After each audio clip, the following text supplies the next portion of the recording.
All right, we should be live. World Chess Championship Game 2, and they're already off and running. How are you doing this morning, Ariel? Oh, I'm great. Thank you, Matt. Thanks for coming on today. So we get Sure, no problem at all. we get d4 by Magnus, knight Ooh, f6, c4, e6, knight f3. So this can go towards like a queen's gambit declined if black plays d5, hmm and he did play d5. So now here Oh, there's a couple options, knight c3 or g3. And this, do you know what opening this is? this is the Catalan, if I remember right. Yeah, and this is what Magnus chose. And I'm a huge Catalan fan, so this is going to be exciting. Probably Now, have a lot of insight for it. yeah, and it looks like we have a Lichess bug already on move 5. It says castle, but their things shows king f8. I Oh, don't. they're messing up the castling every now and then. Yeah. Okay, so you got castle, and this is all just mainline theory. Right.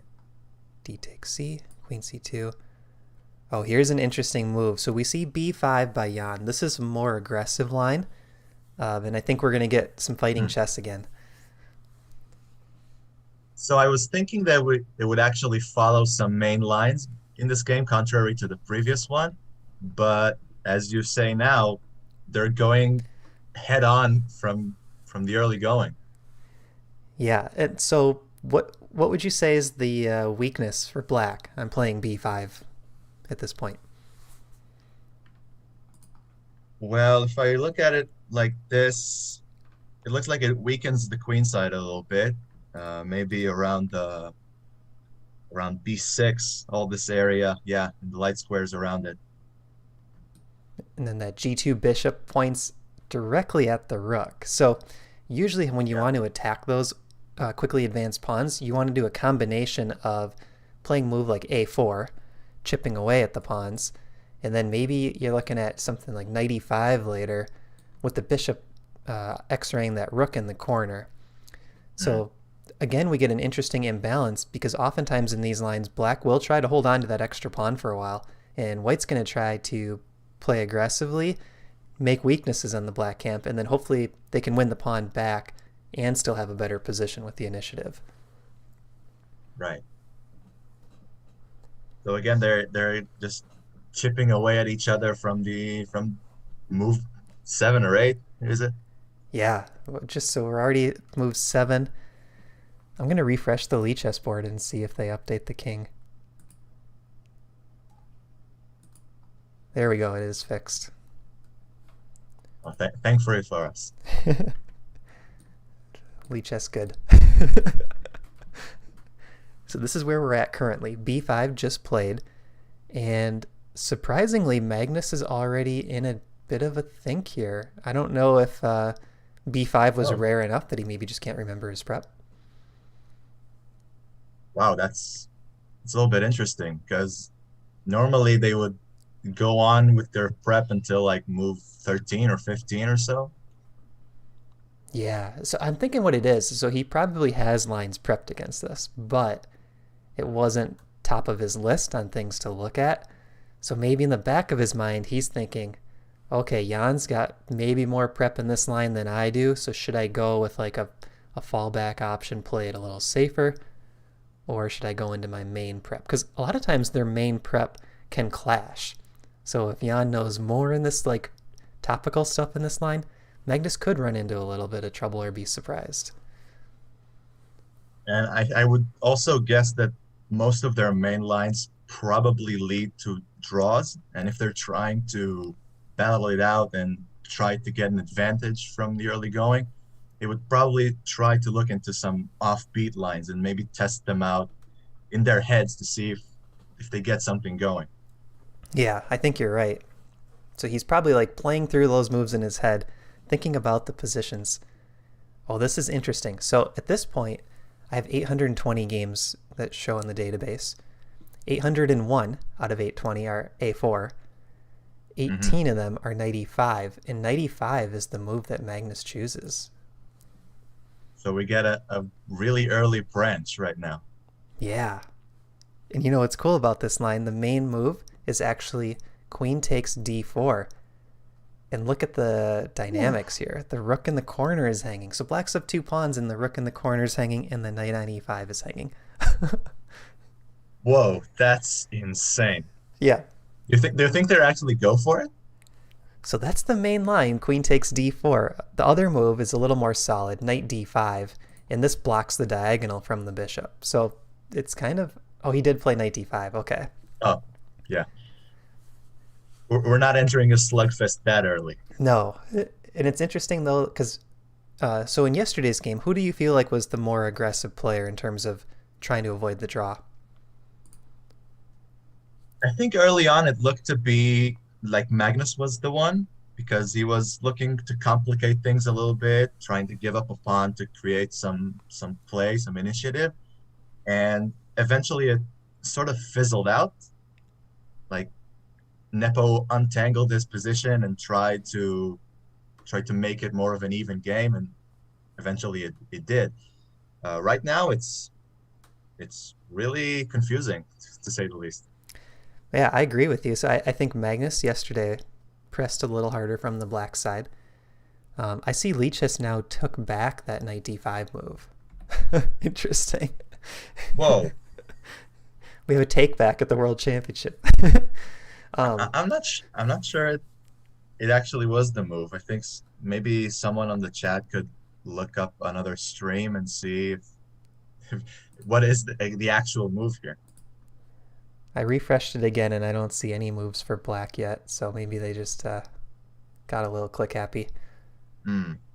That Hey can also Felipe, be true. good morning. So we got Birdsell, Sideshow Bob, Felipe, all in the chat. Ooh, hello guys. Good to see you around here.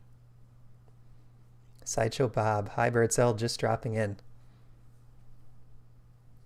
That's like the best YouTube icon too, that Sideshow Bob icon. I like it. Yeah, surely is. It's actually his chess.com thumbnail, if I remember correctly. I think Oh, very cool. he goes by that as well.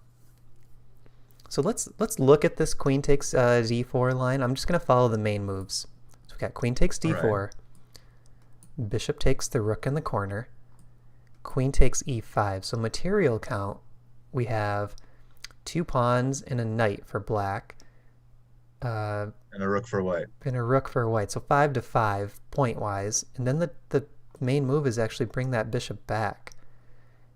Makes sense. And I only see 4 games in this line.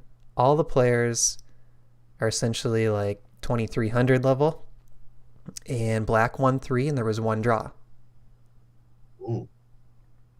I think that was really similar to a crazy line that you reviewed in game one. That was really few games with this position, and most of them were actually in favor of white.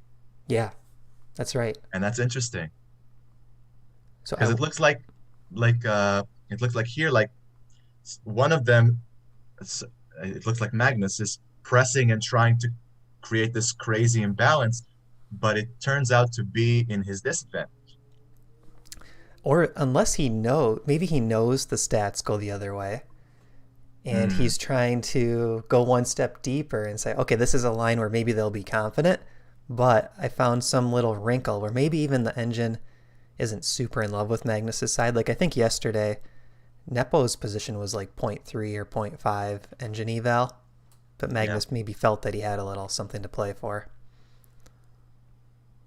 Well, most of the time you can never know because sometimes these guys just break out a novelty and the other player has to think really well to be on the really it has to be really accurate to try and maybe refute that or maybe go for a draw or just equality in this position.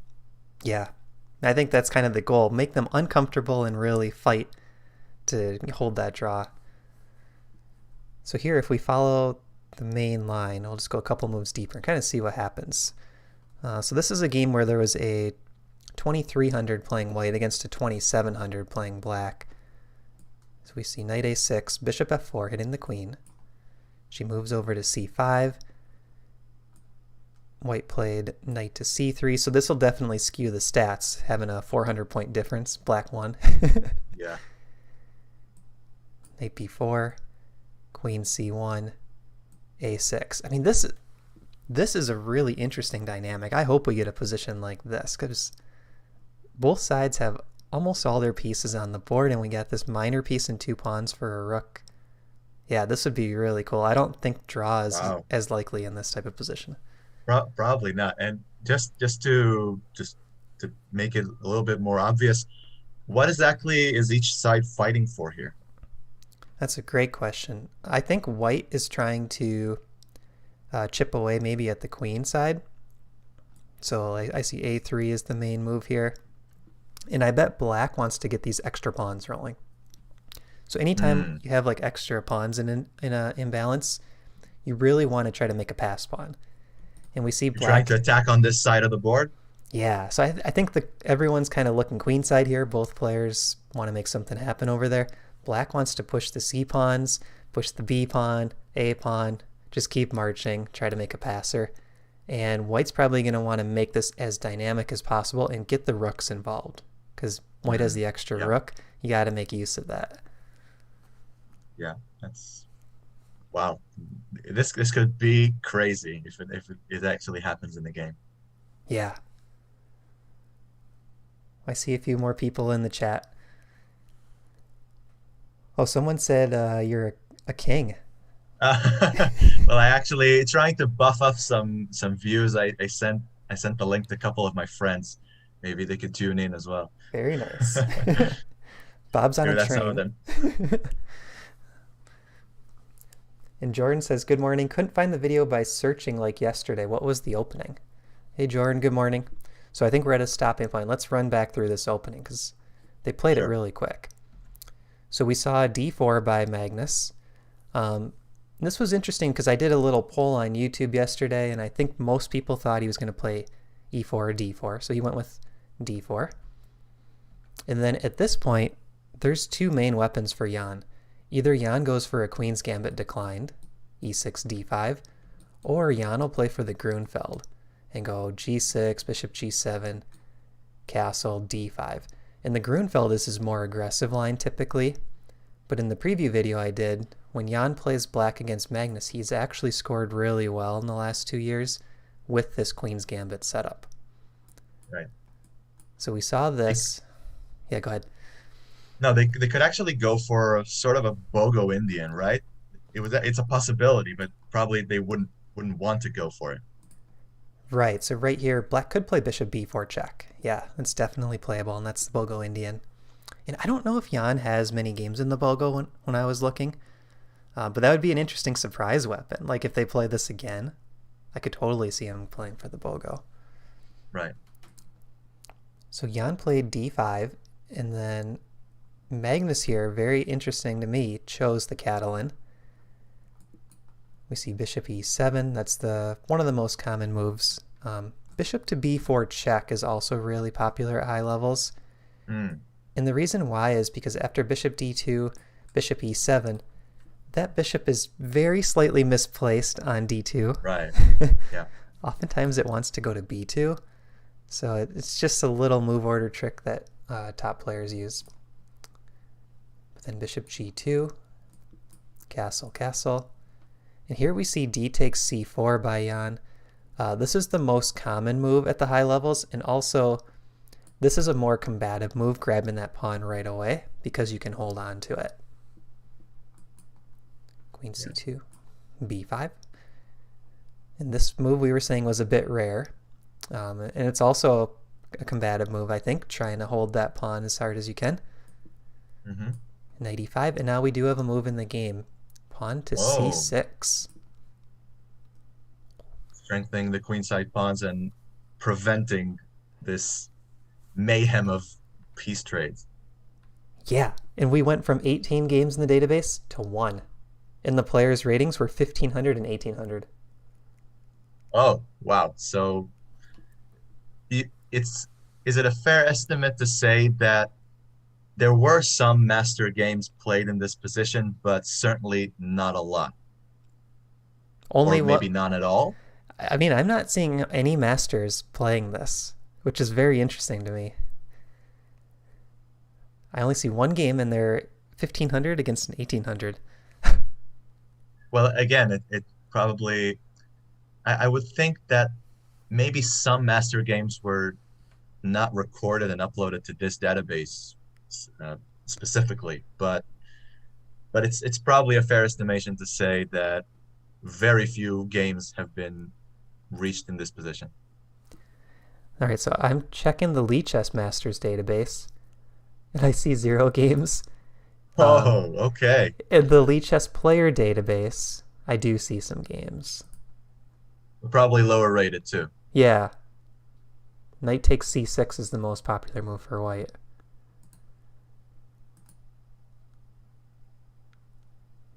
Hmm, Interesting. that's nice. So let's look at this. Knight takes c6.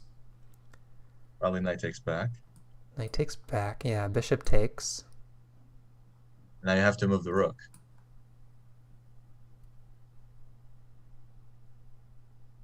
I mean, it's interesting. I feel like black is doing okay here. And again, oh, and now the thing is that white equalized material. He won his pawn back. Yeah, and I think though from black's side you could argue, well, I got these two advanced pawns, the rook behind one of them, 3 versus 2 on the queen side, and white's had a few pieces still sitting on the back rank. Hmm. Yeah. I see Jesse in the chat. Good morning, Catalan. Finally, an opening that Jesse likes. Yes, he was hoping for the Caro. I saw him booing in the chat yesterday. Yeah, me too. That's funny. Birdcell So says, here the thing is, again, they're probably going for a little bit more of a novelty and more of an offbeat line, trying to make the game a little more complicated from the early going. it looks like it. Um, I'm very surprised by this c6 move. And I'm trying to look at the clocks. I see Jan spent 10 minutes on it, which is pretty interesting. So I don't know how far he is in his prep, or maybe 95 was a bit of a surprise to him. Right.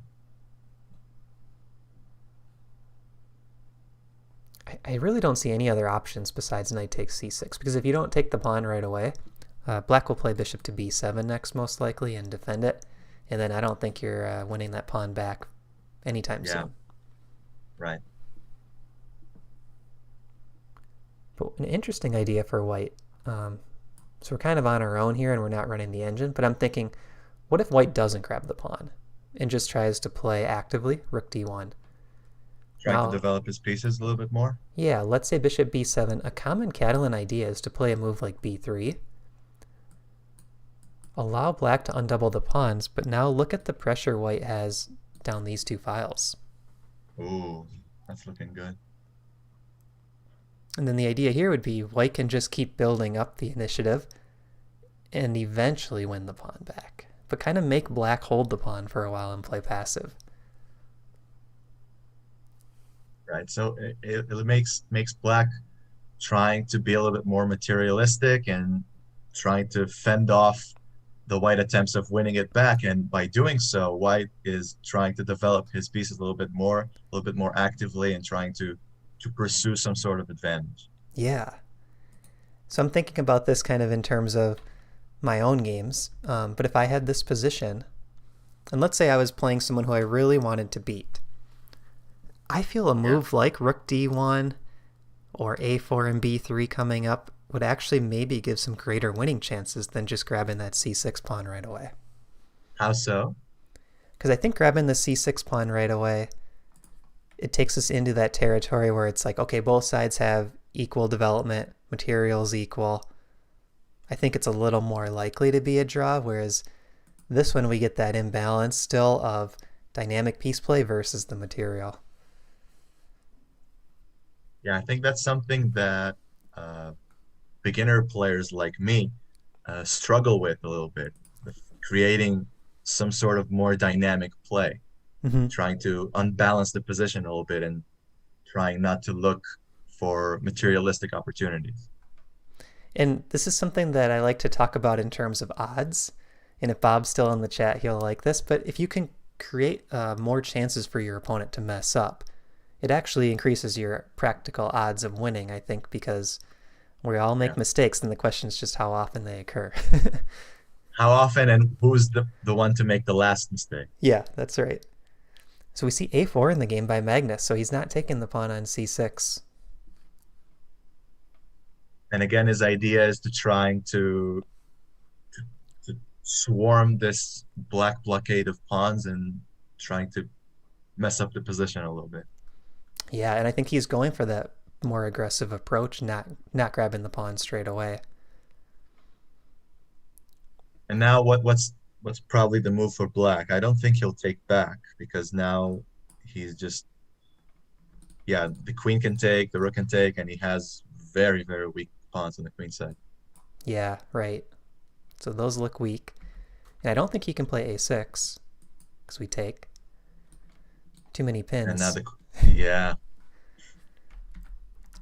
Wow. So I believe there's only one move for black. Knight d5. Trying to hold everything together and prevent the c6 pin. Right. So take, you can, I think, get away with taking. And your plan is to fianchettle kettle this bishop. And move the knight later. Mm-hmm. And Right. oftentimes white will be playing for e4 at some point. Like let's say they play it right away. That's when the knight will move. And now you've blocked your bishop a little bit. Yeah, block the g2 bishop, which will allow this bishop to get developed. Wow.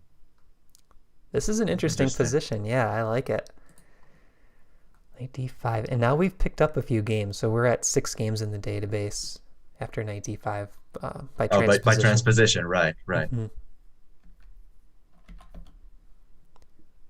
But none of them have ratings over... There's, okay, one game, it was a 2500 against 2700, but most of them are below master level. So this is still like new territory for GMs. And certainly super GMs and world championship matches. Yeah. Okay, you got called a cannon in the chat now. Well, that's actually funny. A cannon is a weak translation of a word used in Hebrew to pump up someone and say he's the man. I like it. And that's a friend of mine. And shout out to you, Sean. You guys are the best. Thanks for watching, Sean. Okay, what is Dark Tomasin? Does it mean anything? What is the username? I'm trying to think. I'm trying to think who it is. Maybe a friend of mine who's called Tom. I think that's him. And if it's you, Tom, shout out to you as well. Yeah, I'm not super strong with my friend's YouTube username. So I mean, Tom is in it. That's a really good guess. Tom is right in the name. Yeah. I like the cannon comment. I mean, cannon could be a rook too, right? If you didn't know the reference. Oh, well, that's a good one too. I actually didn't think of it. Well, it's early afternoon here in Israel, so a lot of people are up and about and doing their usual stuff, and it's also Saturday, so it's the day off. Yeah. And a lot of folks actually have the time to do things. It's actually funny because most of the big events, like the NBA Finals or the Super Bowl or all that American stuff, we folks in Europe have to wake up in the middle of the night to watch these things. Yeah. And now it's the other way around. You guys have to wake up super early in the morning to follow everything. So for me it was 6:30 in the morning when we started, and it's Thanksgiving weekend, right? It's holiday weekend, so a lot of people are traveling this weekend, even though the holiday was Thursday. You kind of make a long weekend of it. Sure. Yeah, that's funny. But so 2 nights ago, before the first game, I actually had a dream in the middle of the night, a nightmare, that I overslept the live stream. And then when I woke up, YouTube somehow completely blocked me from doing any type of live stream. Like I missed my opportunity. And I was so Whoa. upset. This was at like 4 a.m. Then I couldn't fall back asleep. So, Oh man, that's a bummer. but then last night I slept well, made up for it. I think that the fact that you got one stream going kind of eased your mind a little bit to Yeah. know, yeah, I got this. Next day is going to be more of the same because everything is in control. Yes. Birdcell's saying same with the Olympics too. Are the Olympics Oh, on in yeah. the early morning US or are they? I don't remember. I think it depends on the hosting country. Yeah, that's maybe just based on their time zone. Yeah, I think the when was the last Olympic? Japan, I think. And so it's probably off hours for Americans, I would Makes guess. sense. Well, I know like chess.com when they run a lot of their events, I think they like to run them around, maybe 12 or so in the US, like 6 p.m. Europe, because then Hmm. everyone can watch. Yeah, that sounds reasonable. So Jan's in like kind of the first deep think of the game here after A4. Um, Let us know in the chat. Oh, here we go. Demetrios is in the chat this morning. What do you think of bishop to A6? So he gave some really good suggestions yesterday. And I was just going to ask, what would you guys play as black? All right, bishop A6. What do you think of this move? Again, trying to hold everything together, and maybe when the pawn takes, you can take back with the bishop. I think it's a little bit misplaced and trying clogged in, I would think. But again, it holds it up and prevents the bishop from just taking the rook for free. Yeah. So I think here, from the white point of view, I would play. Well, we do have to guard the D4 pawn. So maybe rook D1 first. And what I'd like to do is play knight takes C4 on the next move. And again, trying to equalize material now. Yeah, because I think if white can get this pawn structure, where there's a B pawn and then the rest of the remaining pawns, and black has kind of 3 pawn islands. So a pawn island is pawns that are separated by open files. This is kind of what white wants. Yeah, damaged pawn structure for black will give white a little bit of something to play for. Um, but that bishop on b5 is very active. That's a nice benefit for black. No, so you're actually saying it's an advantage. I with the pawn on C4 earlier, it looked a little bit out of place, but now you're right. I think overall, though, I would rather have the bishop back with a solid pawn structure for black. Like So overall, this. probably around B7 or D7 maybe. Mm-hmm. And it's interesting because, yeah, we always think about material. We don't want to lose pawns for nothing. But in a lot of ways, I feel like black actually wants that c pawn gone and the bishop sitting on b7. Like the c pawn is causing some problems for black trying to hold it. But how Right. do you safely give it up and get your pieces developed? Yeah, now that the G7 bishop is actually sorry, G2 laser beaming the board, it's really hard for the queenside pieces for black to activate. And this is why I love the Catalan so much, because you don't have to even know the theory, but you get these same types of positions game after game, and you really can understand them well. Um, we don't have a course on the Catalan yet for chess goals, but I think eventually there will be one. Well, it's actually interesting because I would think that the D4 course, assuming you and Jesse are huge proponents of the Catalan, I would guess that you would have some lines in there, but that Queen's Gambit theory is fine too. Yeah, I think that they complement each other nicely. Like if you had Catalan as one option and Queen's Gambit as another, and you just kind of play it off of your opponent, that'd be kind of nice. We do have a move, 2 moves. Knight d5 was just played, and then knight to c3 by Magnus. Hmm.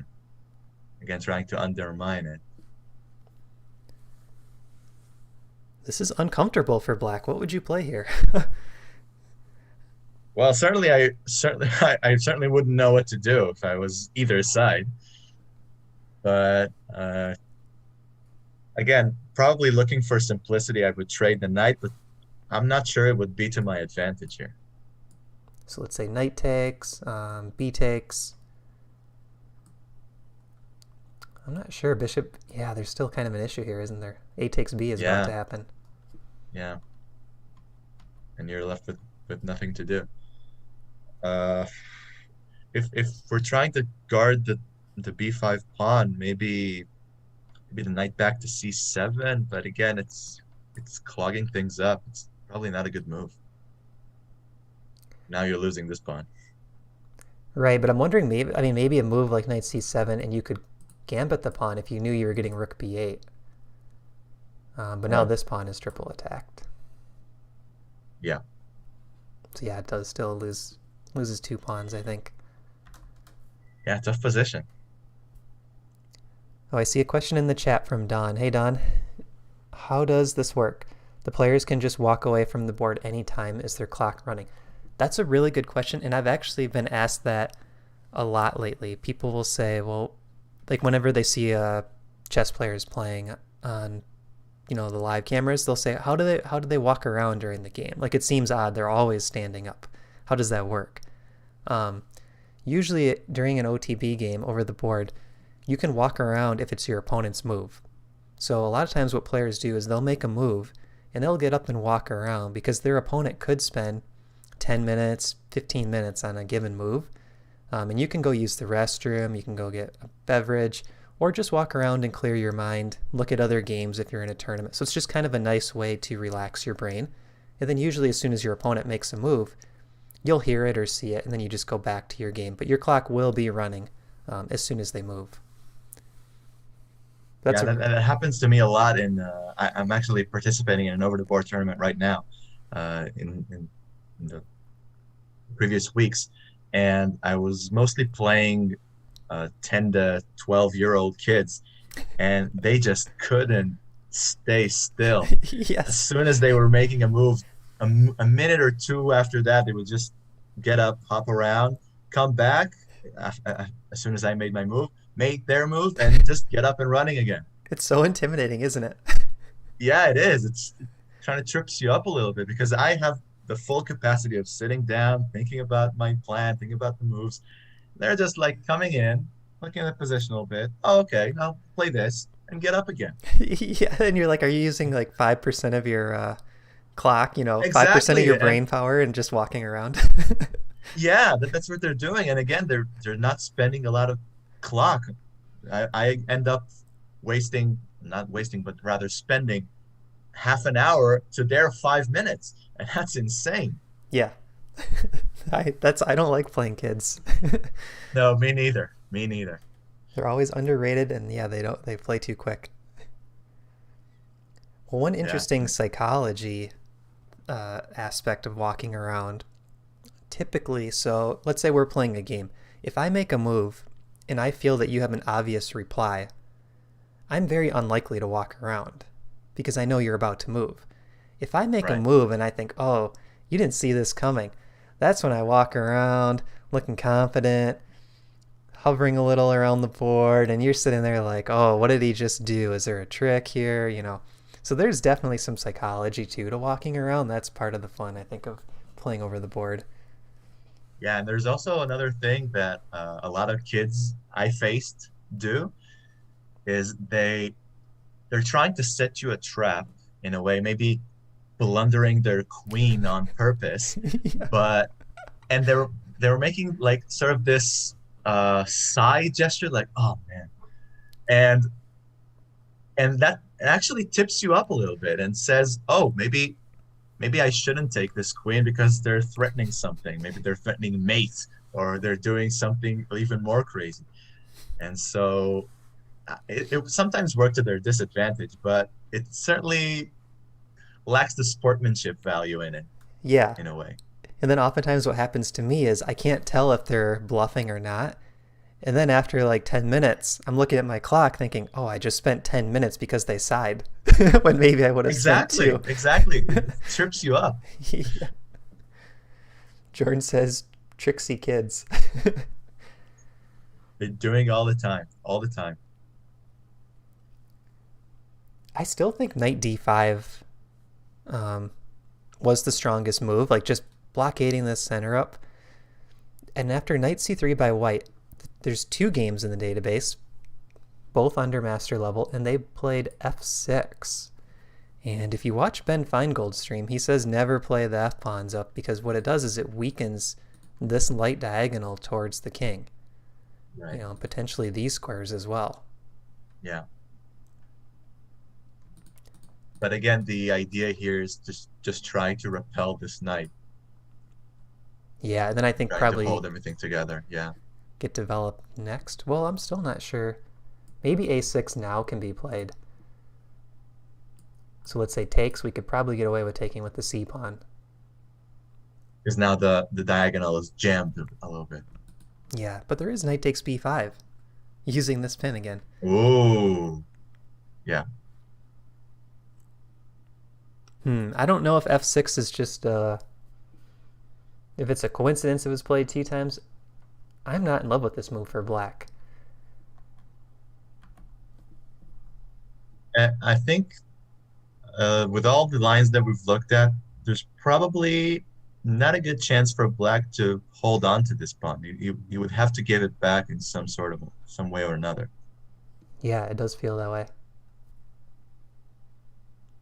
Jordan Now says, the question is, yeah, sure.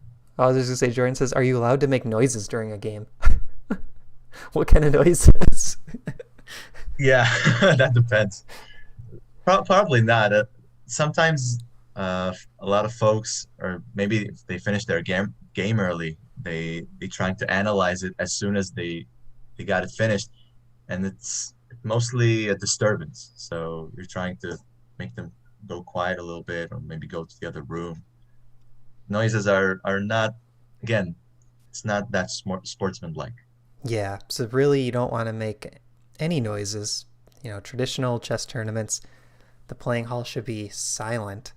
And back prior to digital clocks, all you would hear are the analog clocks just tick, tick, tick, tick, right? So you'd be in a silent room with just ticking clocks. Kind of creepy. Oh, yeah. I'm not sure. I think there's a cool element to it. Have you been in those Mhm. old tournaments? I'm old enough, yeah. Yeah, when I started, we only had the analog clocks. Nice. And there was definitely more of like I don't know if like elitist is the right word, but like it wasn't as welcoming to kids is the main thing I was thinking. You know, if you were a kid or if you were noisy or moving around too much like we were talking about, that wasn't as welcomed, I would say, among adult players because it was more serious game. Like you sit at the board, you're very quiet and respectful. Yeah. So you didn't see as many kids playing back then, I feel like. At least in the main Probably getting tournaments. a little more mean faces around, Mm-hmm. glaring at you. So really the only noises are, I think, to offer a draw or maybe to say like adjust or jadoob if you're going to adjust a piece. But other than that, you're really not supposed to make any noises. Yeah. So now Nepo is thinking a little bit again. So yeah, Magnus has an hour and 50 on the clock to Nepo now under an hour and 30. And one interesting thing about these two players is Magnus is a grinder and Nepo tends to get into time pressure and can blunder when he's in pressure. So those two mixed together, if we get into a situation where Magnus is grinding and Nepo has almost no time on the clock, I think that's where Magnus can score his first win. Be interesting to see if he can pull it off today. Yeah. All right, let's think here. Other moves for black. Maybe f6 is best, but I really want to avoid it. I want to play b4 here. And again, trying to expand a little bit more. Yeah, and it puts the question to this knight on c3. If white captures on d5, perfect. I can fix all my pawns, and I'm still up one. Wow, yeah, yeah. So I think knight to b1 is actually probably the best move. It looks strange, But the idea It is does. white wants to win this pawn back on c4. Right. So then I would play bishop a6, trying to hold it. Dimitros's idea from earlier. Knight d2, I think, would be a common idea. And it's kind of this battle for the c-pawn. And if And again, white... Yeah, go ahead, sorry. no. I was just going to say, if white can win the c-pawn and get some play going down the c-file, like let's say, just for example, here, takes, move the queen again, b3. If white gets this type of structure, now black really wants to get rid of this backward pawn on c6 and trade it for d4, but it's hard to do because there's still this long diagonal play of the bishop. So that's like the Catalan bishop. It's always causing just little slight problems for black on the queen side. f6 was played. Oh, Here we go. we're gonna probably see something like this. And I had a question. Yeah. After the line that you mentioned just now, is there a good way for I'm not sure exactly which move, but is there a good way for black to hold the pawn? Like in this line? Yeah, yeah. After knight d7, let's say. Push knight. No. After the push, yeah, knight d7. And is there a good way for black to hold this c4 pawn? I don't think so. This type of move could possibly work with tactics. But also white didn't have to play knight d2 right away. So oftentimes you do end up giving up this pawn. Yeah, because it doesn't look like black has any sort of good defense for it. Yeah. I think usually you give it up and then you hope to play c5 and trade that way. Like this isn't the best move for black. It's just an example. I see c6 is hanging, but like let's say this happened here, take. Now this could be a type of line where maybe everything peters out into a draw and black gets rid of all the weaknesses. Yeah. But f6, so we're getting this move, and knight f3 was played.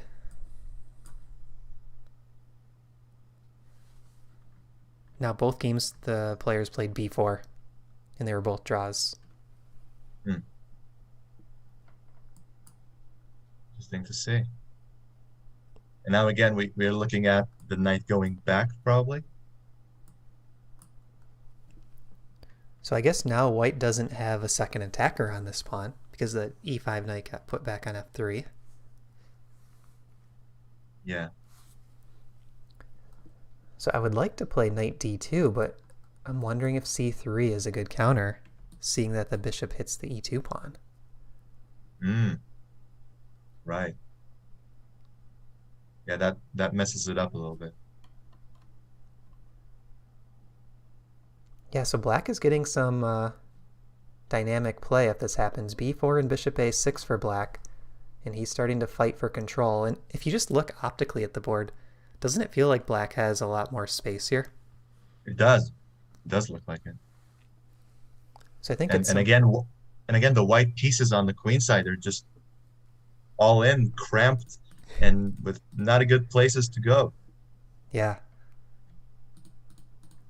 I think we should expect e4 from white, maybe right here even. Try to claim extra space in the center. Yeah, usually when one side is attacking on the flank, the other side is trying to maybe get some play in the center or maybe in the other side of the board. And this was one of the two games. b3 was played. Queen d1, and then c3. Wow. That is looking dangerous. So we got the rook attacked, c2 fork threatened, and this knight is also hanging. Whoa. And that's a tactical melee. Yeah, I like it. Dimitros is saying, what if he kicks the queen out of the way with knight to bishop 4? So that would be knight to c4 or f4. I'm not sure which move though. What move would Maybe that be? maybe before B4 is played. Okay. Maybe here. Ah. Oh, he did mean knight to b4. Okay, the way it was written, it look. We were talking about that notation yesterday, the old notation. Knight to b4, yeah. All right, so where do we put the queen? I don't think you have a good enough options. Maybe, yeah, maybe B1 or D2. D2 probably runs some risks. Blocks the bishop in. Yeah, You know what I like about that knight on b4? It can't be kicked by a pawn, exactly. And that's funny enough, it's not even protected by anything. right? No pawns protected. Oh, no, it does. It's by the bishop, sorry. Yeah, but no pawns protected. I mean, he's kind of floating out there. Yeah. I would think queen b1. Keep her on that long diagonal, pointing towards the black king. But black still has to solve some issues here with the b5 pawn. Yeah, it's under a lot of pressure. And I would still like c5 from black's point of view. Just leaving the B5 pawn up for grabs. Yeah, I don't think you can get away with it right away. There's too many tactics here for white. b5 pawn. We still have the diagonal being weak. Yeah, that's tough. That's a tough position to play. Should we peek at Stockfish? I haven't seen the eval all game. I think that's a good opportunity to do it. All right, and it's a very tactical position. I feel like these are going to be concrete lines. Like maybe black can get away with some of these lines. Sorry, guys, resizing my board quick. Okay, this is crazy. Let's do guess the eval in the chat. Now that I said this is crazy, that's possible spoiler. What do you think the Stockfish evaluation is? Put your answer in the chat. Well, I think it's a little bit spoiled because we have this little eval bar to the right of the board, and it's apparent in the stream. So you could probably guess its location. You can see it's a black advantage, but it depends on how much. There, I hit it. I hit the eval bar. Yeah, now that's better.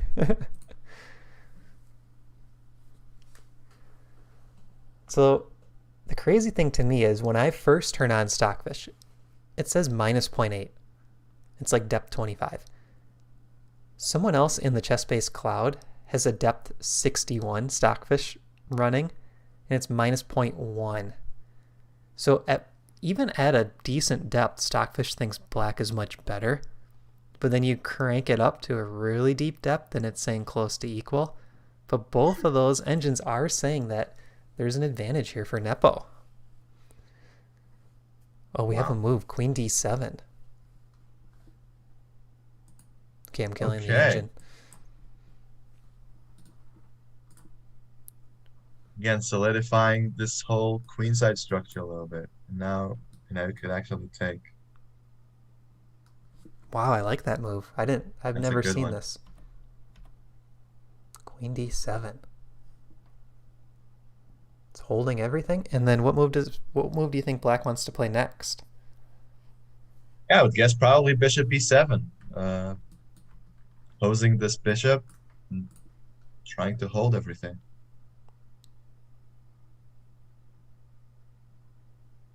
Man, I think we're seeing fighting chess again. I don't think these players want to draw in this game either. We got this same dynamic up a pawn, but white does have good comp for it. Yeah.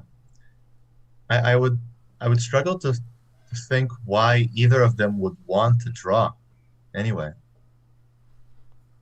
I mean, typically in a world championship match, I feel like the black side is always cool with the draw. And like sometimes they even play for it. And then they think, well, I'll just get my chances with white. But I'm not seeing that from either of these players, which is really exciting. Yeah, both of them come out with their fists ready to go, trying to smack the other guy as hard as they can from the early going. And yeah, we're seeing some of that right now. So let's look at this queen d7 position. There's no games now in the database, by the way. We're completely new territory. I think e4 and rook d1 would be my candidate moves. Let's look at e4, Yes. kind of the forcing move. What would you play here as black?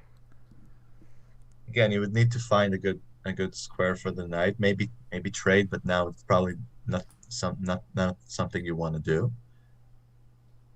So yeah, because now white has a very, very strong center. But it doesn't seem terrible because if you give black a few moves, like let's say here, a6, at some point you are still going to look to break and drop a pawn. Hmm. Now that the rook is opposing the queen, you would need to think twice about breaking at the right moment. Mm-hmm. So you probably have to move her to the side.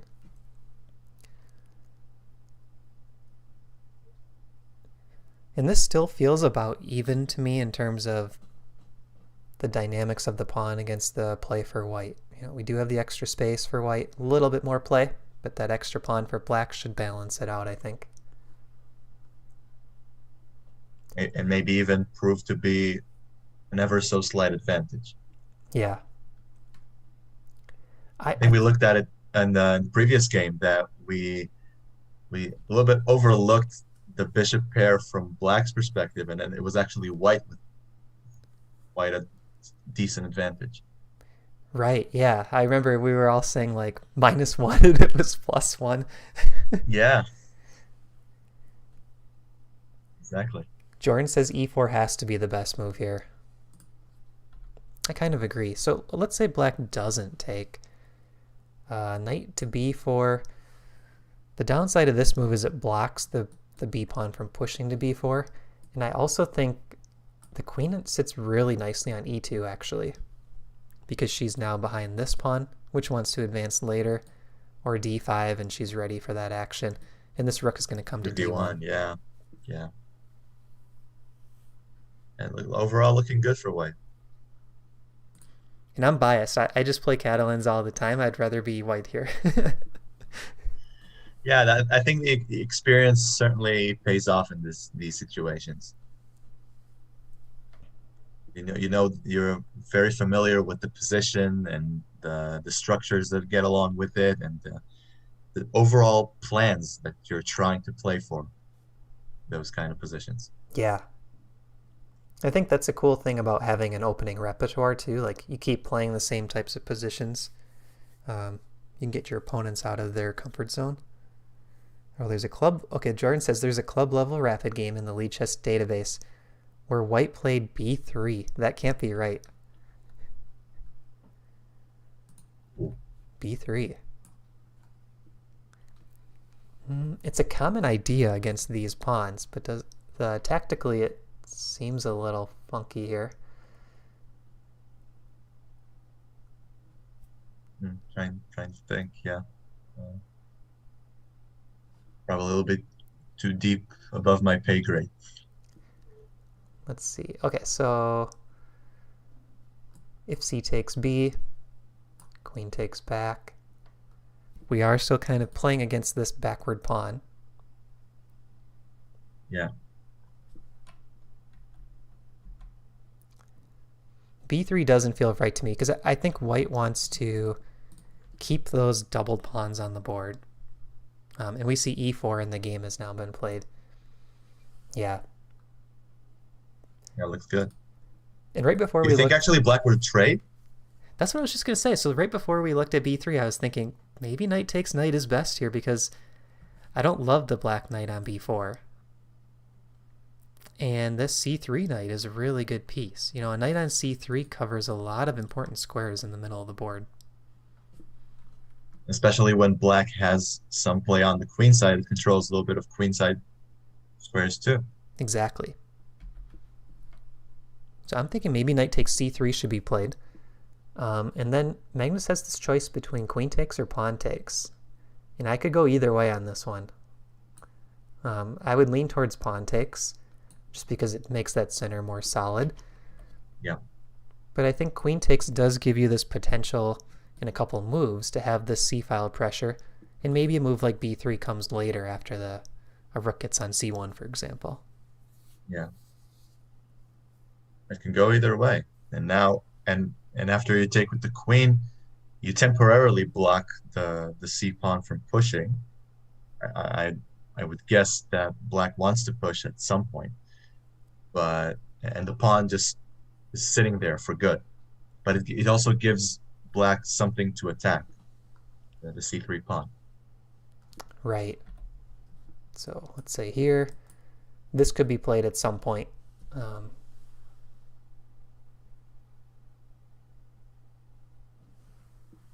Yeah. I'm trying to think of it in terms of imbalances. So we do have this bad bishop for black. It's the same color as all of these pawns. One strategy for white could be take with the b pawn. Let's give black a move. Bishop a3. Say, all right, we're going to take this bishop, which is not the greatest bishop in the world, and try to trade it for black's good bishop, the one that's opposite the pawns. Because if you can get this imbalance and keep that b7 bishop locked in behind the pawns, that could be a good way to go for white, I think, and play bishop for bishop imbalance with hopefully the g2 being stronger than the b7 bishop. Yeah. That looks reasonable. But it's not, again, not that the e7 bishop is the best piece for black. It's just a lot better than the other one. Yeah, the c1 bishop isn't doing anything, and I'm not sure if he will be anytime soon. Because even bishop f4 doesn't seem like a great square for it. It's better than c1, Yes. but it's just kind of out in space. And we've been looking at queenside play, so that bishop will support an eventual pawn break, I think. Like Exactly. if you have our, do you have our d5 course for black, the Slav course? I do. I haven't had a good chance of looking at it, but This is similar to the note boom in a way. I think if we flip the board, oh, right. Yeah. try to get I these remember pawns some of rolling. these structures. Right. Yeah, exactly. I was actually considering updating my own repertoire a little bit. I was mostly playing the King's Indian defense, and I'm really heavily considering changing it up, maybe for a Slav type structure. And I have to say, it's tough. It's tough to switch it up. It really is, but I think it's really valuable to have two options for both colors. So you have King's Indian, which can play aggressive, and you have Slav. Well, actually, our Slav course is pretty aggressive, but it's solid too. Right? You lock up the pawns right away. Yeah. And also it teaches you a complete different set of positions. It gives Yes. you something else to play, a more of a play in the center from the early going, in contrast to the King's Indian, which is hyper modern. You give up the center and trying to blast it open at a later stage. And when you play King's Indian, do you play for c5 or e5? At the mostly e5, I'd say. Well, most of the d4 players I'm facing are playing the London anyway, Mm-hmm. and here e5 is not that good of a move unless they do something wrong. So probably in these positions, I would try to go for c5. But if I face a c4 player or a d4 player, I would mostly play e5 and trying to create this pawn march on the king side. So you do have the difference too, where you have your pawns on dark squares in the center, whereas Slav you get them on light squares, so you kind of get these different dynamics with the pawn structure too. Yeah, that's interesting. I was actually considering having a look at Sam Shanklin's repertoire on Chessable. He has this semi-Slav course, which is super deep, Mm-hmm. and again, it's probably above my head, a little over my head, but the positions you get in some of the example games that he went through are super interesting and super aggressive, and that can actually have some benefits. Yeah, I think semi-Slav is one of the best weapons for black. Um, those triangle type formations with the pawns on e6, c6, d5, they're hard to beat. And I think he probably has a quick starter guide with that course, so you could just start out, learn the whole quick starter guide, and then as you see other moves in your games, start to learn the deeper lines. Instead of trying to Yeah, just like learn it straight through where there's like 1,000 line courses. yeah, exactly. I think I have he has a supplementary course for everything other than E4 and D4, black versus sidelines, it's called. And what he says there is most of the time he would go for a triangle setup, a reverse London system, actually, if you will. Hmm. And in some of the positions, mostly against uh, English in some positions and maybe some wacky sidelines by white. Actually, against the ready, he wouldn't go for it because it's you're playing a London system tempo down, and it's not enough. It's not quick enough. Mm-hmm. I think I actually played it against you in one of the simuls, and it wasn't that good for me because you were playing a King's Indian type structure, and I was playing a London with a tempo down, and I Yeah. was not fast enough with my developing plans. But I think you're right. Like the London setup, as much as we joke about the London as chess players, the London Yeah, setup is really solid. And if white doesn't press you, I think London setup for black is a good option. yeah. I see Jordan says, okay, so I'll go back to the game position, Jordan. After e4, what if knight to b4 followed by trying to sink this knight into d3? One of my sisters in the chat. Good morning, Christina. Knight d3. Okay, what do you think about this move? Wow, and now it creates some pressure. Well, again, I would hesitate to move my bishop because this C1 bishop is again not doing much, and maybe I would want black to trade his active knight for it. So I wouldn't rush with any kind of bishop move. But what about the bishop pair? Are you worried about losing that? Right. Yeah, that's another consideration. And GMs like they really value that bishop pair. I overvalue it maybe for my level, but GMs just love it so much. I think he would move it probably. Maybe e3. Probably so, yeah. And that's funny because some high level GMs, I think Lasker was one of the big proponents of it. He actually didn't value the bishop pair that much, and he actually preferred to have knights rather than bishops. That is interesting. I think like I watch John Bartholomew's games quite a bit. I used to watch his old videos when he would post like 3 videos a day. I would watch Mm. all of his games and try to learn from him. And one thing I realized is he's really strong with the knights. And he doesn't just give up bishop pairs for nothing. He gives up a bishop pair when he knows he has a super strong knight. Like maybe here black won't even take c1. This actually happened in the game, by the way. We saw knight b4, queen e2, knight Oh, d3. okay. So, wow.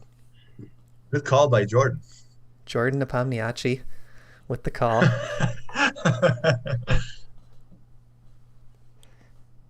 Yeah, so that's interesting. So let's just say white plays rook d1 here. And let us know in the chat, would you take the bishop on c1? Would you go for that trade? Or is the knight too good on d3?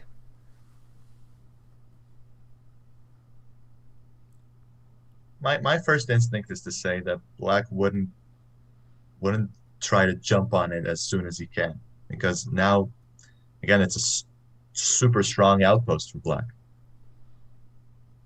And the only thing you could kick the knight with is something worth more. Right. Or you'd have to play b3 as white and try to like undermine the c pawn. But Right. in the current position, black could still take the bishop on c1. So like let's say you did b3 here.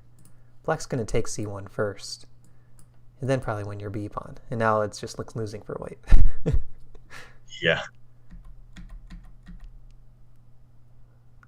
So I think Whoa. white should move the bishop maybe. Look at Nepo's clock. How much does it say? Hour and Whoa, 13, 113. Oh man. and they have 27 more moves. Wow. Yeah, yeah. Magnus is getting a good head start. Jordan's And saying he would not take. like you said, the as long as Magnus can keep his time advantage, if he can grind it out an hour more or 2 hours more, like he when he will have 40 minutes to Nepo's 13, could cause some trouble for Nepo. Yeah, picture like 10 moves to go. 40 minutes to 13. Wow, that's insane. I see I Madluck in the wouldn't think chat. he. Oh, hey, Madluck. Good to see you. He said, can white play knight e1? Challenge the knight. Hmm. Yeah, I was thinking about that too. Maybe White could do something else to prevent the knight from just sitting there. And I guess we do have to keep d4 defended first. Hmm. So let's say That's a here, good point. develop for black, knight e1. I like that, Madluck. I think that's a good idea. Because let's say we get this position. I feel we improved our pieces, got that bishop out. That knight for black took a lot of moves just to trade off. And the f3 knight for white, I don't know if it was that great of a piece, because now our g2 bishop is a little more open. And e5 can come in the future, I would guess. Yeah, so like let's say here, e5 maybe, and try to lock that bishop on b7. Yeah, that's a good opportunity. It's so similar to yesterday's game, just this imbalance with the extra pawn, because my feeling here is that Nepo is still super solid. And I think just like yesterday's game, I believe black has an advantage still with best play. And you think that Magnus's initiative would fizzle out a little bit Yeah, and and it wouldn't prove to be that strong. in that video that I did where we looked at some of the previous rapid games, what impressed me with Nepo is he could outplay Magnus in endgames. He did? Mm-hmm. And I don't know any Wow. other players that really ever outplay Magnus in the endgame. Yeah, I recently watched a video, I think by Danny King, that had a recap of an end game between Magnus and Alireza Firouzja, and Magnus just kept hitting him with insane moves that look to be illogical and crazy, but these were the only moves that saved the position and actually pressed for a win. Yeah. And sure enough, he did. That was crazy. And I think Alireza's shown, Alireza's a beast, of course, but He he's is. shown a few endgames where he didn't know like the fundamentals, like king and pawn type endgames. Yeah, that happens sometimes. That again, these I wouldn't call Ali Reza one of these kids because he's a monster. But a lot of times they're focusing more of their efforts on just crashing someone early on, and maybe the end game skills are not that super tight. I agree with that. I think it's a bit of a stereotype, but I believe It is. it's uh, it's because we have this period in time where it's super easy to play chess online.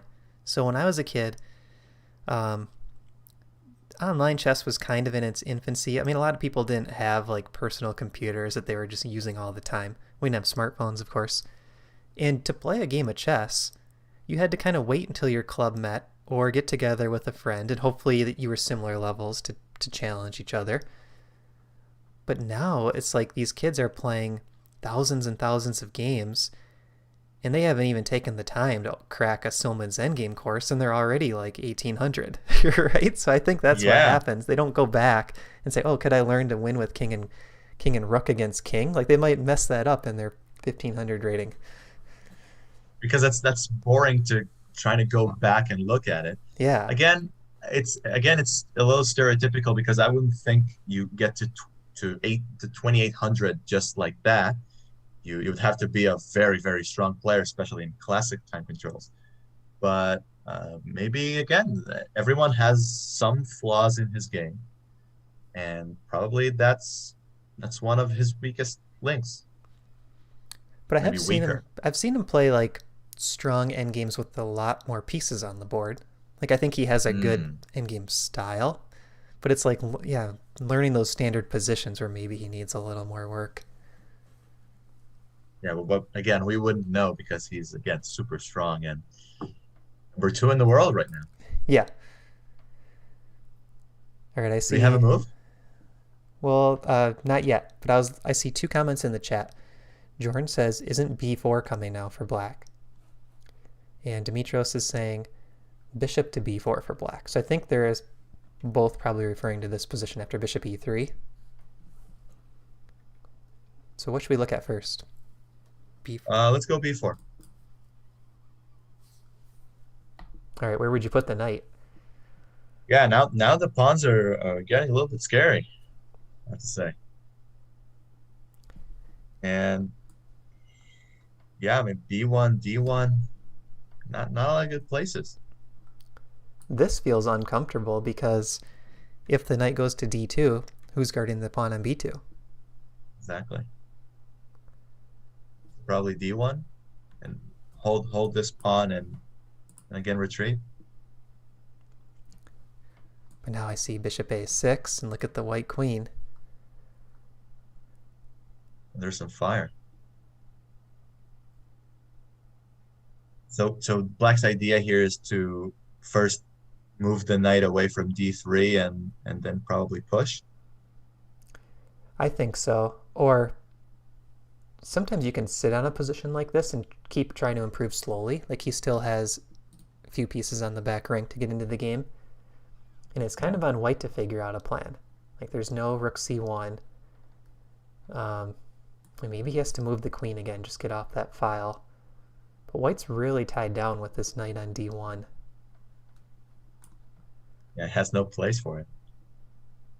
And it doesn't feel like a central break would be good for white because he's just not coordinated on the back rank. The rooks can't get to the center. Yeah. So maybe knight a2. But still bishop a6 looks really strong. Sure does. And after b3, you're trying to run out of options. I would actually referring for black. Is it a Oh, good move here? okay, so instead of bishop a6 maybe? Maybe, or after, or the move later. I think it's Oh, you can get double-edged, yeah. you can get it back to c3 and everything's sort of fine. But I could see this being a move because let's say black gets bishop a6 in, white moves a rook, and if black gets c5 played, probably has to move his queen first. It's going to take even longer. But if black gets c5 played, and these pawns trade off, I think in the end, having this extra c pawn is still good for black. Like it's not a real weak pawn at the moment. White can't easily attack it. Yeah, I see. But what's the downside of it? Because you said it was double-edged, and I'm I guess the downside is it curious. is stuck, and it could potentially be attacked. But so I'm wondering if it's better to keep these pawns flexible for black and play bishop a6. Because one Trying to thing, improve some of his pieces. exactly, one thing that I've learned from my own takeaways is oftentimes it is better to just keep developing first before making the committal move. And especially if you're in a case where it feels that you have more good developing moves than your opponent. Like here, I feel black has 3 pieces to get into the game still. The rooks and the knight on b8. And I don't think white's doing anything extremely quick that'll slow you down as black. So I would take the time to probably develop all those pieces and then look to push one of the pawns. Right. Yeah, that seems totally reasonable. Thing is, the knight on b8 would take some time to get developed because right now it's sort of defending the bishop. And again, and right now doesn't have squares, period, if you go with bishop a6. Yeah, so maybe it would take You like would need to do something. Yeah. queen c7. I don't like the knight on a2 either, though. Because I kind of wanted to play queen c2 here, but there's a fork. Yeah. Oh, it's not a good one. All right, where should we So put the knight? That's the question. looks like we need to choose from three not good options. And maybe b1 is the best after all, or d1. D1 just felt too passive. Cards or blocks Yeah. the d1 square from the rooks. Mm-hmm. Let's see if we can make Madluck's idea work. Knight b1, bishop a6. Can we get away with this, even though we see that a6 bishop pointing at us?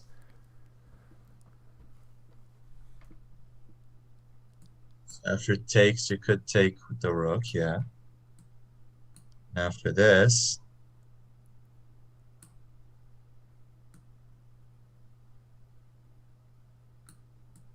yeah, does Black really want to do this? Because now his remaining b pawn is a little bit weak. Yeah, I agree. But he is still up a pawn. And if you trade everything, again, the knight is a problem, but if you trade everything, you're up a pawn, and it's enough of an advantage. I could see Magnus going for something like this, though, because this knight on b1 can come to d2. And from there, it blockades these two light squares. So it makes it a little tough for black to really start advancing those pawns.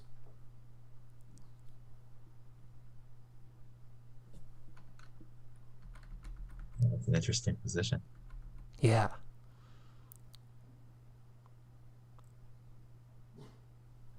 What about bishop b4 that Demetrius says? Oh yeah, let's look at that.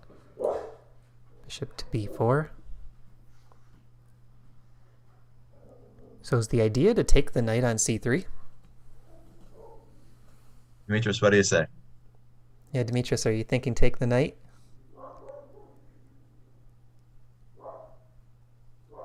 He said it's exactly what I was thinking of, but in a different order. I think it was referring to the line that we just looked at with b4, but Okay. maybe the bishop move has a different idea in mind. I mean, you could try to just take this knight off on c3 and kind of go back to that note boom structure. So let's say rook d1, take, take. Can you get away with a5 and start pushing these pawns? Go for b4. Well, looks like it.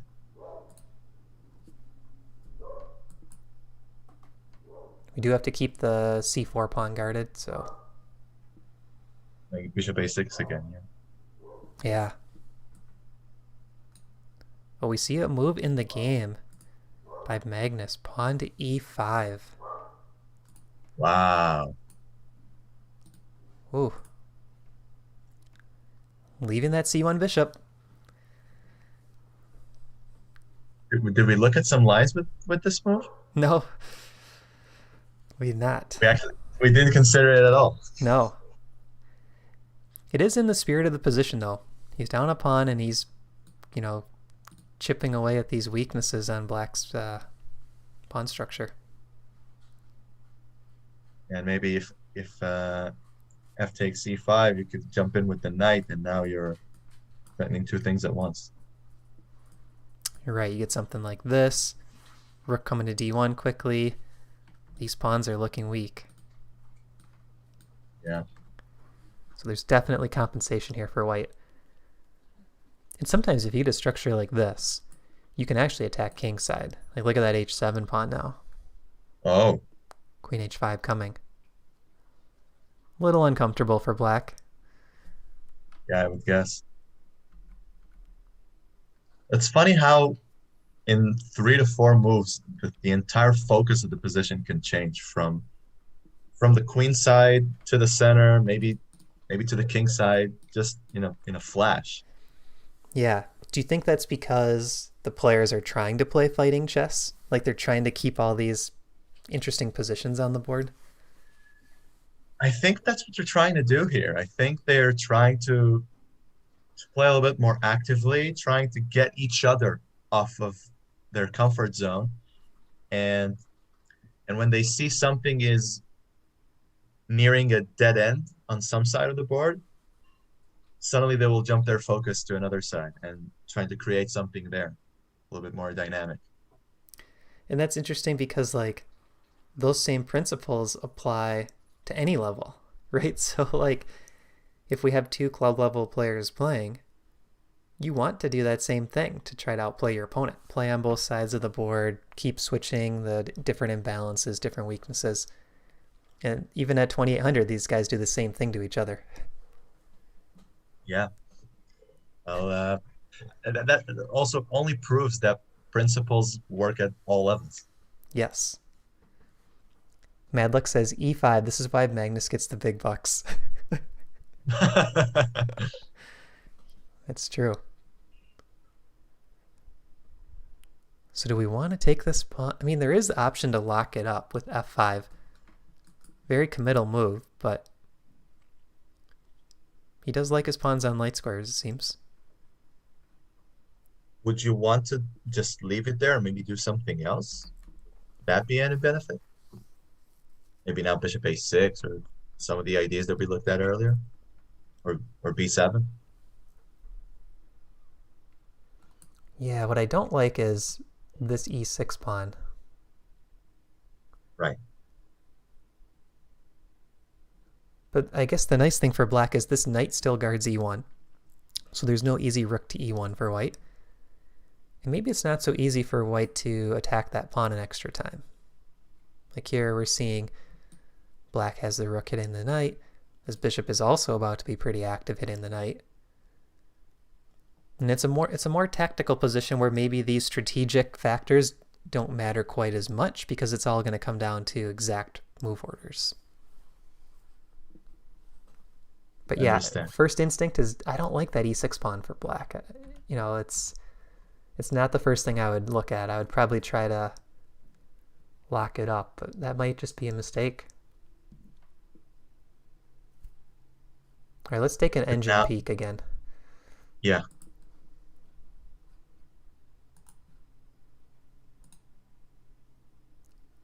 Okay, so we play bishop b7 for black. Hey, I got one right. f5 is the top move. Oh, really? That's a good one. And now again, it shifted a little bit to the other side. Is it white who has the advantage now? Yes, you're right. So I'm seeing 0.3, and that's kind of what that green bar shows. But I'm looking down here. Well, the stream can't see it, but someone has a 62 depth stockfish, 0.00. I think that what ends up happening in most of these positions that as deep as you go, you're just gonna find equality with best play. Right. Let stockfish run 30 moves for each side, and it's finding a draw. Yeah, because most of them, I guess most of these players, that these strengths wouldn't make such a fatal mistake that solidifies the advantage. It makes it actually a win. Right. Yeah, so that's one downside of looking at the engine. And I think like it's very instructive to see what the engine says quickly, because like a depth 22 stockfish, for example, is probably still playing stronger on average than the GM. So like seeing a depth 22 eval might be a little bit more of what they're thinking versus a depth 60 engine. And we see a move because that's here. not realistic. Oh, what did he play? Bishop to b7. We actually looked at it. Yeah. So we're getting this line. E takes f6, I would expect, and white can try to play against that weakness on e6. And now with the choice of taking back with either the bishop or the rook, you would probably take with the rook. That was my thought initially. Stockfish does not like it after rook to d1. Oh, and it looks like the idea might be bishop to h3 coming next, and pawn to Yeah. b3, and this knight is possibly running into some trouble. So Stockfish likes the more combative bishop takes f6, hitting the pawn on d4. I guess that makes sense. It guards e5, hits the d4 pawn, and I think black wants to play c5 eventually, so it kind of works well with that. Also leaves the door open for the rook to enter the game later with the opening of its file without actually having to move. That's a good point too, yeah.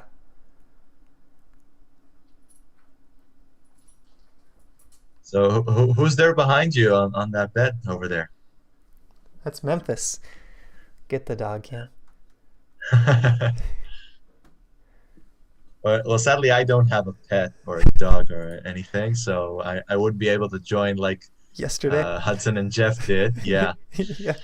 Yesterday we had 3 dogs on stream at the same time. Wow. It's Legendary. a little bit dog overload though, you know. How many dogs do you have? Just the one. Oh, Yep. There's just one spoiled dog. he gets all the attention, doesn't Yeah. he?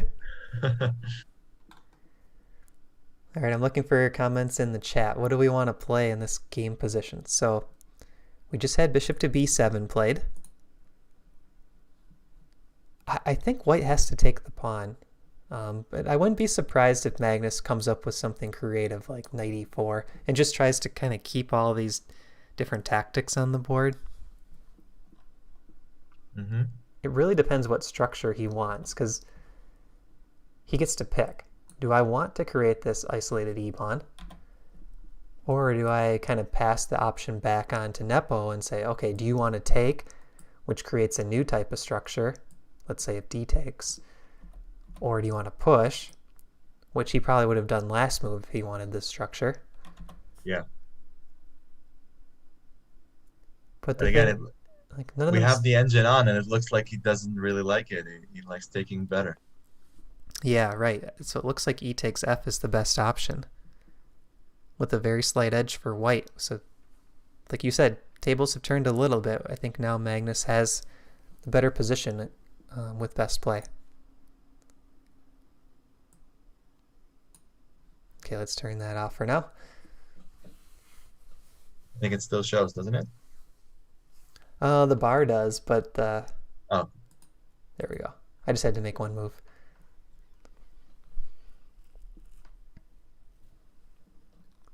all right. So now it looks like white has some play on the center. Yeah, let's go back to this line. Take, take. Bishop e3. What I would love to do as white is get a knight up to c5. Like knight e4 at some point and knight c5. Yeah, yeah, that looks good.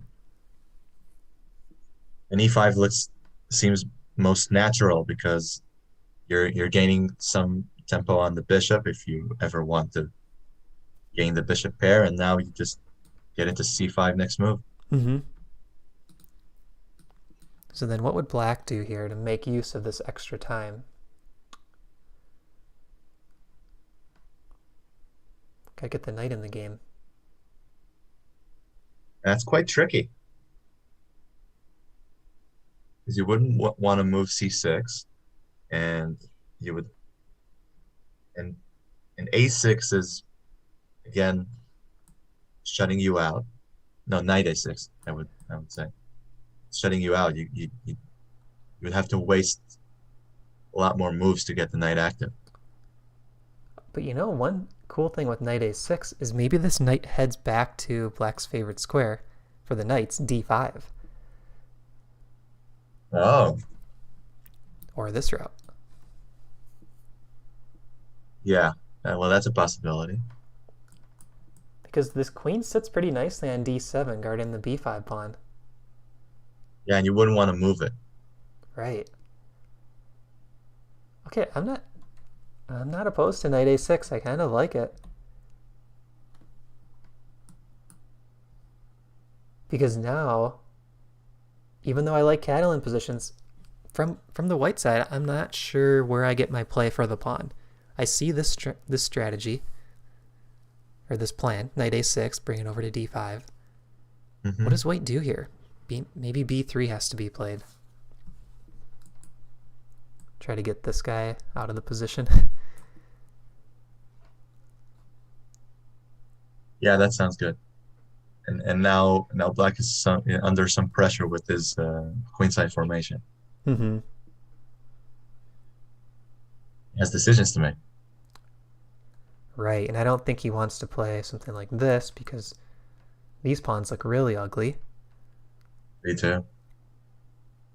But again, it's the crazy thing is I keep thinking positionally, right? And that's a good thing to think about first. But there's so many tactics in the position that maybe these ugly pawns don't matter, right? If black's able to play c5, trade for the d pawn, and end up with an extra pawn on c4, it's still an extra pawn, right? Yeah. So white would need to generate something fast or fast enough to Yeah. try and combat that. So maybe something like knight e4. Again, trying to get to the c5 square. Yeah. And now the bishop on b7, we said it was relatively bad. It won't be, it doesn't look like that bad right now Right. because it holds everything. And this could possibly even be played because now that f6 bishop has come into life. Exactly. So if we see knight takes c5, knight takes, pawn takes, grab the rook. Black's up the exchange. Pawns are even. Yeah, this should be really good for black. So white definitely does not want to lose that rook. Yeah. And I'm looking at the clocks. Magnus is in a pretty deep think after bishop to b7. 119 remaining. Still up by a little bit, but now it gets more even. And I see Dimitrios is saying, can't white play bishop to h3, threatening the e6 pawn?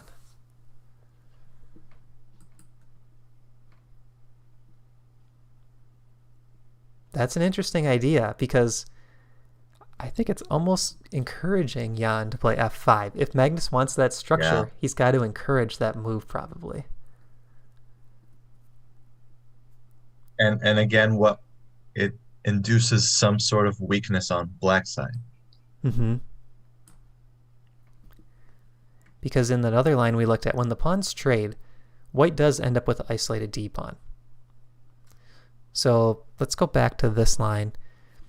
Even though these pawns are isolated for black and potentially weak, when there's a counterpart that's also isolated, it's not really like, oh, white's super solid and he's just going to go pick up these isolated pawns.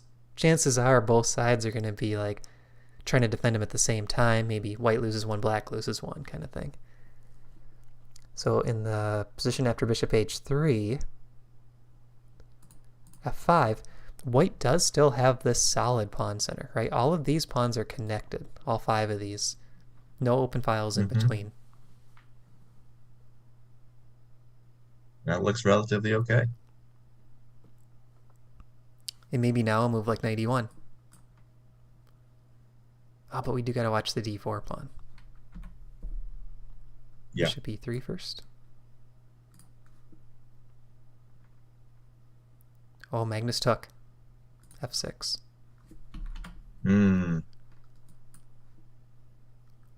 Top engine move. Yeah, top engine move and bishop takes, which was also top move. Oh, so Nepo took right back. Mm-hmm. Good time management by Nepo. Gotta have the recapture ready.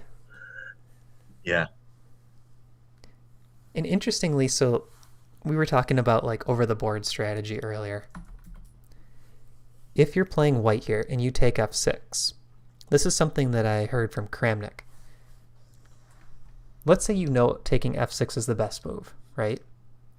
You could take f6, black takes back, and then sit and think about your next move. Or you could sit and think about it now. If you know bishop takes f6 is probably the best reply, you could have your move ready. And that way when you play e takes f, your opponent takes, you very quickly just throw out your next move.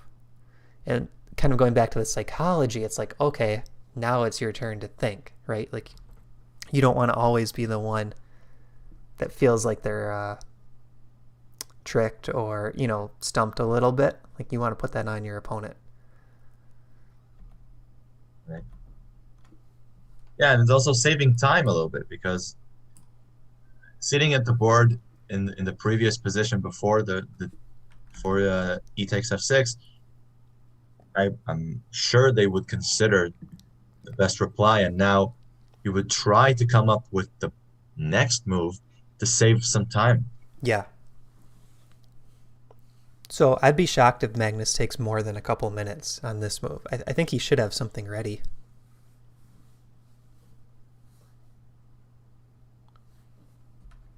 So we saw e takes f, bishop takes f, and we looked at bishop to a3, or bishop e3. We keep going back to that.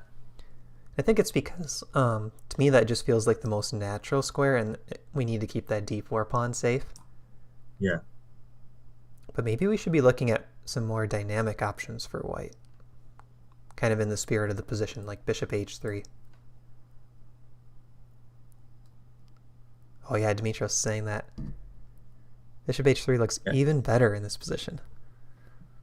Does it? Threatening bishop takes e6 check. Oh, that's a good one. And now black can't waste time taking the d4 pawn, even though it's underprotected. Right.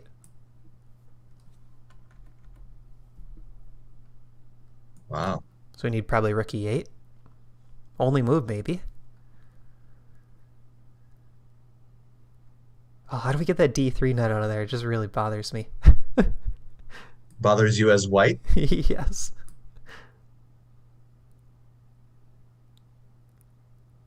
It kind of puts some pressure on the position for white.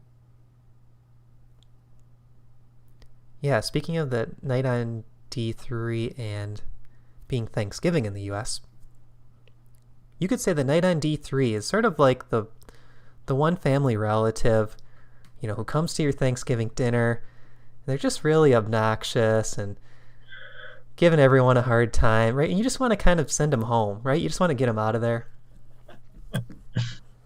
Looking for the excuse. Yes. Like, give them some bait. Send them home with a c1 bishop. Send them packing. Give them some turkey and send them home. Yeah, give them something to do.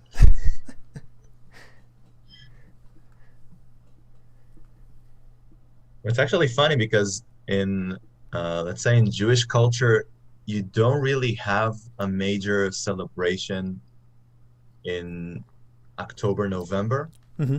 You usually have a major celebration like the New Year, the Jewish New Year, at around September, maybe early October, and the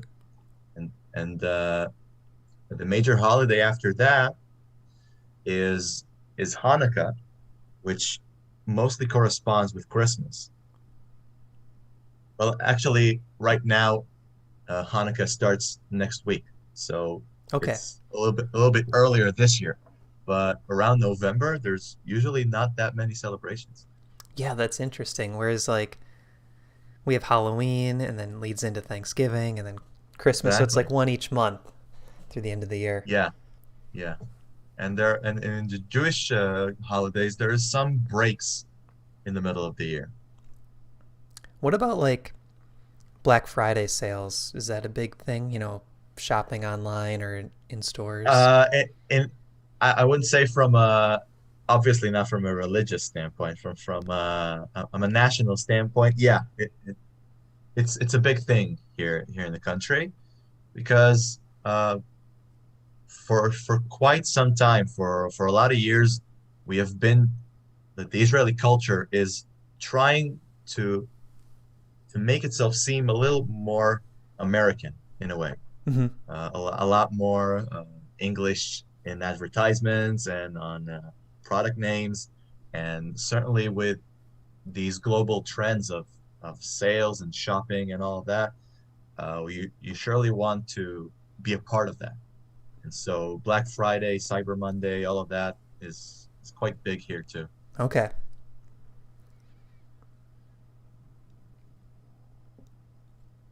So we're still in bishop takes f6. I like this bishop h3 move. It's very natural.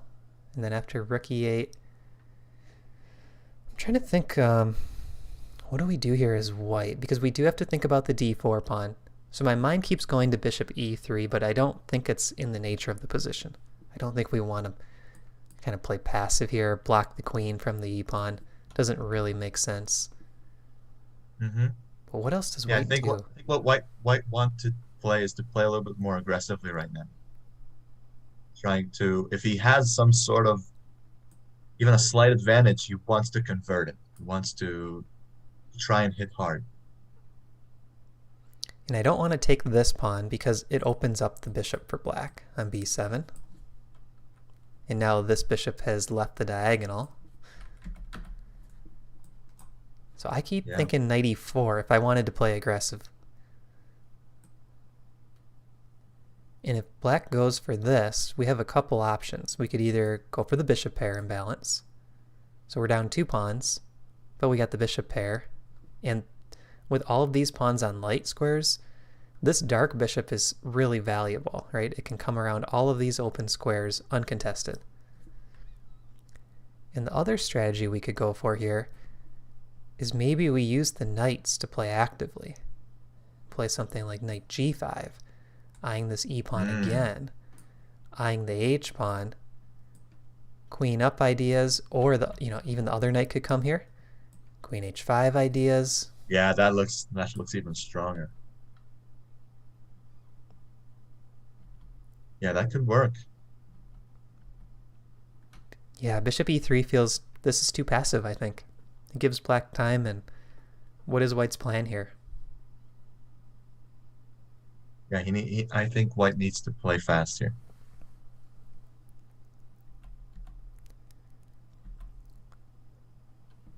All right, who's still in the chat?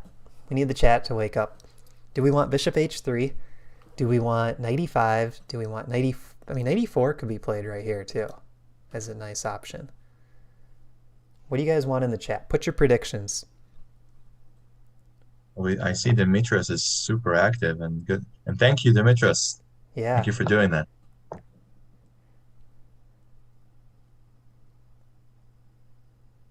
So we have 18 viewers currently. Yeah, yesterday we had 67 viewers at our peak. And I saw earlier today Jordan said that when he searched like World Chess Championship on YouTube today, our channel didn't show up, whereas yesterday it did. So I'm not sure what the difference was or how the YouTube algorithms decided that. Yeah, I think it's quite arbitrary, I would say, because you can't really control it. You can't really know on which regions you would show up more or how often. Yeah. And that's tricky. And then we get the Friday versus Saturday. It's a little bit different. I could see more people maybe streaming the game today, being a weekend. Yeah, I can understand that. All right, so here's a question for you. Yesterday after the game, I did a recap video. As a fan of chess, what's the ideal length for a World Chess Championship recap video? You would want to keep people hooked, but not make it relatively short, but not short enough because you need to actually cover the content.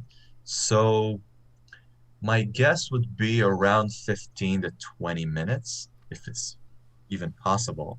I think it is. I think that's a good amount, because 30 minutes sounds to me like a lot of time, and sometimes a big time investment that I'm not inclined to make every day. And so 15 minutes, 20 minutes tops sounds like a more reasonable amount. Yeah, I kind of agree with you. I had a couple people tell me yesterday maybe aim for one under 10 minutes. Um, and I Like recorded, a blitz recap. yeah, and I recorded the recap and it was like 9 minutes and 57 seconds, I think. Oh, But the game also ended right around move 40, so it wasn't the longest game. Um, but yeah, I agree. I think somewhere around 10 minutes seems pretty good. I see Bird Cell saying 10 to 15. But yeah, what, 10 sounds good too. I was saying 20 just if the game was getting a little too long and you would have to explain some more of end game intricacies and some complexities over there. But if the game ends early as move 40, I would say, yeah, 10 minutes sounds good. and I saw yesterday most of the recaps were like 15 to 25, I think. So kind of closer to what you were saying. Yeah, but again, you could pack a lot of content in 10 minutes and less. That's true. Or record it in 15 to 20 and then upload it at like, Crop it up. well, crop it or upload it at like 1.5 speed. Oh, so you would need to speak really slow for the 1.5 speed to work. Yeah. And I feel like I speak a little bit slow to begin with. I try to explain my thoughts clearly and not stumble too much. So maybe you could just put me at 1.25 and be like, oh, he's talking normal. Yeah, I think 1.5 is quite a leap. You certainly hear the sort of a phony sound to it, Yeah. kind of a funky voice. But 125 can sometimes, if the person is speaking slow enough, it could seem normal. Like I've watched some lectures, computer science lectures on YouTube, and I just couldn't bear playing them at normal speed, so I had to play them at 1.25 or 1.5, even sometimes times two. Mm-hmm.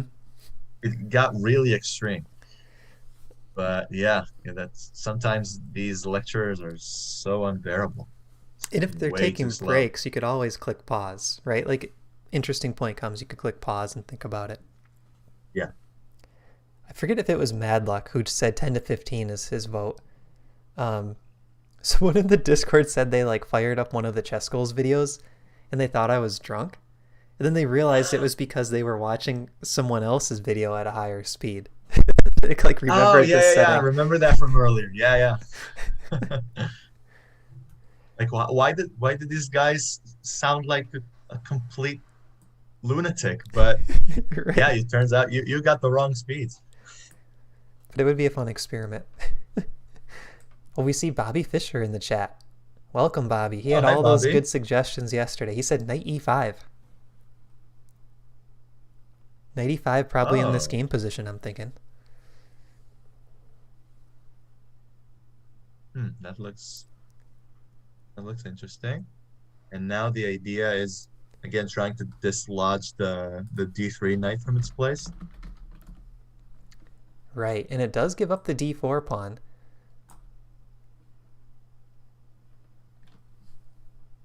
Okay, Bobby, so what if queen takes d4?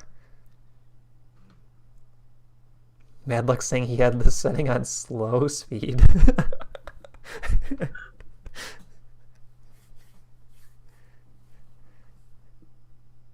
Oh, knight e4 was played in the game. Okay, so let's go back. 84. So no bishop h3, just the immediate knight e4. And as we were saying earlier, White's plan is probably getting the knight to c5. I believe so. And this is something, going back to imbalances, that I think it's good to point out. If White's able to get a structure like this, with that b7 bishop locked behind a pawn that has a pawn in front of it, that makes that bishop even weaker, right? That's an even worse bishop because this c pawn is never advancing. And it's also Yeah. locking in this knight pretty nicely. So And even the only though, the only maneuver for the knight is to go to a6. right. And then sometimes there could be tactics there on the diagonal. Like let's say white was able to set up a timely capture. There's a rook pointing at a6, bishop maybe pointing at b7. It could potentially create some tactical issues for black. Yeah. There's a move in the game. Knight a6. Guarding. Oh, Right? Okay. No engine, guys. We're kind of onto something here. We're we got finding... we got it. Yeah, we got this covered. Oh, look, there's a famous celebrity in the chat from yesterday. Jeffrey Olson, Jiggity Jeff. Oh, hi Jeff. Good to see you. I'm liking knight e3. Come at that bishop. Many ways to defend d4. Oh, he said knight e4. Yeah, knight e4. I like this too. This Yeah. Magnus, he's got some good ideas. All right, so what do we do here? We don't want to take b5, I don't think, because, again, that opens up this bishop on b7. Mm-hmm. I do like grabbing that bishop pair, but this is interesting. There could be an in-between move. Oh, it's check. I'm sorry. I was trying to grab c1 and the computer said no. Yeah. And now white's forced the issue here. Yeah, and we get the bishop pair for white. That's looking good. And what I like about this trade, that bishop on f6, recall, was causing some issues on the diagonal. So let's say that rook retreats. We can now get away with b3. And all of a sudden you see we're starting to attack a bunch of things as white in combination with having the bishop pair. And if that d3 knight moves, all of a sudden this knight comes to life. And if that knight were on e5 in combination with the g2 bishop, white's having all the fun in this position at the cost of only one pawn. Yeah, that's trouble. That's certainly trouble for black. There's a move by Magnus. Knight to e5. Really? And now what's the maneuver? It looks like a Again, pawn sack. challenging the knight. Oh, sacrificing the pawn. Yeah. Which way would you take, knight or bishop?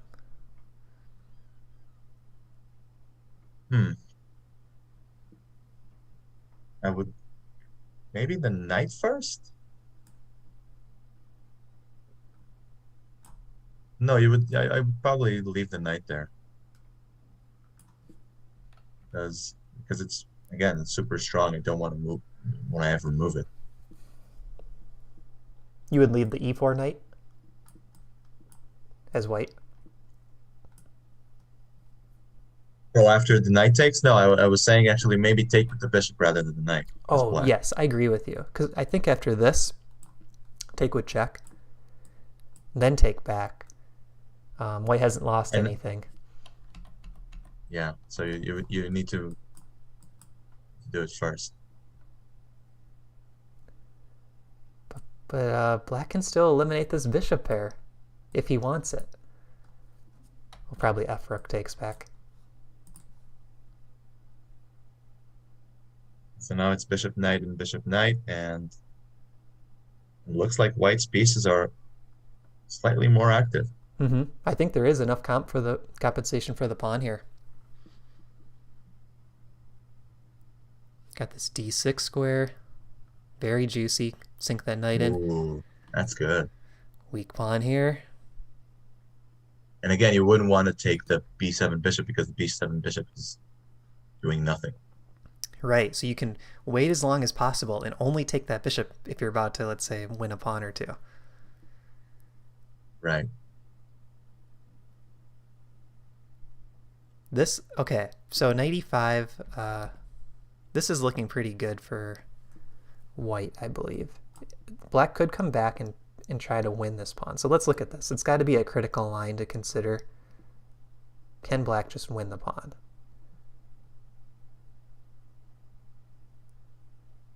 So after these trades, what can white do? I'm trying to think tactics trainer here because this is very, very close to a tactic. Like, can we do something with takes here? And it's like bishop hangs, rook attack, knight hangs. Whoa. Something like this, I think white's winning probably. It's two pieces for the rook and everything is active. And almost everything for black is hanging Right. in a way. And on the edge of the board. Every piece is on the edge. Well, it's not hanging, but the queen is overloaded. Definitely, yeah.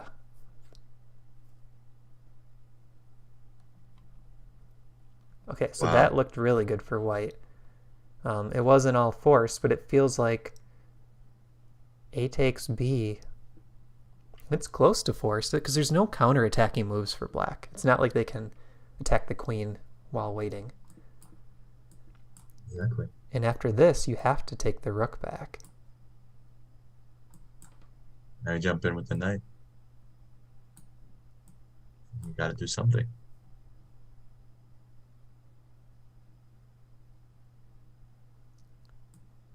Probably take A6. It's two bishops for a rook. We see it by Nepo. Bishop takes E5. Oh, so we're entering it. Possibly. Yeah, the lead chess chat is going crazy. They're saying minus 0.6. I'm seeing some evals, but then I'm also seeing someone saying engine trolling noobs.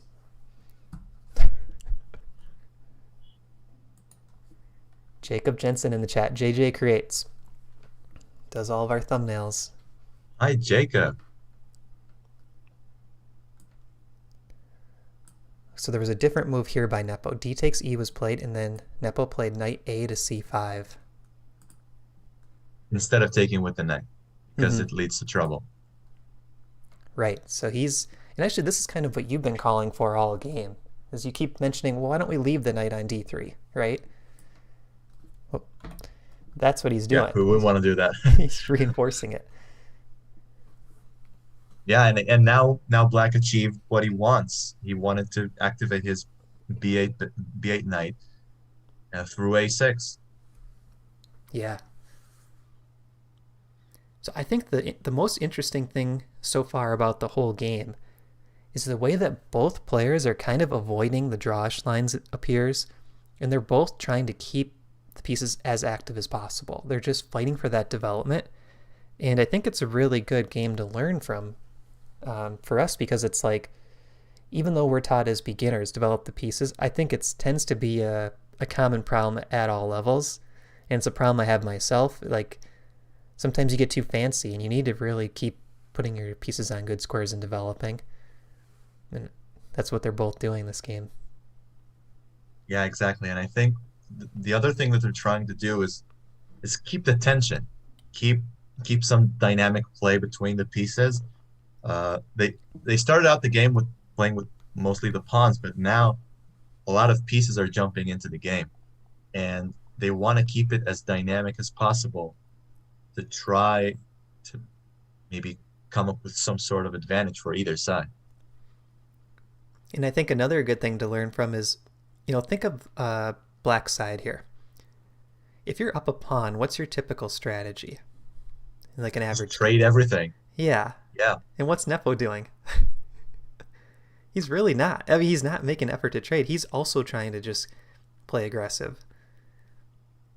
And I think there's something to learn from that, because even though engines might say positions are equal or have an advantage for the side with material, human versus human play, where there's a lot of mistakes to be made, it's very important to play for the initiative, play active, and create problems for your opponent. And that's what Nepo's doing. He's not content to just trade things down. He's actually trying to play active with these moves. I think a lot of the times when people analyze games with an engine, they're falling into this trap that, the players will just play the best engine moves and it will just lead to a draw and that's it. But most of the time, humans don't play that way. They're trying to achieve something. They're trying to unbalance things a little bit, maybe to their advantage, and not in the best engine way possible. Hmm. So it's very easy to fall into this trap of, oh, it's just they're just going to play the best moves and it's going to be a draw and that's it. Right. I've always thought it'd be interesting to have an engine that could be trained with neural networks. So, like, let's say your rating's 1500.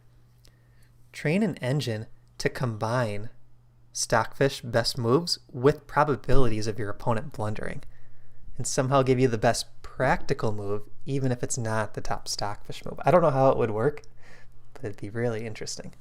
Well, there's actually something that does it. There's actually a bot that's called Maya, Maia, which is on Lichess, and it has three levels: Maya 1, Maya 5, and Maya 9. Mm-hmm. It Maya 1 is equivalent to an 1100 player. Maya 5 is a 1500 Lichess, 1500 player, and Maya 9 is 1900. And the way that they trained them is they fed them human games, and it's a neural network machine learning, and they trained them with these games. And the funny thing is, these bots learned how to play like humans, not in the most accurate engine type play, but the most probable human moves in these positions. And that's a really cool thing to do. That's a really fun experiment. So, how do you find the bots on Lichess? So you could actually search for it on the Lichess search bar, type MAIA, and it will show you either 1, 5, or 9. It would also say that it's a bot, and you could actually challenge it to a game, and that's really interesting to see how you measure up against a sort of typical player in each of those levels. That's really I cool. actually I actually played some of my practice games against this engine, and it's really interesting to see that on some moves I considered one possibility that was probably not the best for the bot to do, but it's mostly probably most human move to make, or the most obvious one to do. And sure enough, the bot did it. That's cool. And I think one fun thing about training with a bot like that, especially one that plays like a human, is you could play an untimed game and set up a physical board and still get that immediate feedback. It's not like a daily game or a really long game online. Yeah, that'd be Yeah, a great and way to train that's what you do. OTB. Okay, but how do we combine that with Stockfish? So what I want to know is take this position, right? Let's say I play Rook to D1 and it's the best Stockfish move. I don't know if that's true. But what are the Say it is. probabilities of each of my opponent's moves multiplied somehow by the Stockfish eval of those moves? And then let's say I look at the second best move. Maybe it's A takes B. Does that give my Mhm. opponent more chances to mess up according to Maya? Where it's actually the better practical move, but it's the second best Stockfish move. Like I want to see it in like an Oh, analysis mode where someone said where you could change your rating and say, okay, at the 2000 level, let's say, what's the best move?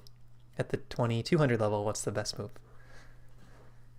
because you want to find not the absolute best, but the most practical option. Right. And my hypothesis would be that I wouldn't think that this new engine would tell you moves that are too terrible, right?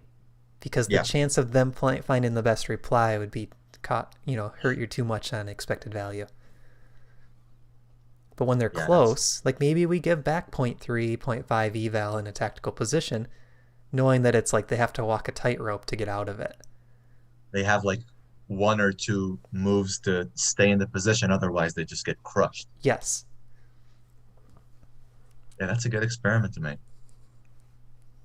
Maybe we could reach out to those researchers that created Maya and maybe ask them those questions. Maybe how does this work? I think there are some videos on YouTube explaining what actually went into this experiment with this bot. Okay. Yeah, that would be cool. I mean, it's a complicated question because you could always take it deeper too, right? You could look at one level, probabilities times eval, but you could also go down every single branch and say, okay, Yes, if I make exactly. the best practical moves and they make the probability moves, it gets complicated. Yeah, it does, it certainly does get a little messy. And the thing is, uh, I don't think they programmed it in in such a way. I think they, again, it's a neural network bot. So you feed it some of those games and it learns on the fly from those games how humans play and Mhm. how they evaluate certain positions or types of positions to try and find probably not the best move, but the best practical move from for this specific level. And it probably has a probability attached to each move, right? Being a neural net. I would guess so. Yeah, I would Okay. guess so. I see Birdsell says mayachess.com. You can also play the bot there. Yes, yes. And Bobby Fischer's saying, how about knight g5 here? Of course, Bobby Fischer trying to attack. Classic. Classic Bobby. And H5 coming next. Man, that does look good. Those are scary attacks. I feel like you gotta play h6. Get the knight out of there. And now what do you do? Just go back? Just trying to induce this light squared weakness around the king. And with the light squared bishop for black not doing anything, stuck on the other side of the board, maybe it's good for you. Yeah, but where do we put the knight? It almost feels like a wasted move unless we can really take advantage of that h6 pawn. Because the thing is, the position is getting more opened up now. So I don't know if white has time to really like bring that bishop into the game. I feel black's gonna, let's say this is played. Black can get a pretty quick c5 coming. And all of a sudden we're looking at this scenario where black's up a pawn and it's starting to matter. Yeah. So knight g5. I mean, it makes sense. I could definitely see Magnus playing it, and then after h6, maybe figuring out a more creative plan for this knight. Like Yeah, maybe, yeah, right, like this, or maybe through H3. Uh, no, no, that's not a good move because now F4 is, yeah, but that could be a way to try to offer it. Yeah, that probably is too slow. You don't want to offer a trade of that knight if you're avoiding the other trade. exactly. And these are called superfluous knights. They attack each other for black. And oftentimes when one side has superfluous knights, you don't want to trade one off. Because in a way, they attack the same types of squares. So even though they're on different colors now, they're following each other with the same routes. Right? So taking this might actually help black a little bit. Because the knight will come back to d3, and it's sitting nicely how black wanted it anyways. Oh, here's a move we didn't consider. Knight d6 by Magnus was played. Oh, he just played? Mm-hmm. Because I just wanted to say that he's now getting a little bit lower on the time. Yeah, so we're down to 49 minutes for Magnus, 1 hour for Nepo. Man, we're at move 19. So not, I feel like 1 hour at move 20 is pretty good pace. But Magnus is getting slightly low, and we see knight b3 by Nepo, played very quickly. Wow. Look what's happening here. It's an Wow, exchange and now sack. white. You think Magnus is sacrificing his rook? It looks like it. He's offering it. But look at the resulting position. Wow. Bad bishop. The c pawn can't move. Monster knight outpost on d6. No pawn can attack the knight or this pawn on e5. And yeah, Nepo would be pretty tied down here. And if you look at the material, he's actually up, let's see, a rook and pawn for a knight. He's up 3 3 points points. material. Wow. Whoa. What are we seeing here, guys? Jeff, if you're still in the chat, can you post a comment?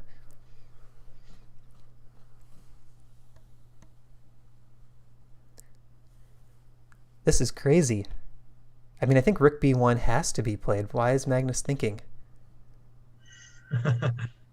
Right, because Rook A2 or Rook A3, we just dropped the bishop. Is there another move that creates sort of a counter tactic? Like take here and sack the rook? This just seems like craziness. Yeah, and now what do you go with the knight back to D6? Oh, yeah. Probably need to attack fast. Okay, so this is one way you could play it and try to just ignore those knights. Oh, so he played now Rook B1. Okay, Rook B1 played. Yeah, it makes sense. He thought about it longer than I would expect, but Rook B1.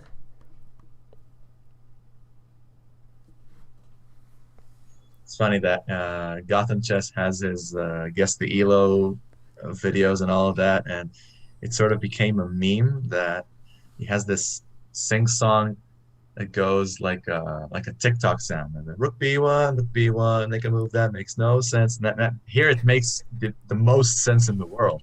Yeah, I haven't heard So that. Is that because players like it's specifically Rook B1 or it's like all moves that are suspect? no, it's specifically Rook B1. He analyzed the game of his subscribers that his subscriber's opponent was white and played Rook to B1 with the bishop on C1, and all of the queenside pawns is still there, so it doesn't achieve anything. And so he just called it out in a very, very funny way, and it stuck from then on. A lot of his later videos make a reference to it, even in his own games. That's It's cool. super funny. That's Yeah, really super cool. funny. It's almost like he's turning into Ben Feingold a little bit, though, right? You start to develop these like catchphrases after a lot of streaming, right? Little jokes that you Yeah, repeat over and over.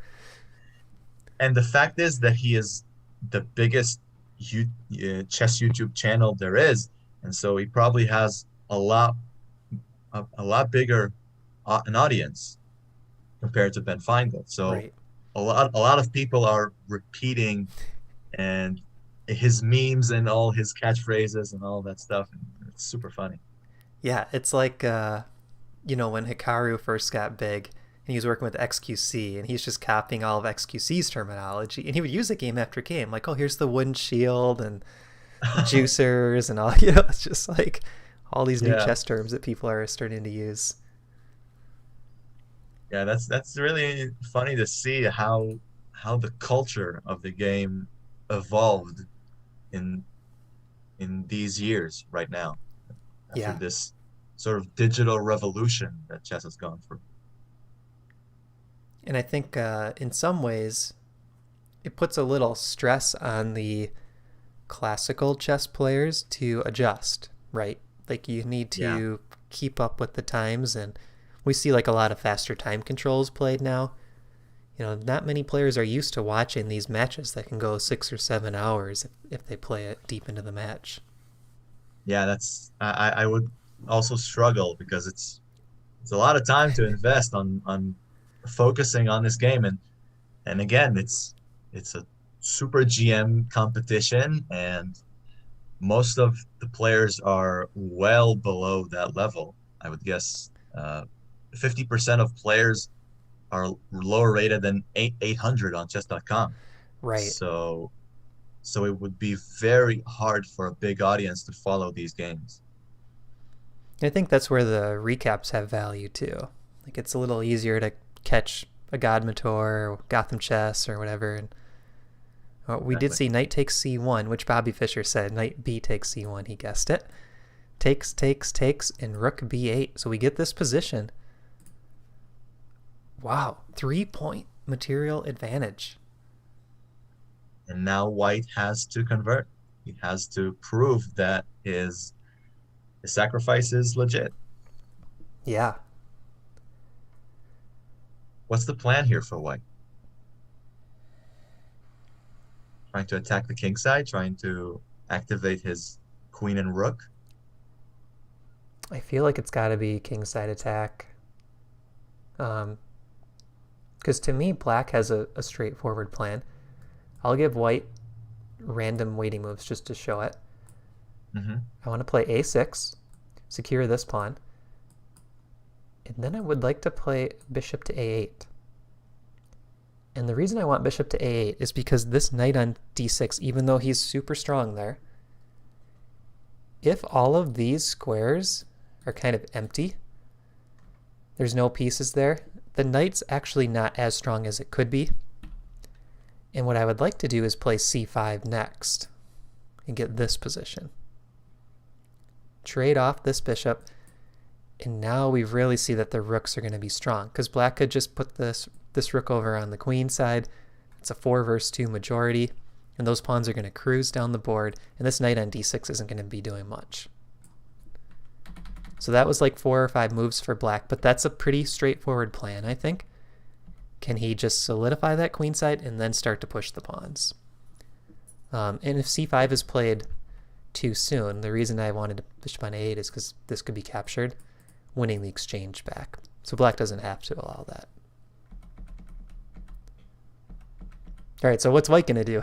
What is white going to do in the meantime? Yeah, that's the big question. He needs to come out guns blazing.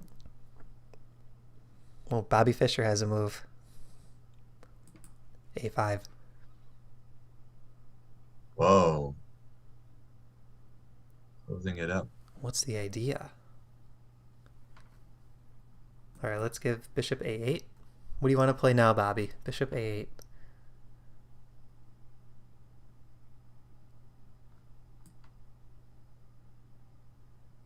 Maybe a6? I'm trying to create a strange scenario where maybe I can use the a pawn. Take. But the problem is black is up so much material. He could probably give that exchange back. This still looks really good. Now he's up, what, 2 pawns? Mm-hmm. Yeah. It's not enough for white. So do we feel like Nepo has the advantage here?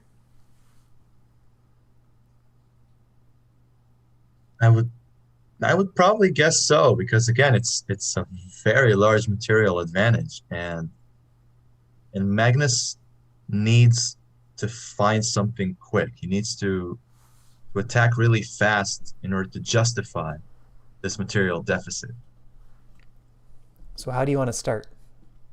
What move do you want?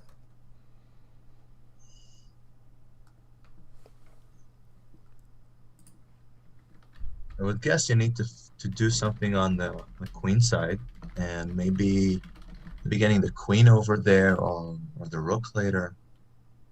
I don't know, just spinning it out. Queen g4, or I'm not really sure. It's really difficult here. I do like queen g4, or maybe queen h5. Yeah, that can work too. With bishop e4 being the idea.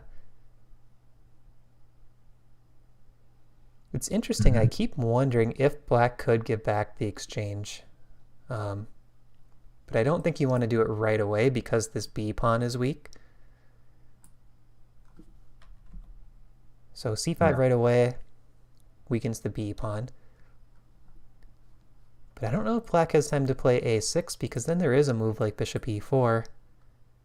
And this is looking a little bit scary. Create some extra threats. Unnecessary threats that maybe black doesn't have to allow that easily.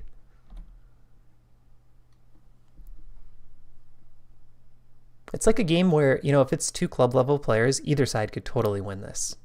But the question is it a position where Nepo is just completely winning? Like, I wouldn't be surprised if this is winning for black at, you know, Stockfish versus Stockfish. I don't see enough play. Yeah, and now again, if Magnus doesn't find a way to play really fast and attack all out, he won't stand a chance. And he played rook d1. Okay, I'm going to go out. Maybe it's not even going out on a limb. I'm going to predict that Nepo wins this. I think Nepo wins this Nice. game, guys. You think Magnus' sacrifice was unjustified? Yeah. And I don't know which point it went wrong. It might have been something where he was already worse.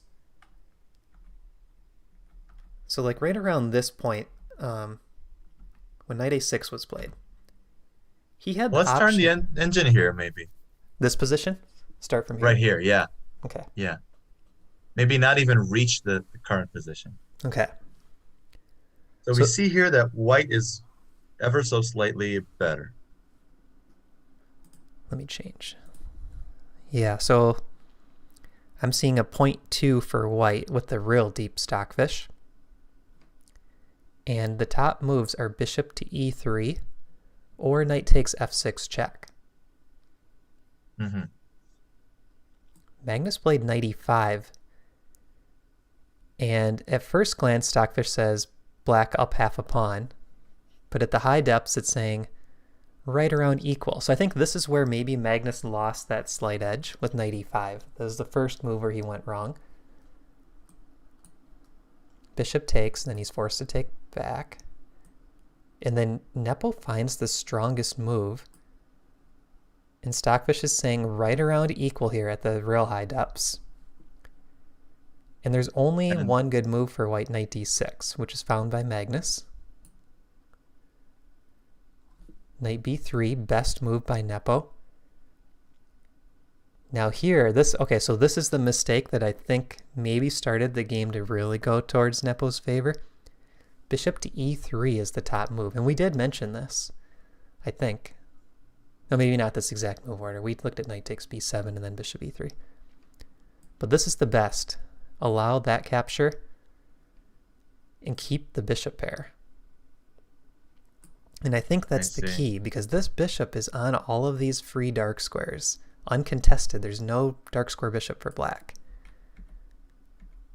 But in the game, Magnus played rook to b1. And all of a sudden, this eval goes to minus 1.2. ooh, And yeah, we have the trade. This is forced. Rook because a now you b. gave away your possibly only hope for play with the free dark squared bishop for one of his superfluous knights, and now you're left with not a lot. That's right. That's exactly right. And that dark square bishop could have helped attack the king side, or could have put pressure on the queen side squares. And in the game, Magnus played rook d1. That is the top move. Well, actually, queen g4 at higher depths is number one, but rook d1 also looks pretty good. Yes, who mentioned queen g4? I think I did. Yes. Oh, playing Magnus, it's always a good feeling. Wow. I'm surprised that I found it. And actually, okay, so it is a pretty big difference. This is showing a 1.6 for black after rook d1, Whoa. and queen g4 was 1.35. Yeah, on the higher levels, I see why it's a big difference. In most of my games, it doesn't make any sort of difference, even a 0.5 pawn to either side. But here, yeah, definitely. So it's crazy to me that we're seeing that eval, that big of an advantage for Nepo, and he has the advantage on the clock. Wow. Yeah, I think your prediction really does have a lot of ground. And it looks like b takes a4 was played by Nepo. So he's grabbing this additional pawn, creating the worst looking pawn structure you'll ever see in terms of pawn islands and isolated pawns. But it is an endgame. Every pawn matters in the endgame. Yeah. So he's up the exchange and 2 pawns. Is he? Yeah, that's right. I had to count the pawns again. Exchange in 2 pawns.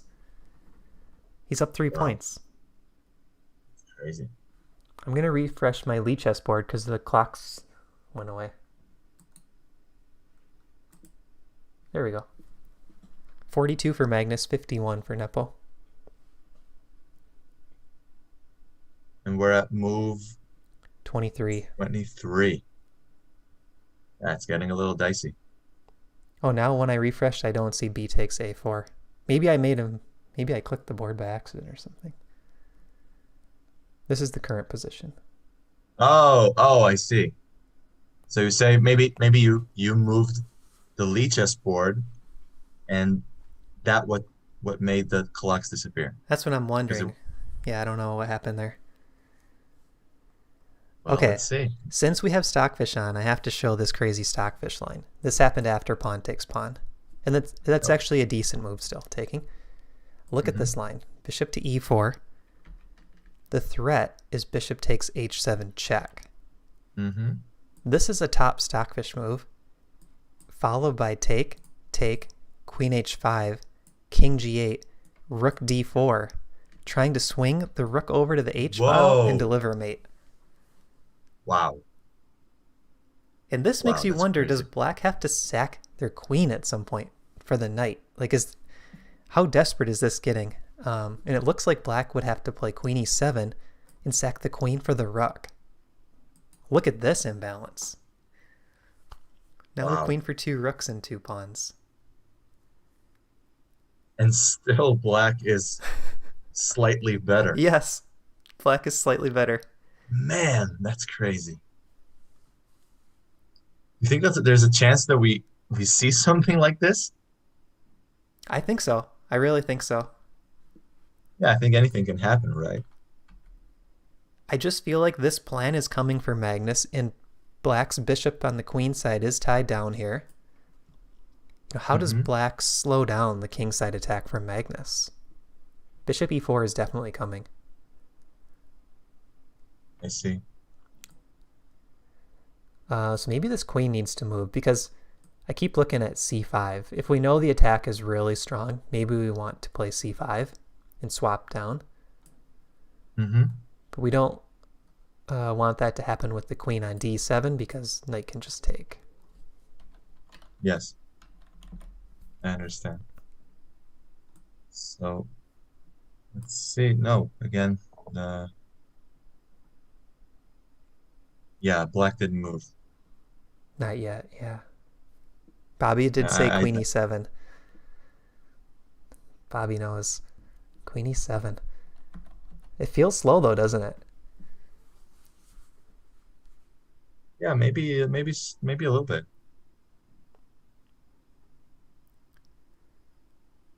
So here's the other plan white could play. Queen G4 followed by bishop H3 and attack this guy. Oh, yeah, that's good.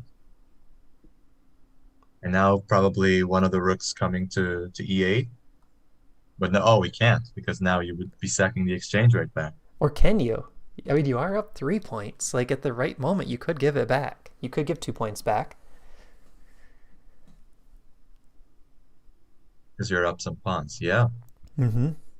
So yeah, after this, bishop goes to H3, one of the rooks protects, and now you sack the rook for the knight, and you give away another pawn, So let's and try then you're still this. better.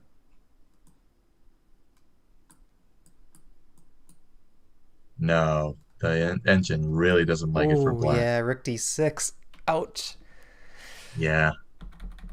And so, do we have a move? I think we have a move, don't we? Yes, bishop A8 was played. Yeah. I think we're going to see it. I think we're going to see the sack. Yeah, I think white needs to bring the bishop e4, bring the queen over. He needs to attack, and he needs to do it fast. Otherwise, he doesn't stand a chance. I agree. Wow, what a game. This is a great game. Even better than yesterday's. Yeah, maybe setting the tone for the rest of the match. I hope so. I really do. Because I think at the very highest levels in chess, if one player is set on killing the game and just creating a dead draw, especially when they have white, it's really hard to do anything about that. If both players Right. want to fight, that's when you get these kind of games. This is really exciting. I think as soon as either one of them gets a win, uh, the games that they play white, they would probably press for a draw. And just try to, yeah, coast a little. Yes, trying to hold on to their win and prevent the other guy from lashing out. But in the games when the winning side has black, they would need to defend well. Yeah. And maybe so from the white side, if they play kind of low risk positions with maybe very slight edges, that would be a good way to go, where it's like, okay, give my opponent a chance to overpress, and I could still possibly score another win with white. But this is Yeah. crazy. I mean, Nepo's in the driver's seat. According to Stockfish, Nepo is up 1.29, 1.3. Oh, I also see Presta J in the chat. Hi Jay. How you doing? Hey, Presta J.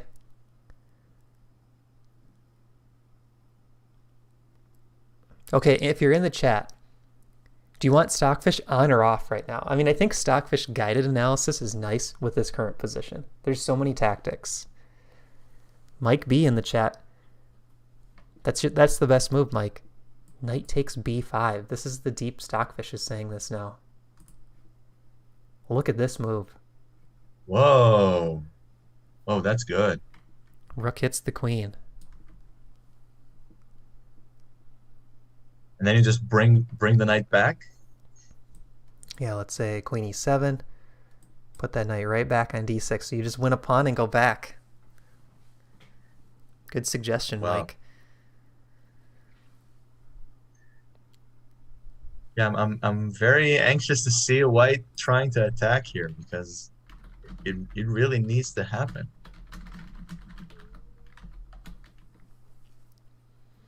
And you know what I like here for white? White could take the time to play rook d4 at some point. Swing that rook over to the h file. Yeah. In combination with bishop e4. Mm-hmm. I would guess you would need to move the rook first. I think Right. so.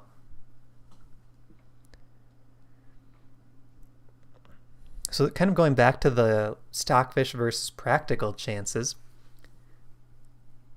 If we didn't know the engine eval, would we feel like white's actually better here? Does white have better chances in this position? Because it feels that white has a very clear plan. We know what we want. Bishop e4, queen h5, rook d4. And there's a lot of value in having a clear plan. I don't see like a great plan for black. I'm not sure what Nepo is trying to do here. Well, didn't we just say a while ago that black's plan is actually the clear? We did. Yeah. Because black what he wants to do is just trade everything. So c5. And yeah. Exactly. That's a good point. And it comes real quick. So there's no bishop e4. That's a really good point. Yeah. So maybe this is just fast enough to prevent that bishop takes h7 check idea. Because if white has to trade, take, where's the kingside attack? Where's the e6 pawn pressure? Now what do? You have a knight for a rook and down some pawns. Maybe just one? Just the one? Actually, it's No, even pawns right now. even pawns. Yeah. So you're down a knight for a rook, and your knight can't really do anything by itself.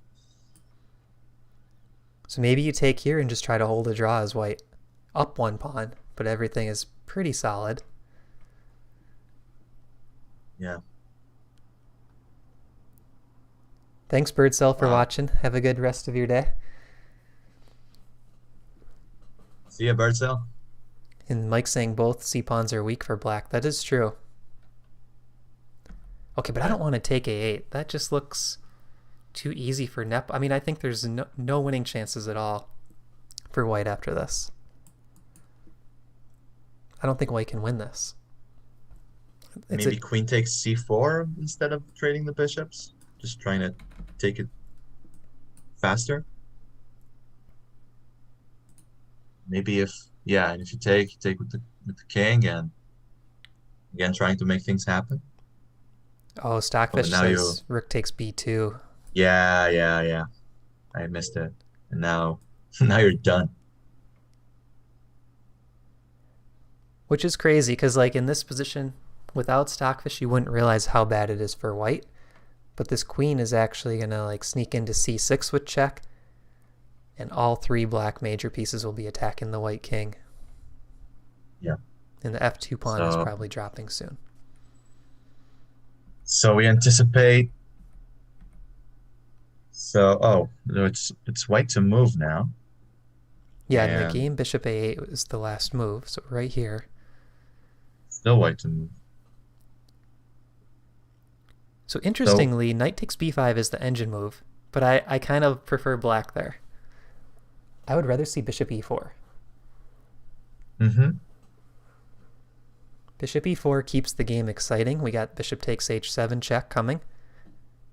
Immediate threat. Yeah, that's crazy.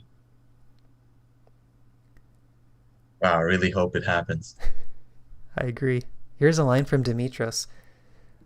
Why don't you try the combination of queen g4 for white, followed by knight f5 and knight to h6.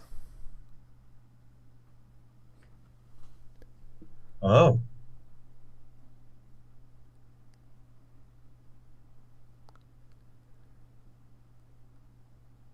But here's what I'm wondering. When the knight gets to f5, could black get away with taking f5 with the pawn?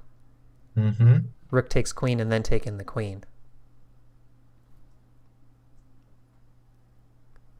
Then what did you do? You sacked the knight? I think so. So I think black can get out of it with that pawn takes knight. Yeah. So then the question is, do you still want the queen on g4 if the knight f5 doesn't work? And I'm thinking you probably want the queen on h5 out of the two, just because Yeah. I'm really lasered focused on this h7 pawn. Mm-hmm.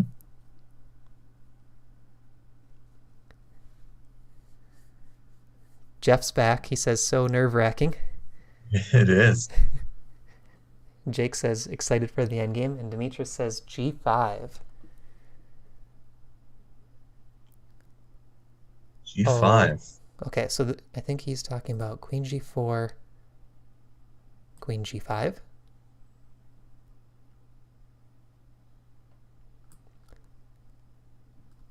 Maybe by black?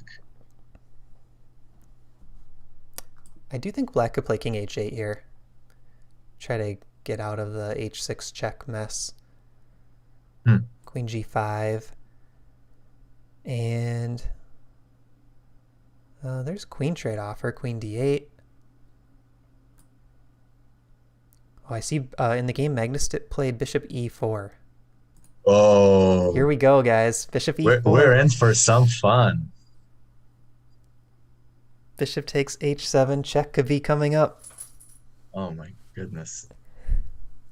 You think he'll play G6?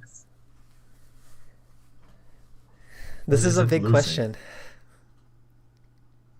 G6 is the solid move. That's probably what I would play. But I'm looking at the Stockfish lines, and B takes A4 is also playable.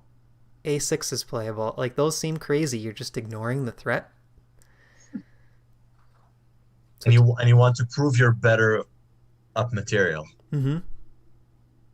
Big decision by Nepo here. Do you play G6, or do you kind of... I mean, do you encourage Magnus to go for the sack? And maybe that increases your winning chances if you calculate you can survive it. Wow. What a game. But G6 just feels so solid, doesn't it? does. It looks like it shuts down White's play almost completely. Yeah, how do you continue the attack? It's gotta be h4, I would think. H4, h5. Yeah, because you need to break the barrier around the king Mm-hmm. somehow. Right, we want to get rid of this pawn.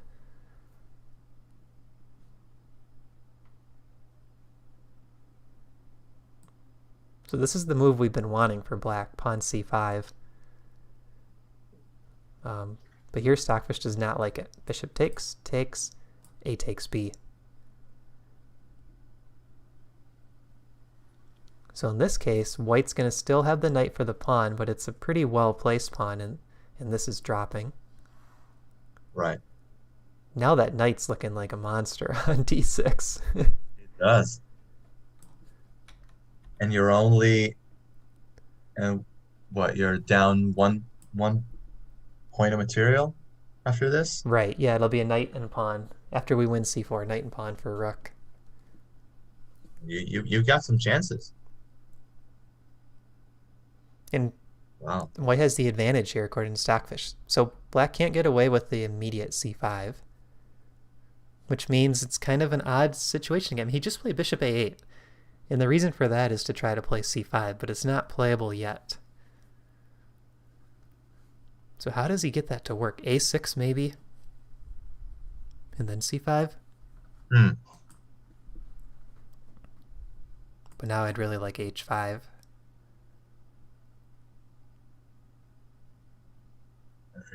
Take. c5. Queen. It's scary. Queen guards h7, but there's still discovered attack on that queen. Wow. Man, what a position. But now again, is Stockfish saying black is still better? In this position, yeah. That king can hide on h8, and he's actually pretty safe. There's not enough time for that rook to join the attack because bishops are already trading. Wow. If too many trades happen, Magnus is just lost in this position. That's the crazy thing.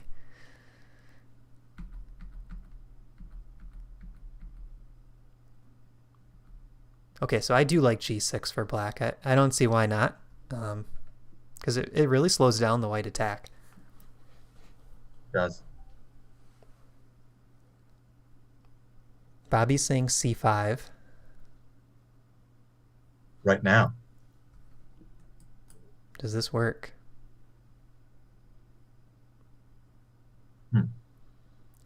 So again, Stockfish likes this line for white. So if white can get this position, he's actually playing for the win. Down a point. Down a point after taking this pawn, but he's playing for the win here. Because I think this c5 pawn is dropping as well. There's no rook c8 coming.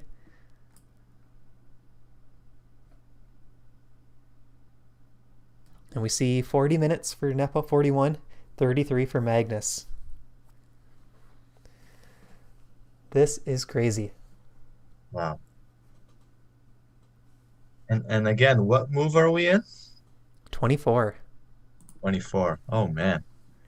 So what was that we pace were around we were move talking? 20 for an hour for both sides, right? Yes. It took them 20 to 30 minutes each to play 4 moves. We thought that was a good pace at move 20, but now they're really, yeah. So 16 moves remaining for 33 minutes. 2 minutes a move is not much. A couple deep thinks and you're in time pressure. Yeah, you need to play fast. And who's under fire here to crank out the best moves faster? I would say it's Magnus. Yeah, he's got something to prove. Yeah, he's down material. He's looking like down on evaluation, and he needs to prove his attack works. Wow. I mean, G6 has to be the move here. It's got to be. It looks so solid. Yeah. But I would actually love to see a line where we get bishop takes h7 check. Like, what if Nepo here plays b takes a and says, I'm not going to give you that line that we just saw with the white pawn on b5, where white can play for the win. I'm going to play b Mm-hmm. takes a, and my threat is c5. And I'm going to be completely winning if this happens. If So b now white has to play bishop takes h7 check. I think so. Nepo gets to choose. This is crazy. Nepo gets to choose if Magnus sacks the bishop or not. He gets to pick the course of this game. This is a huge decision. Wow. Because if you play a move like queen h5 here and allow g6, I think black is going to win this. This sack doesn't do much. Or does it? Oh. You're right. I spoke too soon. Yeah, the rook is coming. Is it?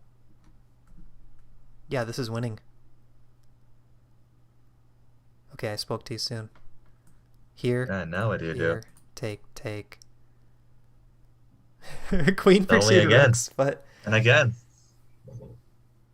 knight f7 check threatened. Yeah, but wait. What about after this? Rook g8. Then I get... What do you do? You're pinned. Oh! So you come in with check. It's mate. It's mate. It's mate. Oh, man. I didn't see the pin. I was trying to move queen h6. So the pin doesn't work. No, that's insane.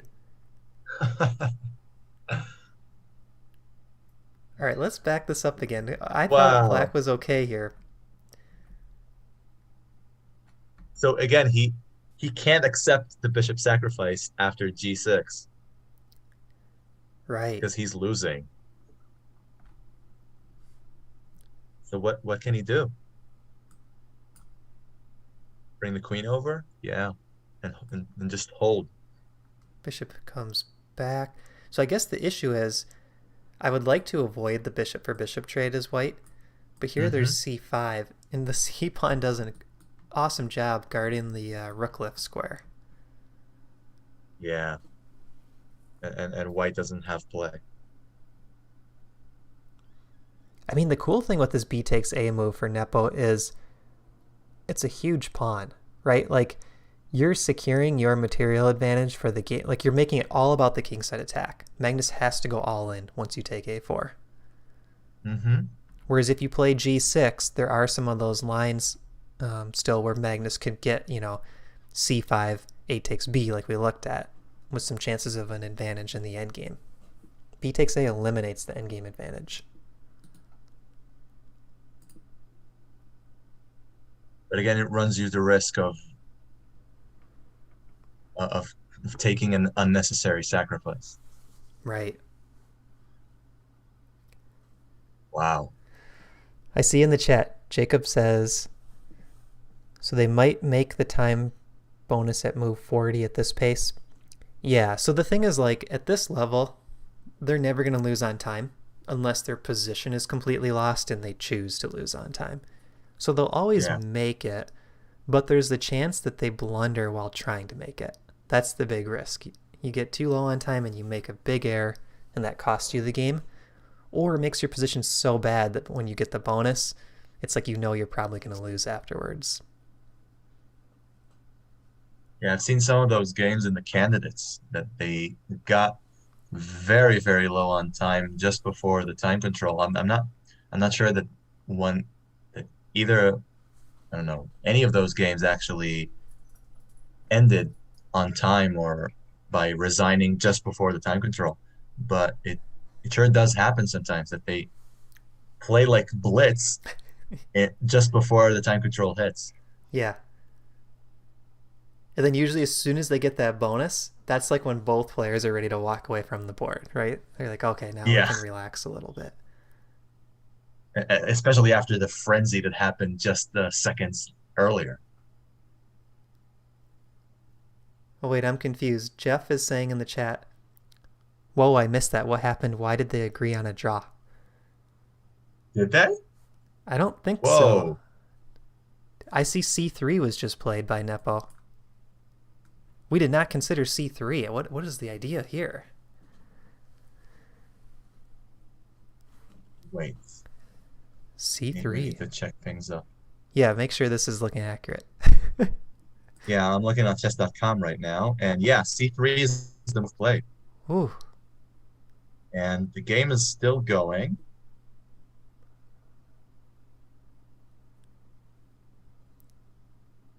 Hmm. Oh, Jeff said on Chess24 they're calling it a draw. Wow. What? No, wait. That's crazy if that's true. Let's check. There's too much I'm looking play. at Yeah, I'm looking at the coverage on the chess.com stream, and it looks like they're still sitting at the board. They're still playing, I think. I'm Maybe not it sure was a it's a draw relay. yet. Maybe it was a relay bug because we've seen relay bugs on both Lichess and chess.com early in the games. I think some of it comes from the DGT boards. Hmm. Like it might just, for some reason, relay the wrong info, then they have to correct it. Yeah. But again, I think the game is still going. All right, so we're not I going to don't. wrap up the stream just yet. Presta J says it does look like they're playing on Chess24. Okay. That's good. I would be disappointed if it was already a draw. So what I'm thinking here is No, Nepo might want to go for this B takes A line, creating a passed pawn. And yes. like I talked about a little bit yesterday, a passed pawn is a really good way to play for a win. So that's how you can maybe convert this position where Nepo feels he's better into one where you can realistically play for the win. Mm-hmm. Because now A3 is coming, Rook B2. Black's got a lot of play. Wow. Yeah, that looks good. And now again, white needs to play sharp.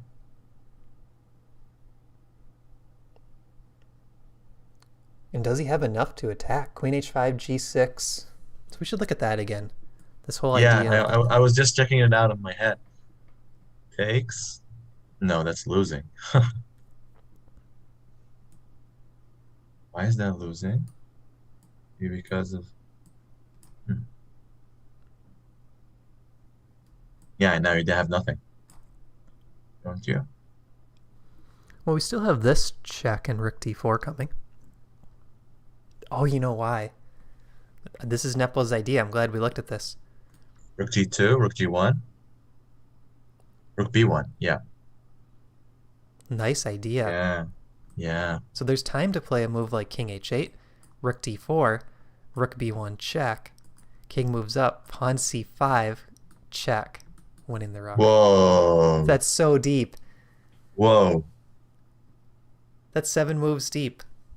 That's why Wow. he's a super GM. Yeah. Because like even though it's a position where there's a lot of tactics, I feel like this one line is pretty forced, right? Like there's only so many options for Magnus that even work, and they all involve this like Queen H5, Bishop takes G6 type stuff. Mm-hmm. So that's the idea with C3, I think. He's actually trying to get his rooks into the game, the B8 rook. Yeah, looks good. So the sack does not work here for Magnus. Meaning in this position, yeah, if the sack Do doesn't something else. Yeah.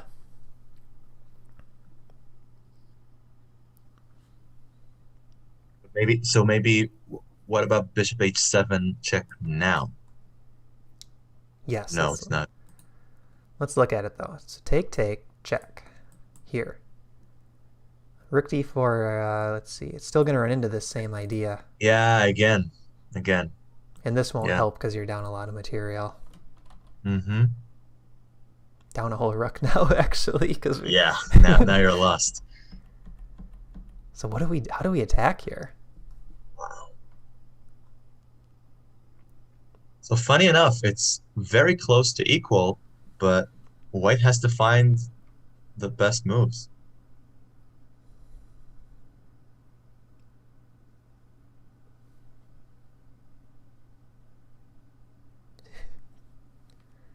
Okay, Jeff is saying, Yeah, oh, make a move. Presta J, Geary is commentating on Chess 24, so I trust him to tell me if it's a draw or not. Jeff says, oh, I see both players were gone from the table and they had a half score over both of their heads. Nepo is back now. That's crazy. Oh, maybe half because of the previous game, right? Oh, sure. Okay, at first I thought maybe like the producers made a mistake. Yeah, that'd be it. Half maybe for each game. Yeah, because they drew the first game, so it's a half a point each. Yep. No, they're still at the board. And Jake is saying such a deep move that people on in the Reddit thread on r/chess don't understand it. LOL.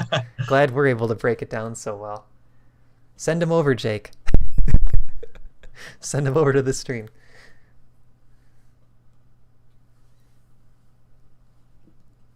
We actually have 25 people watching now. Shout out Awesome. to everyone watching. Thank you.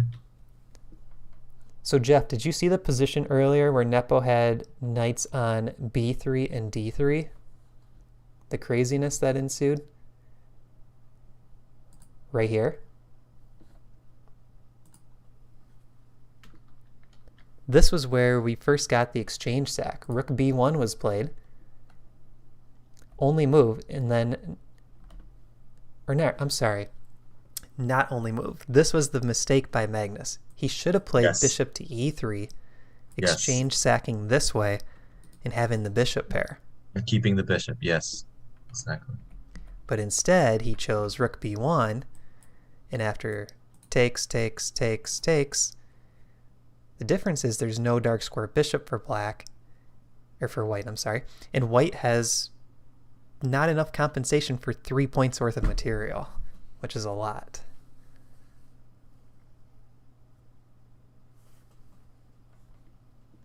And now white needs again to find something going. Yeah, so we had rook b8 played, rook d1 lining up with the queen, b takes a, and I love how Nepo just keeps choosing the active and kind of the aggressive moves in this situation.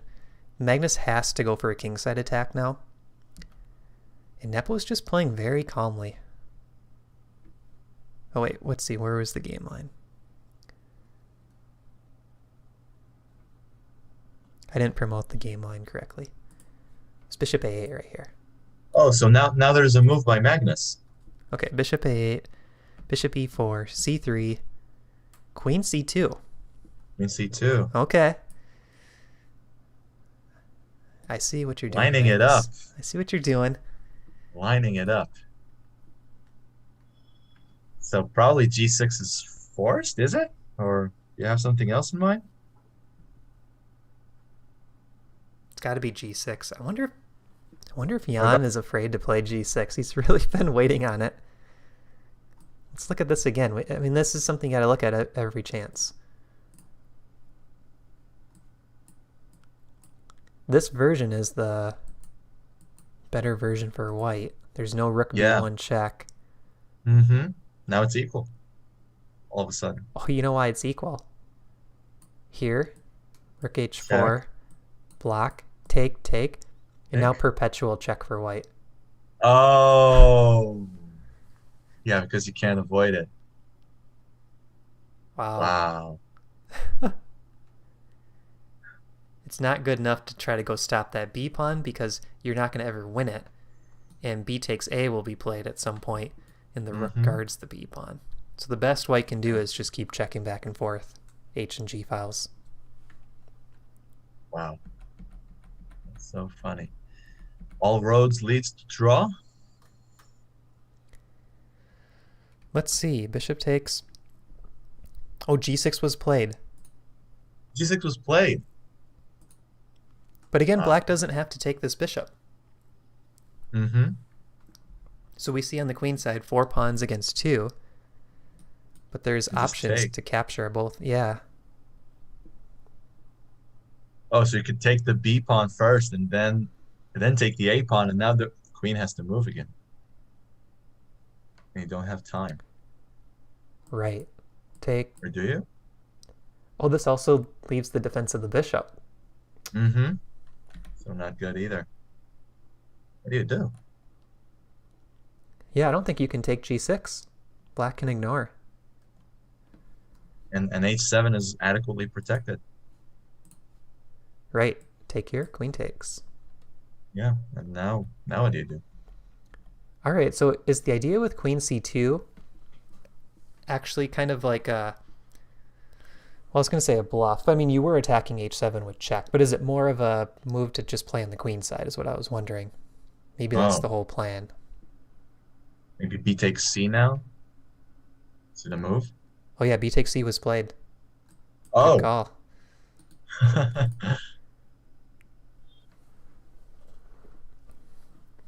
All right, so we kind of lost the kingside attack excitement.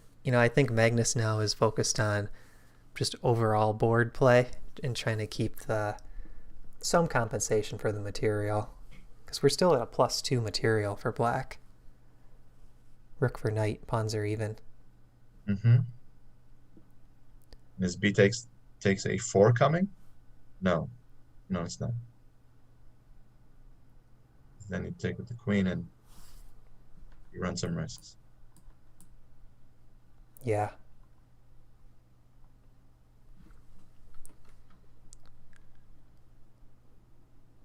It's probably not a good move for black. Mike was saying he still liked knight takes b5, lining up the rook and the queen.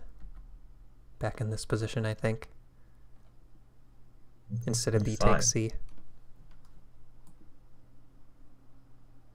Yeah, that one's always interesting, because that knight could come back to take c3. Right? Queen moves, knight takes c3. This pawn might drop, though. Yeah, I'm wondering if there's like a counter tactic for Nepo on that line. Because right here, the knight is hanging. Mm-hmm. When I see in the game, b takes a4 played by Nepo. Oh.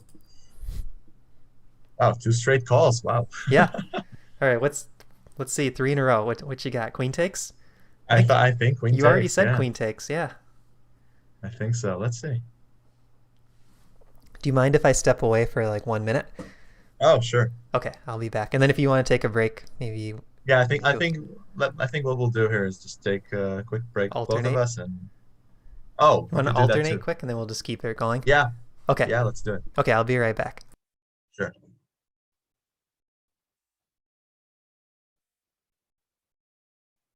So, what an exciting game. Kingside attack was blunted. Now what Magnus is trying to do is hold on to his material, trying to stir up some things on the queen side. Maybe get something going. What do you guys think? On h4. In this position right here, Demetrius?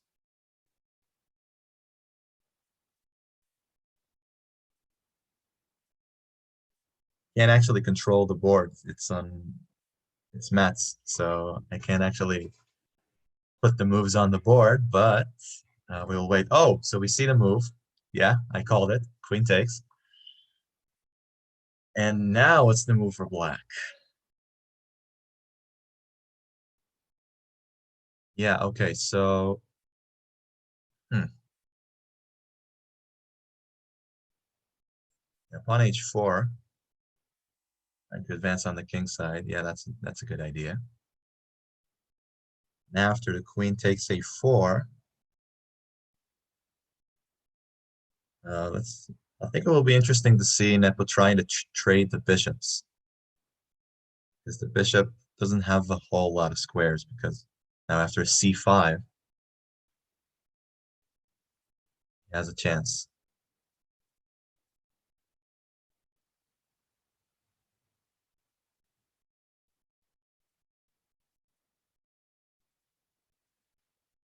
So I called it.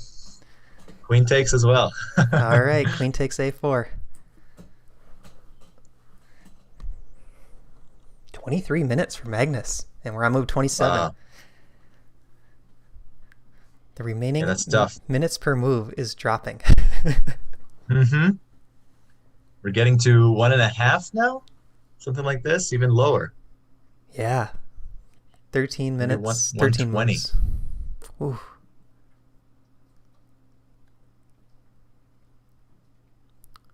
There are some suggestions of moves in the chat.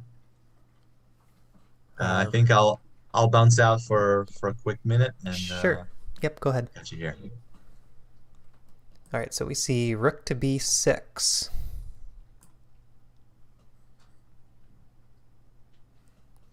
Bobby's suggestion. So what I like about this position is, from white's side, I mean, even though there's no kingside attack remaining, I feel like Magnus is back into a position where he's back in the game in terms of just the material count. So there was like a stretch there where it seemed like Nepo was very close to just winning if Magnus didn't have an attack. But this queen c2 idea, taking back on a4, I think keeps Magnus back in the game just from an overall perspective without needing that kingside attack. So if we do a material count here, we see it's still just a rook for a knight. But look at the knight on d6. It's a very strong piece. And it's not easy for black to dislodge that knight without sacrificing their rook for it. And this is a scary move, rook b6, because you do still have discovered attacks, right? This knight moves, our rook attacks the queen. Birdcell says, geez, I leave for half an hour and now we're in draw territory. You know, it's hard to say if it'll be a draw. There's still this big imbalance, rook for knight. But I think it's looking more drawish than it was a few moves ago when Nepo definitely had some winning chances. And Mike B is saying, try to get that knight to f6. That would be nice. So maybe we could drop the bishop back. I still think black wants to play c5 and swap the bishops. Without blundering the queen, though. Welcome back. Yeah, I'm back. Yeah. To a queen blunder. So we were just discussing... the rook b6 I see played now. That was Bobby Fischer's suggestion, rook b6 in the chat, but not played yet. Oh, not played. Okay. Oh, I see we have a new member in the chat. Jathan saying knight to c4. So rook b6, knight to c4. Hitting the rook. And hitting the queen. Yeah, that's got to be looked at. What does black do here? Here's a boring move. Queen f7. Back the exchange back, and now Get f2. But my feeling is this is getting into that draw territory. Mm-hmm. Nepo is still up a pawn temporarily. Can we get away with this? Ooh. Oh, because he... Yeah, I see that. Wait, what? Eval bar. Whoa, what's that? What's that about?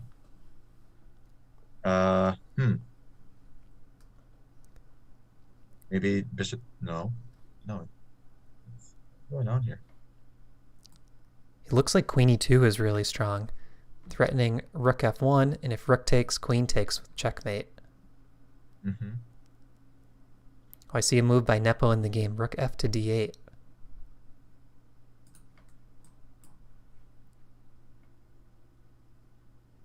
Nice.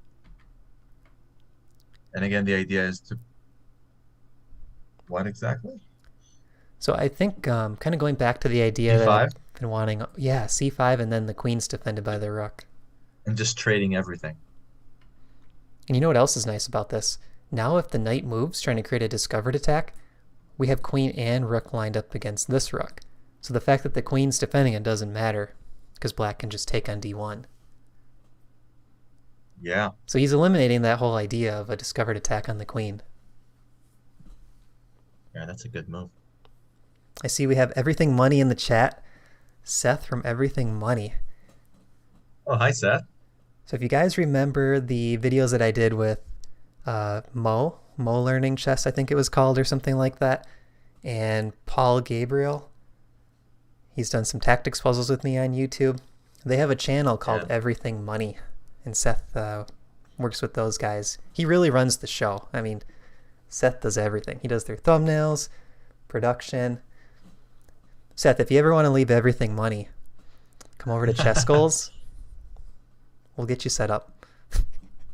It's a huge channel. We got a lot of money for salaries. So what's the idea for white now? Rook f to d8. How does Magnus get ready for the c5 move? I'm thinking maybe, could we play bishop f3, defend this rook an extra time, c5, and somehow find a good square for the knight? What about this? Using Mike's idea, can we get that? Oh, this queen drops. Sorry. I'm just blendering queens left and right. So c5 offers the queen trade and the bishop trade. Very nice move by Nepo. Rook f to d8. I like it a lot. Yeah. I think it's the only he goes for what he wants all along. Yeah. So if you're Magnus here, what do you do?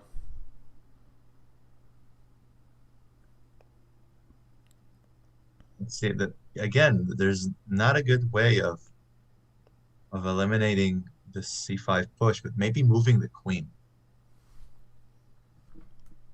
Where do you want her? Trying to think. Maybe c4 or a1. I don't know. Because you probably want to keep the queen on the board. Yeah, I do like queen c4. c5. Are you okay with trade? Yeah, maybe. Trade and take this pawn. Okay. So now you get that knight and pawn for rook imbalance, and again, there's no easy rook c8. I mean, it might work tactically with the d1 rook, but long term your rook can't sit on c8, that's for sure. Yeah. Oh, Bobby Fischer is saying bishop g6. If that's in the game position, we got to look at that. Bishop takes g6 right here. Is this anything? Because again, we get this dual threat, and we still have a potential discovered attack. Yeah, I would love to do this check. The problem is the pawn hits the queen in the end. So winning this queen isn't that... Oh, winning the queen's with check, though. Yeah, but this can't be good. 2 rooks and a bishop.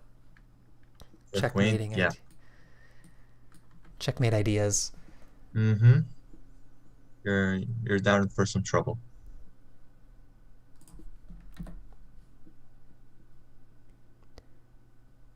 Jathan says queen c2. Oh, yeah, that's even better, I would say.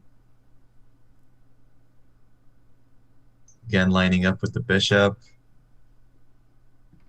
Turning the rook again.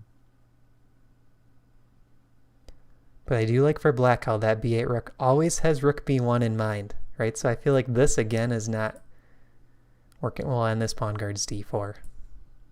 So this probably isn't quite working for white. So c5, what do we do?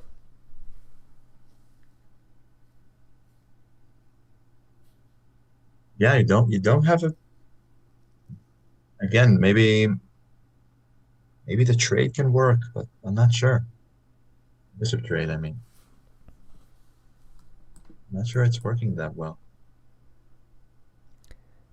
Yeah, it's almost like if white's able to win this c5 pawn, then he's good with the bishop trade. But if he's not able to get that pawn back, I see we got two new moves.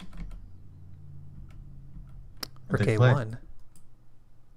Rook a1 and c5. Okay.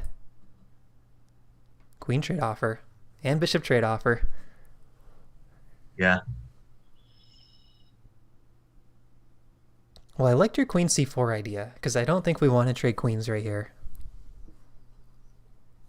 Queen c4, and can we win this c5 pawn? And now I want to see what does the rook on a1 doing? Is it what pressing on the a file, the a7 pawn perhaps? Must be. And now after what? Now what do? You take and yeah. I mean, that knight is still pretty active. It's got a lot of And options. and black doesn't have good checking prospects. Right.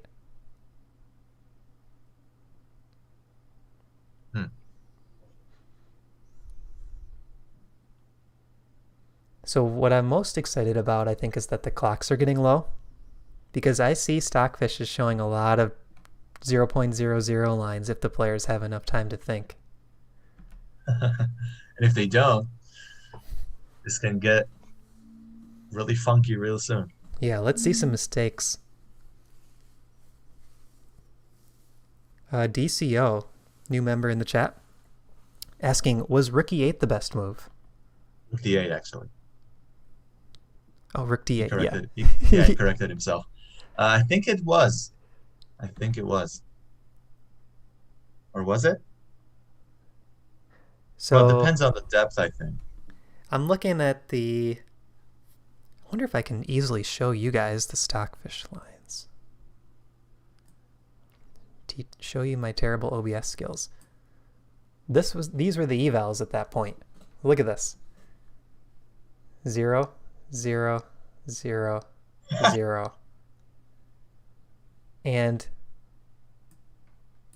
here's the cloud engines. 0, 0, 0. They're all zeros. Everything is 0. Except, yeah. No, yeah. Everything. So that's the potential that we're seeing here. The game could possibly just peter out to a draw. Yeah, and look what got played. Queen c4. Okay, let's get back to that position. So we had rook a1 played, pawn c5, and Ariel's move queen c4, threatening to win that c5 pawn down the road. Just nice active square for the queen. The only thing I have in mind is if I have some sort of an insight to Magnus's brain, why don't I do this every single game I play? I feel like you win a lot of games. Like you're not giving yourself enough credit. Yeah, maybe probably. You think so? Maybe now Nepo will just trade the bishops because he wanted to do that all along. You think he'll take? I'm just gonna leave. This happened. I don't need to say anything. Just, what's next? Yeah, I think we've gone over this already. I think knight takes is probably best for white. He wants to keep his queen active, and c4 is probably a good place for it, pressuring the pawn. Knight is coming into the middle of the board. Yeah, I think it can work. But I think everything will just eventually fizzle out to a draw. Because that's what it looks like. I think you're right. I think it's looking most likely here. There's still 17 and 23 minutes for the players. There you go. Knight takes e4. Dimitrios agrees. Bobby agrees. Yeah. I'm waiting for someone to show up in the chat with the name Boris Spassky.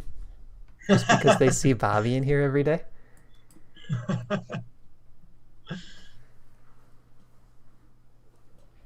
And King h8 played. Getting out of the fork. Very good. So, I wish I had some video editing skills, because what I would do is I would go back to all the points where you called the correct move, clip them into snips, and then just string it together. Just have you saying the move, and then fast forward, and then just show them play it. Then you say a move, fast forward, show them play it. Be a great video. It could probably be like TikTok length.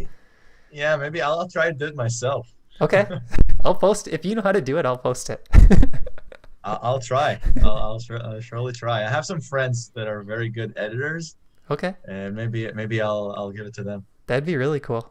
Yeah, we'll for sure post it. Well, do you remember that it's our only YouTube short and it was a video of Memphis playing chess? That was just a video that I had on my phone from like a couple years ago before I even started the YouTube channel. And it wasn't like shot in landscape mode or anything. And I'm like, let's just put this up. I didn't even know what a YouTube short was. I was just like, let's just try it for fun. And it got like 2,000 views because it showed up as a short, not a normal video. I was like, Oh, that's so yeah, insane. you got exposed to a different audience now. Yeah. Like, maybe we need more shorts. People are going offline as we speak to change their name to Spassky. I like it. That would actually be really fun. What if everyone in the chat was just like named a famous chess player? They all just create like brand channels or whatever, different names. All right, so what do we want to... Oh, knight d6 just played. I didn't give you a chance to call it. Was that what you were thinking? Oh no, actually, I wasn't really sure. I wasn't really paying attention. Okay. But okay, so 96, good. Sorry, I distracted you from your predictions. Uh, I think I've had enough for this game. I think this game is just I'm I'm starting to feel like they'll maybe repeat moves. Oh, similar to last game, how there was kind of like knight attacking back and forth, repetition. I think that's what will happen eventually. But that's just a guess. So what's the threat here for white? Queen takes c5, I guess. Mm-hmm. And again, with the knight so beautifully posted on d6, you don't have a good way of defending it either on c8 or on b5. You have nothing. Maybe with the queen, only with the queen, right? And the queen's tied down to this and this. Yeah, Magnus is getting a pawn back. I think that's going to happen. So we're going to see this knight and pawn for rook imbalance where, I mean, every time we look at it with Stockfish, it's saying that that's pretty much equal. This endgame. Bobby thinks Magnus is playing for a draw at this point. I agree. I think he's good with a draw here. And yesterday in the chat we were talking about kind of the rules for agreeing to draws, and they did change the rule this year. No agreed draws till move 40. And I think it was 30 in the last championship, but I'm not sure what happens if there's sort of like a forced repetition. But in this position, it feels like it'd be more of one where they would shake hands and agree to a draw. So I think they're going to play probably at least till move 40. And after that, I could see a quick draw agreed to. Or maybe they'll just try to repeat moves earlier than that. Yeah, that's possible too. But I feel like there's almost a skill at the Super GM level in like calculating drawn sequences. Like they probably have like some sort of baseball signals, right? Where they're like, okay, I just touched my earlobe, and the other guy's like, yep, okay, well now I'll agree to this draw. Like we'll just play the moves that play out the draw. That's my conspiracy theory. Whoa. They know when to agree to a draw. You might be onto something. Rook b6 played. Like let's say there was a scenario where the players knew, oh, this sacrifice just like leads to the quick draw and we can both, go home for the night. And actually it looks like it is a path to lead to a draw too. They might just play for that as the way to simplify it quickly. But again, what's the white's move? What's the white move here? Oh, queen g2. Yeah, I kind of wasted a move, but I'm not sure what else to do. But that could be the idea of rook b6. Like he might just be saying, I'm ready to force a draw, Magnus. Like let's say queen takes pawn. Can he get away with this now? No, not in this position. Okay. No, because you brought the queen closer. And it looks like a7 drops. So white's up a pawn. And now your king is probably safer. Yeah, up a pawn, safer king, exactly.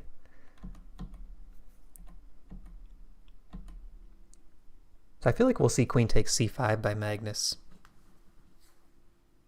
Mm-hmm.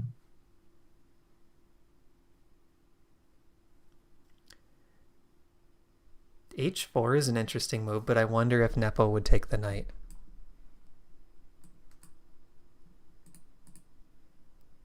Oh, Oh. but again, Stockfish likes white a little bit better. Okay, so only with my bad move King G2 was Stockfish okay with Rook takes knight. What do you think of these H pawn pushes that sort of Alpha Zero made popular? In general, or specifically in this position? Like in general. In general, I actually see it a lot in let's say London type positions, or and mostly when you play against the King's Indian, for example, you're trying to blast open the king side as early as move four sometimes, Mm-hmm. and and that can lead to some wild positions. And I think Simon Williams really likes those ideas. He really likes pushing the H pawn to H4 and H5. He even he made the a variation of the Philidor, popular, called it the Black Lion. Mm, yeah. And and and here again, when White plays H3, he's going for H5, G4, and landing the knight over there on F4, trying to wreck everything. And sometimes these attacking patterns work like a charm. They work really well. And they don't seem to have a lot of downside either. Like even if your king is on G1 for white, the risk of pushing the H pawn seems lower than the potential reward. Like it still kind of gives some tough questions to your opponent on how you stop that pawn. Especially when the other side is castled as well. Right. Because if the rook is not on the H file, you have no risk. Yeah, there's no H8 rook ready to create problems. Mm-hmm. So I could definitely see Magnus playing H4 right here. Knowing that rook takes D6 gives white an edge. H4 is one of those moves where it's like, okay, what do you do now, Jan? What do you play? I'm going to go H5 Yeah. next.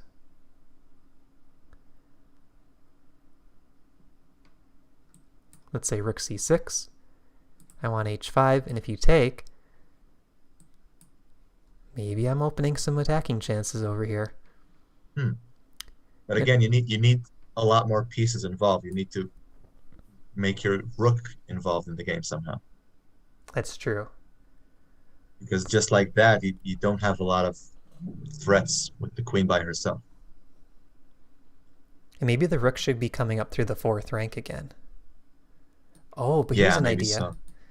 Could come through the H file too in this type of position. Oh, yeah, that can work. But assuming you are fast enough with your play, Yeah, because you would need two, three moves to make it happen. that is true. Queen takes C5 was played in the game instead of H4. Yeah, we called that as well. And now we said the exchange sacrifice for black doesn't work because the queen is too close. Right. And oh, doubling up. Yep. That's This was that's a good played. move.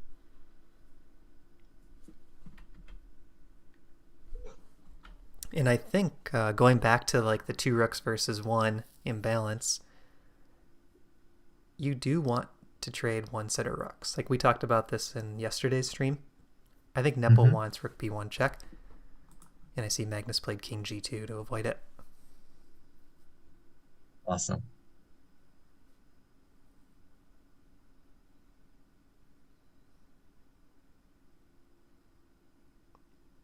Now It's it all comes down to execution, right? You time is of the essence, pressing down a little bit, and now you really need to calculate fast. You need to crank out the best moves. which side do you prefer now? You know, ignoring the engine saying 000, who would you rather be here? mm, wow. I think from an activity standpoint, I think I like white. I think I Yeah. like my knight over there with the queen. The rook can join in soon enough. And it feels pretty low risk for white. Like, I don't think you're going to lose. Again, both sides, unless you make a serious blunder. And one thing I like from white's side too is, so you know that you have the knight on d6 that causes some potential issues for black. You know you have this like h4, h5 idea. Really, I think all you have to keep calculating is, can black get away with the exchange sack? But now that this rook moved, I don't think it should ever work, the exchange sack. So it feels a little easier for white to calculate. Like, let's just play Hmm. h4 now and let's see what black does. But it's Nepo's move here. Okay, here's an idea. There is a queen trade offer. What do we think of this? Hmm. Take. Coming in, taking the pawn. Yeah, you could probably take the pawn, can't you? Oh, but then you're dropping yours.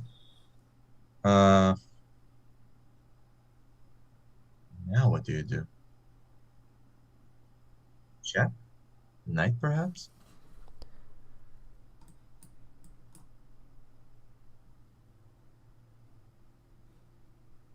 Yeah, how do we evaluate this position? Oh, now there's knight g5 check winning the e-pawn. Mm-hmm. So maybe king Mm-hmm. g7 was bad. Let's go king g8. How do we evaluate this position? I think white is, again, a little bit more active near the king. Yeah, And the rook can come at any moment. and the black rooks were just never able to get active enough in this line to compensate for that extra pawn white has. Like, the knight and pawns feel better here than the rook.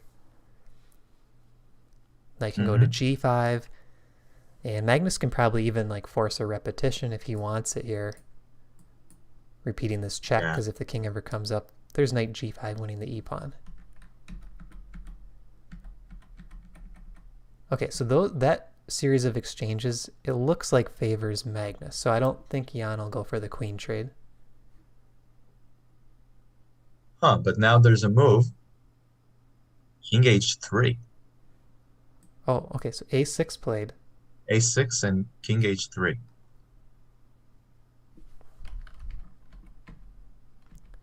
Interesting. Okay, so a6 is actually threatening this, Mm-hmm. because the a-pawn holds. So we are kind of on to some good ideas here. King h3 played to avoid the queen trade.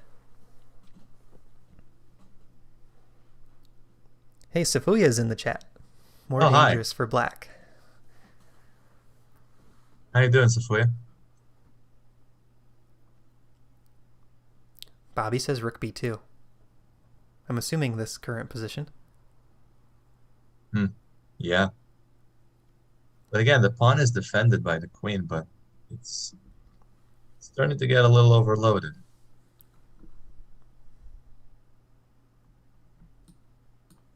This pawn? No, I'm saying the f2 pawn. I mean, Oh, because right. after rook, it's still protected by the queen, because you probably won't want to take it. And how important is this pawn? Rook takes a6. I feel like Nepo does not want to lose that a pawn. No.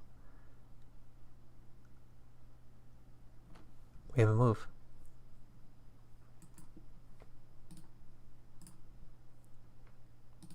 C6. Okay. Yeah, getting the queen out of there. D4 maybe? I like it. I'm still looking Now at it these can dark squares. Can she get over there? Yeah, and now black can't chase it around that much. Rook rook b4 is not possible. So there's no way to attack her. There's no Hmm. easy exchange sack back on d6. Yeah. Yeah, I think I'd still rather be white. It's got to be draw with best play because we can see Stockfish, but I think white's got a few more chances here. And the only thing for Magnus now is to stay. Oh, yeah. And it got played. Safuya, uh, every single move I think is being called here by Ariel, so that was our running joke that we need to like go back, clip all of his predictions of the moves, and then just show the moves right after. Like he's calling everything. This is insane. Think that's my best showing so far. Yeah,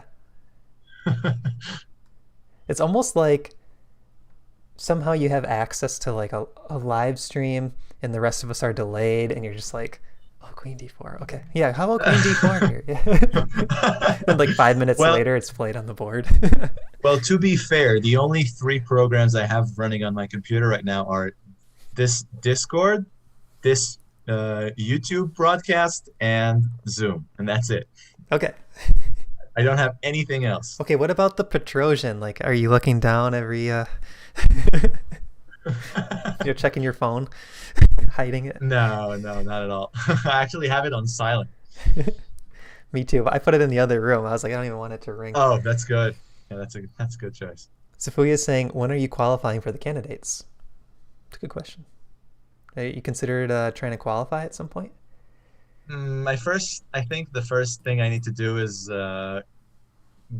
get some wins on the Israeli championship that I'm playing right now. I'm now 3 for 8, I think, which is not a good sign. No, 3 for 7, and yeah, that's not looking that well. And so candidates are a little bit further down the line for me. Is the championship, is it all one section or is it divided up? So the how it works, it is divided into section. This is the qualifier for the quarterfinals.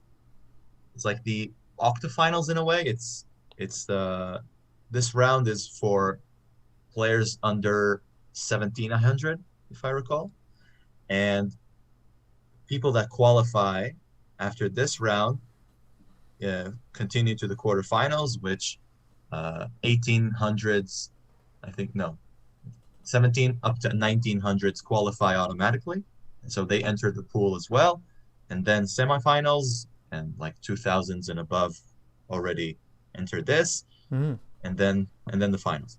So they're all kind of seeded into different levels. I've never heard of that format. That's really interesting. That's cool. Yeah, some higher levels are already seeded into the quarterfinals and semifinals because they there wouldn't be much interest of them playing against new players or 1500s. They'll just crush them. Right, but there is still that chance as a 1500. Like theoretically, you could run the table at each level and get all the way to the top, right? And if that happens, you would have to prove it. So you could do it, but you should start from the lower levels onwards. Exactly. There's Yeah. this there's this 1600 player right now that I'm competing against. I actually played my first game against him, and he beat me, and he hasn't lost the game yet. He has run the table 8 for 8, and that's crazy. Wow. And so he will probably. I don't think there's any doubt that he will qualify to the quarterfinals, and I think he has good chances there as well, even against 1900s. Yeah, probably underrated by a few hundred points. Yeah, he's a very strong player. Where are the games played? It's all across the country. There are a lot of chess clubs in the country, and each of them is running their their local version of it and qualifying from there on. That's so cool. So it's like satellite events feeding the larger events down the line. Yeah, yeah, and I think the semifinals and the finals will be national, will be from all over the country, just everyone in the same rooms, I would guess. because there wouldn't be that many players in these levels. That's really cool. I mean, there should be more events like that, I think, for any like US Championship. They just invite, however many players, maybe like the US Open winner, but it's not as exciting as having all the different satellite events leading up to it. Yeah, well, I think that's because it's the open tournament. That's how it works. Mm-hmm. So so it works just slightly differently. We have a couple moves on the board, c4, and Stockfish is giving a little bit of a raised eyebrow to this move, queen c7, Huh. and Magnus now has an edge in this position. He needs to find it. And there's three moves that hold a half a pawn edge. Queen g4, Mm-hmm. rook a2, surprisingly, and king back to g2. So there's multiple moves that's, Stockfish is saying that white has an advantage here. Wow, and now down to under 6 minutes for Magnus. He needs to find it fast. Queen g4 keeps sitting at the top. And that's probably the most active one, targeting the e-pawn. Do you know the best move for black here? Don't tell me. No, it's not the sacrifice, is it? Yeah. Oh, man. This is close to draw. Wow. Like, even though we're seeing half a pawn for white, I mean, this is going to be hard to win. Yeah, because everything is equal now. Right. No real imbalances to play with. Mm-hmm. And rook and pawn endgames are very drawish. Yeah, and once you get the queens off the board, it's over. All right, so might be a case where, the humans aren't thinking like Stockfish. For whatever reason, there's some Stockfish advantage, but I think both players are probably like okay with a draw at this point, but trying to like feel each other out still till move 40.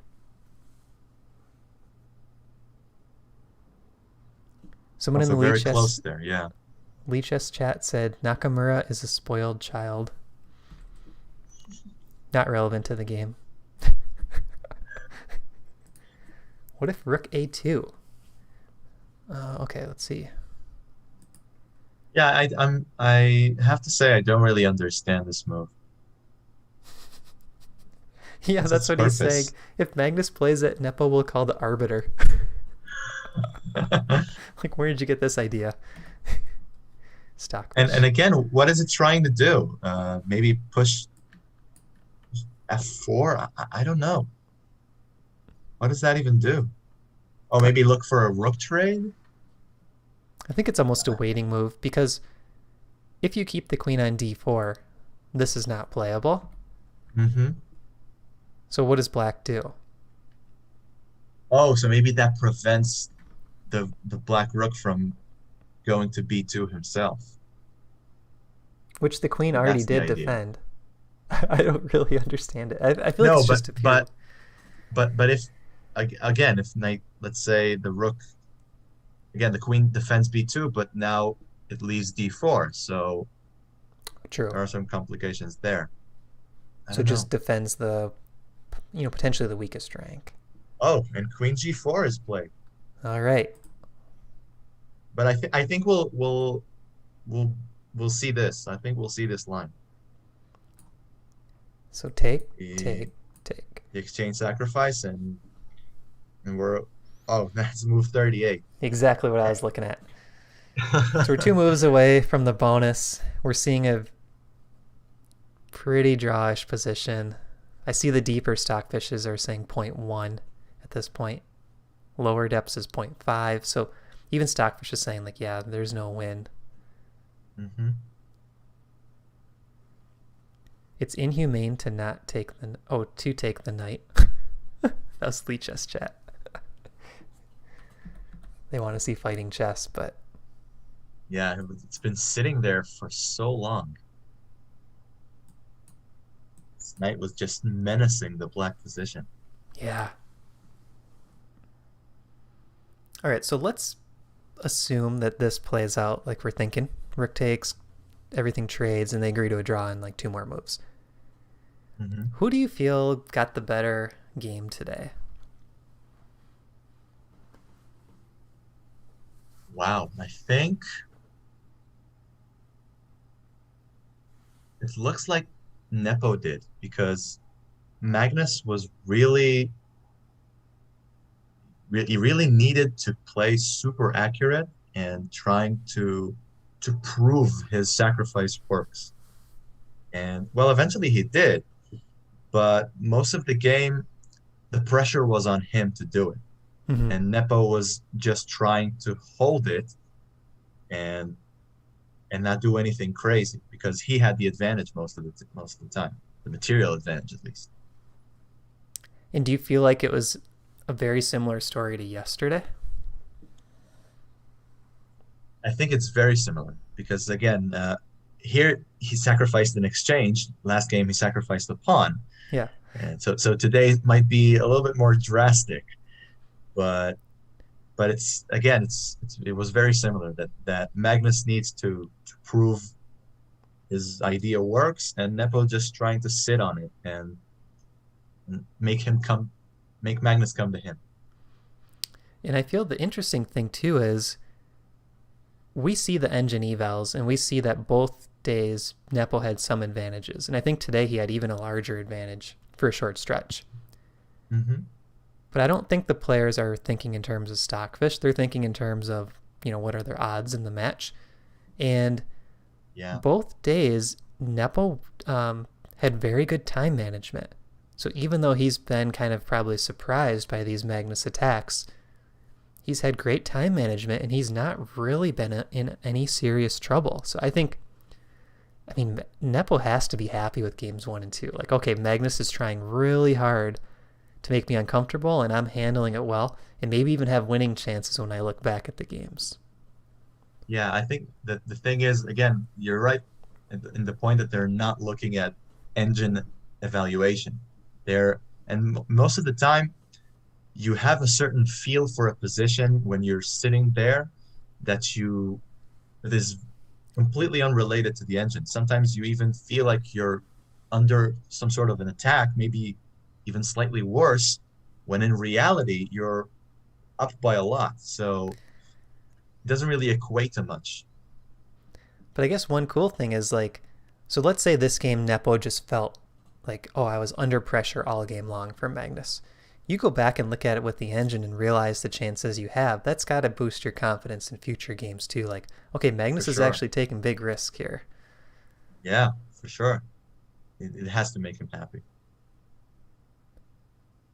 And now we saw the exchange sacrifice played from the other side, Mm-hmm. and we reached the position we were anticipating. And now, uh, I would guess Queen F3. We're trying to defend the F pawn in a way, or maybe push it to F4.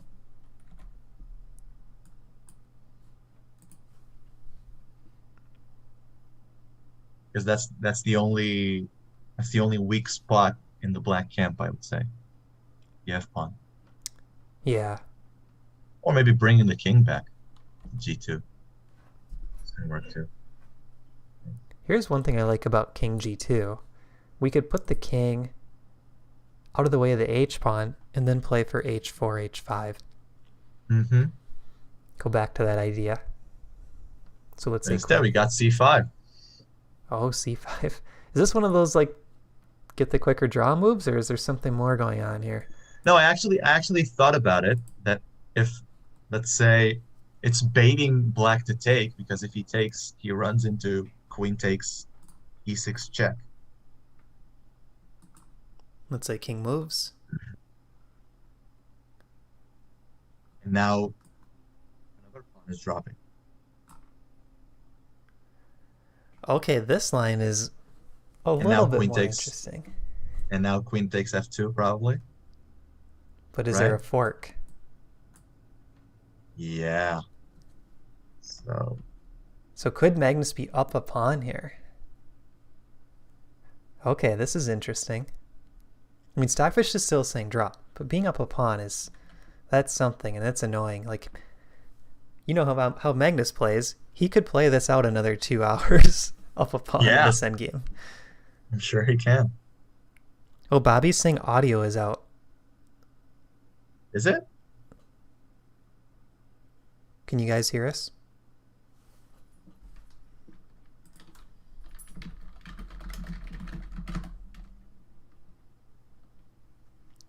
Squiddy's saying it's good for him. Okay. Yeah, I just unmuted my my YouTube video too, and I could hear you, albeit delayed. Awesome.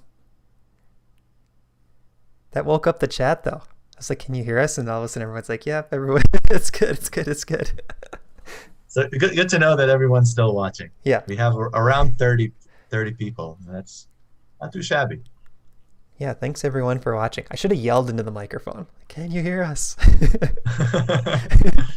case anyone fell asleep with the evals. So the game position, we just saw c5. I wouldn't mind doing a recap at some point, but we're getting so close to the time control, I think we should stick to the position. If queen takes c5 is not played, let's say queen c6. I do think the c5 move was a small win for Magnus, getting that pawn advanced a bit extra. And if we compare the king's safety, which king do you feel is safer? For some reason, it looks like White's is a little bit safer because there's not an easy way to check him.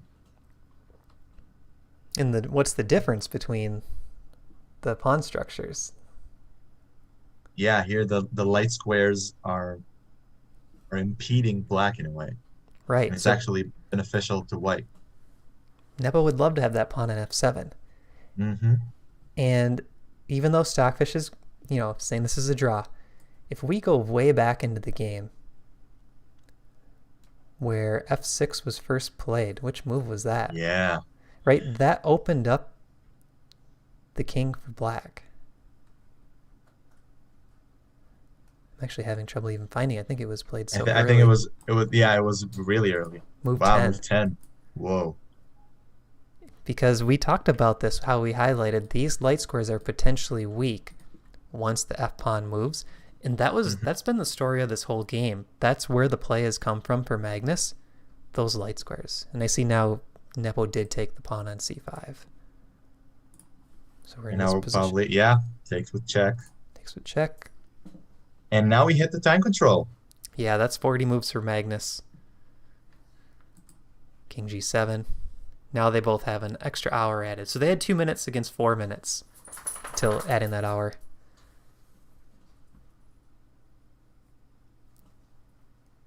And there we go. And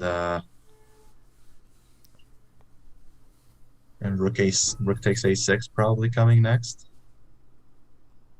Right? I think so, yeah. Rook takes a6 and you are up a pawn. So either they're going to agree to a quick draw and just say, well, with time on the clock, it's a draw. Or we're going to see another 2 hours of chess where Magnus tries to very slowly advance those pawns up the board and make use of that extra pawn. What do you think we'll see? That's really tough to predict because Magnus does have the stamina of doing this, of just going for it. He is well known for it. He's renowned actually for it.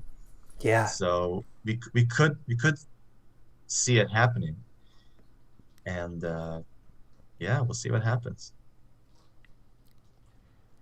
All right, what kind of questions should we ask the chat? Because now I think we are going to see a bit of a think by Magnus with the extra time. Okay, here's one that we asked yesterday. So there's 27 people watching right now. I always like to hear, how did you first hear about ChessGoals? Like, was it the rating comparison? Or yesterday we had a bunch of new fans that just came from YouTube. Like it was suggested through YouTube. Let us know in the chat. How did you first hear about ChessGoals? How did you first hear about it? It's actually funny. I just wanted to tell my story. Okay, yeah, let's hear it. So I started playing chess around January or February of this year, and I have a friend that started playing when COVID first hit around March or April of 2020, and he started playing mostly on chess.com. And I introduced him to Lichess just as a source of an alternative platform and maybe some puzzles. And he went into it and he saw, oh, now I can do 1,500 puzzles really easily. So what's going on? And then I looked into it and said, oh, the ratings are not the same. And then I wanted to compare it, so I Googled rating comparison. I found your site, and as I browsed a little deeper, I saw study plans, and I was thinking, wow, now I can actually diligently work on my chess, and that was a really cool find. So I bought a study plan, which was at the time in a very, very attractive discount. I don't remember why, Kind of like the but current Black Friday sale. uh, yeah, maybe even maybe something like this. I think it costs 25.50 instead of $40 Hmm. at the time. Again, I'm not really sure, but that was it. And I got the novice study plan because I was a novice, and I think I progressed a little bit since then, and that was really fun. It was really fun to follow a very solid, straightforward plan that lays me out what to do every day.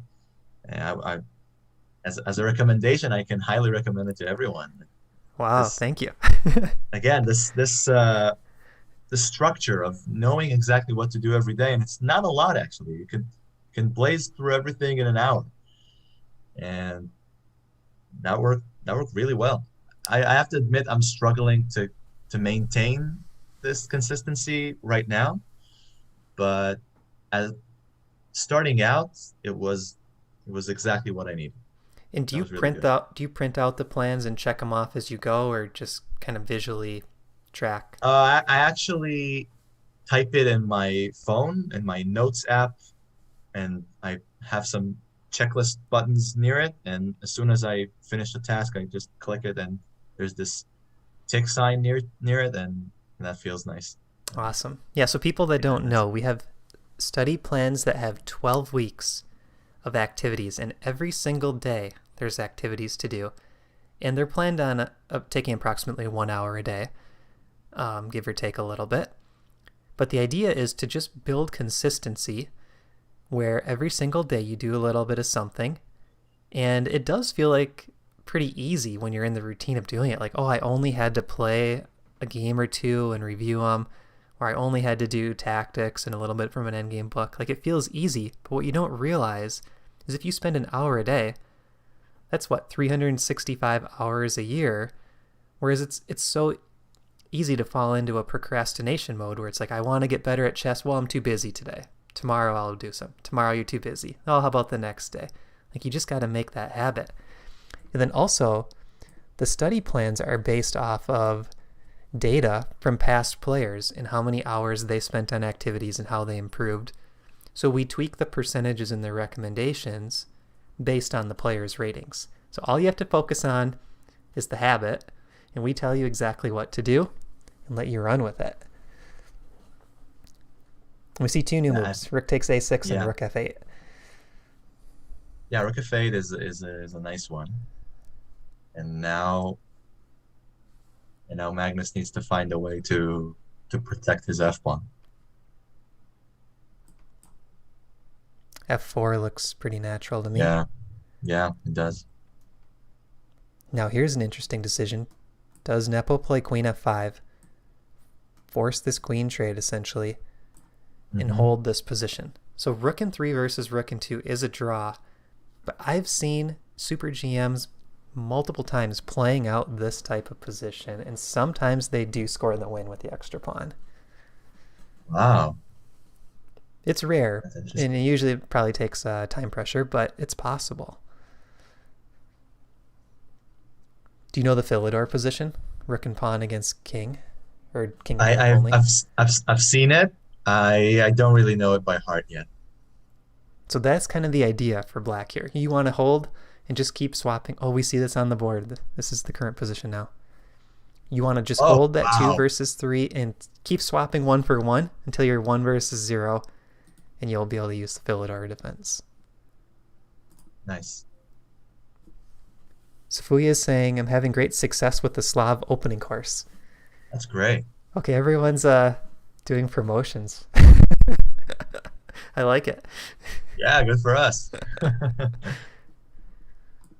So if you go to chessgoals.com, you can check out opening courses and study plans. Right now, it's 40% off of opening courses, 60% off of study plans.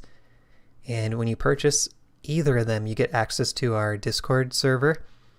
And we have, I would say it's probably like 50 or so kind of active members at varying levels. I think the whole server is 200 or so people. And what we do in there is we talk about chess improvement, study plans, opening courses. Like we really just discuss everything. I mean, there's even like a memes channel. Have some fun in there too. But it's Yeah. an awesome community, and Yeah, I not love the anyone. Discord. Yeah, not just anyone can join. So like it does require you to make that initial investment, which I think kind of is linked to the type of community that we have. Like everyone's very helpful and positive and serious about their chess improvement. Exactly. Okay, now they're Yeah, and just I also blitzing. Oh, sorry. Go ahead. no, it's just crazy. They have an hour left. Why are they doing this? And I think that the thing is, the thing I like most about the Discord is again the sense of community, and the thing is that we can share ideas really easily, and also your presence and support in there is awesome, and it's really huge for a lot of the improvers out there, especially on the higher levels, which when they think of a new idea or an opening idea of sorts, they want to know if it actually holds any ground. And so you coming in and chiming in on it is super helpful. And and besides the thing with everyone contributing to this community and having fun and playing some tournaments, which is super awesome. I would recommend everyone who wants to really improve in his chess and have some sort of strong community behind him or with him, uh, come join us. Buy something of Chess Goals and or maybe support as a Patreon and come join us. That's such a good recommendation. Thanks for that. I mean, I like hearing those things too because, we started out really small. And when we first started the Discord, Jesse and I, we didn't really know a lot about Discord. Neither of us were active in other servers. But what we wanted to do was kind of have that community feel and a way for players to work together. And the chess.com club that we have for Chess Goals, it was really hard to sort of interact in real time like that. It was more just Yeah, in people in silos talking about their own plans. But now the Discord server is really growing and there's like no trolls in the chats. It's like really positive online experience. It's very refreshing. yeah, exactly. Bobby Fischer is saying white is winning rook e5, but black doesn't have to take the rook, Bobby. That's the And thing. he didn't. Oh yeah, he moved rook a7. I think they're playing fast because now the moves don't matter. It's you can repeat a couple times as Magnus and then decide to push your H pawn. Like you don't have to spend a ton of time. You're not really trying to like trick them.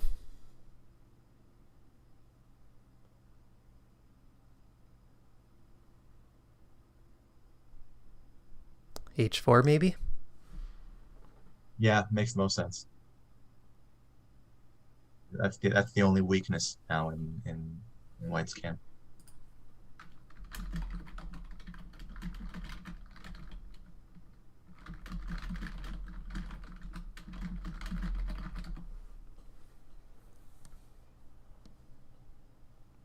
Yeah, I think I would go h4. Try to play for a win that way.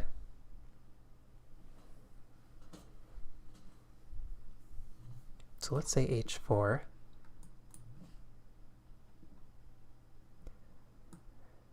I bet black could play h5 check here and park the king on g7. And the idea is if either pawn pushes, we're going to trade. And there's like a ton of rook checks here too. Yeah. Again, sort of a draw.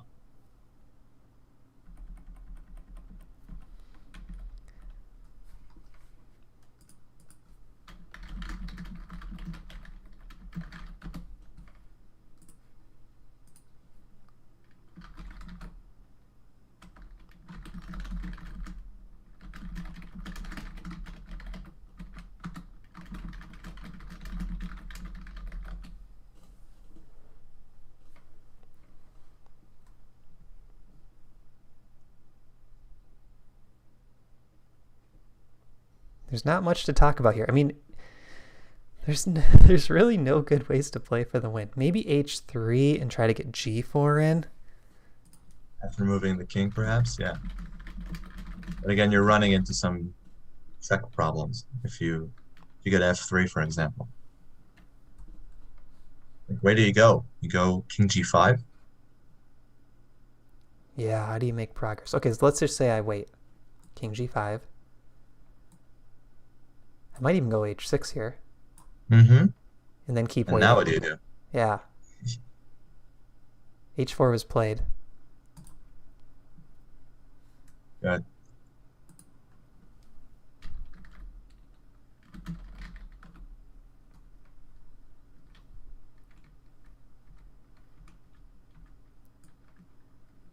H5 is interesting now. I do like h5. I feel like h5 just allows black to swap any of the pawns. This is a little bit scary, if you don't have it calculated. But there's always king g7. And if this rook goes after the g6 pawn, we can check. Forcing the rook back, and then we could repeat.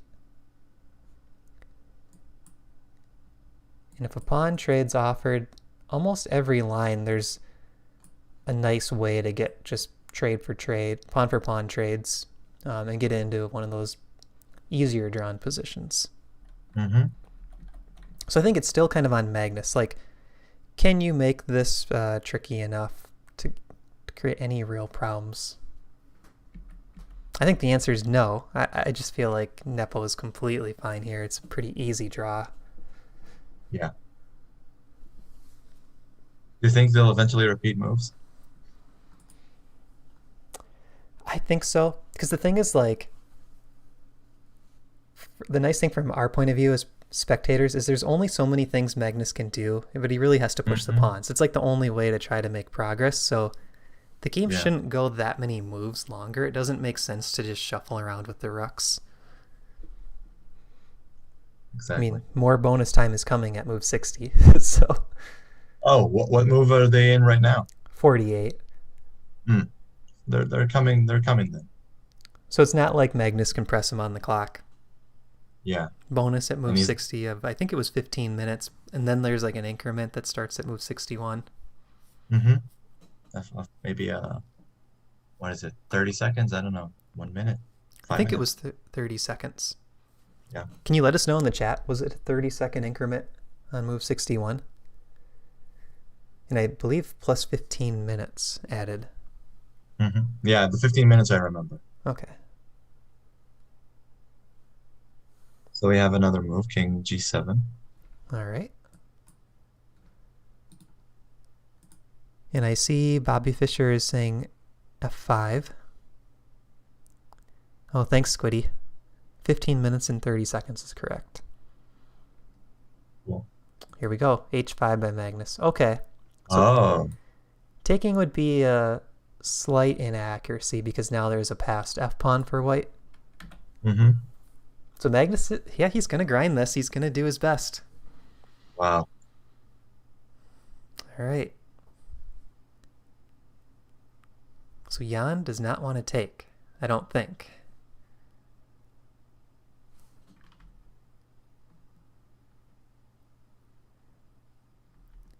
So let's say he just waits. What can he do? King f6? Oh, rook move, yeah.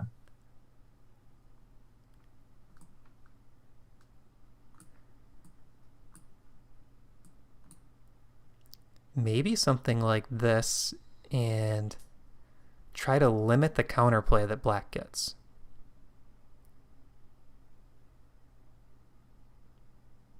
But I still feel like he just keeps moving his rook. Like, how do you make progress? This is going to take you straight into the Philidor position. Yeah. So how do you, yeah, Right. how do you trick him?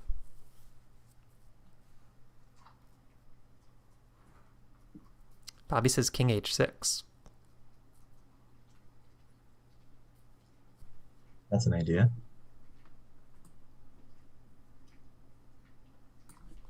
So instead of rook b7, king h6.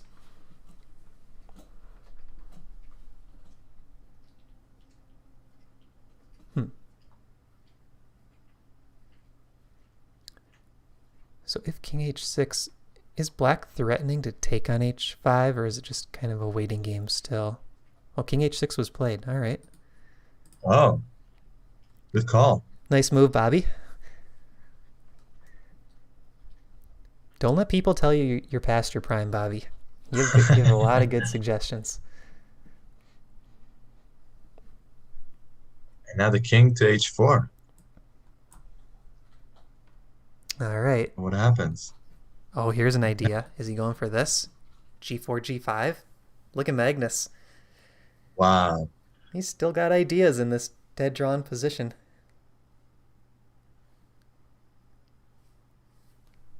Amazing.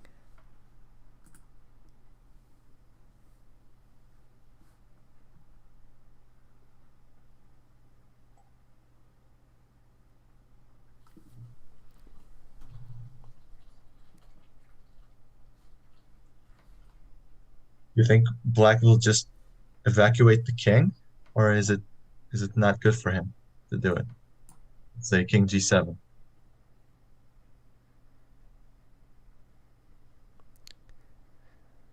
It seems okay. I mean, white doesn't want to take. Maybe G4. Let's say, yeah. So what I'm wondering is, let's say black just shuffles. Do we hit a point where white's actually causing some problems here?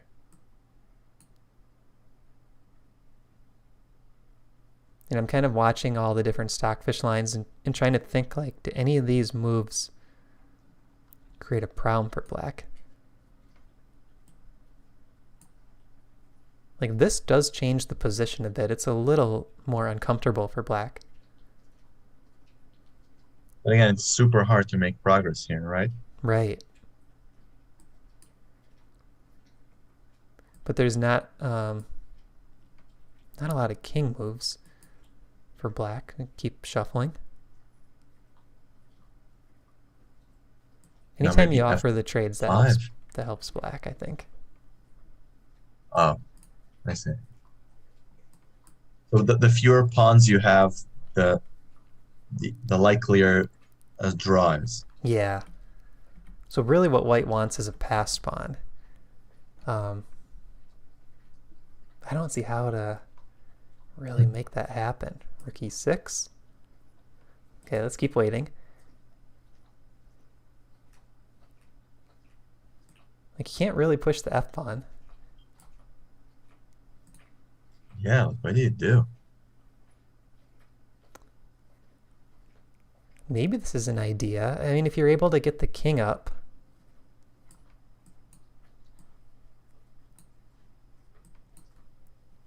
This is pretty much what we just looked at, though. All right, back to the game positions. King h4 just played. 53 minutes for Nepo.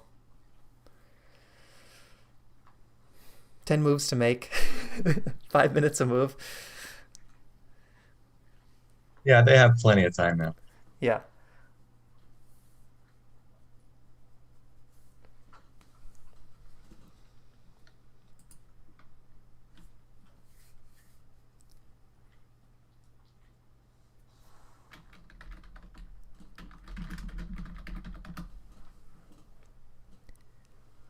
All right, so I think what we'll do now is maybe just take like a minute break. I want to thank Ariel for being with us since 6:30 a.m. my time, which has been what, 4 hours and 15 minutes? You took a marathon shift. Yeah, that sort of happened, but that was great fun. I I really really appreciate enjoyed it. Yeah, I really appreciate it. Sure thing. All right, so we'll take maybe like a minute break. I'm just going to like adjust the cameras or everything, and then I will be right back. All right, thanks, Ariel. Have a good rest of your night. Thank you. You too. Thanks.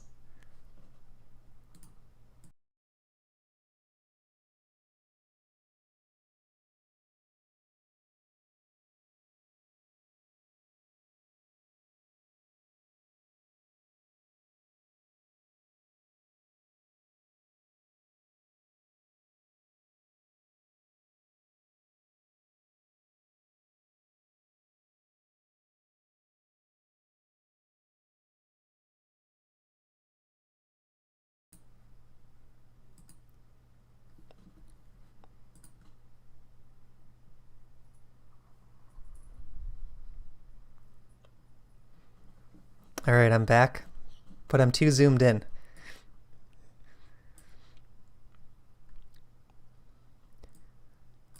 Okay, 1 second. I'm going to just zoom out a little bit.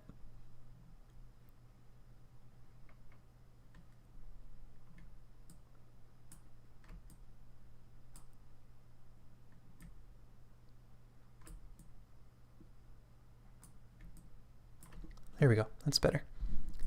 All right, so we have a bunch of moves actually just played. After king h4, we see rook a1, g4, rook check, king g3, takes, rook e6, king g7. They're kind of blitzing now.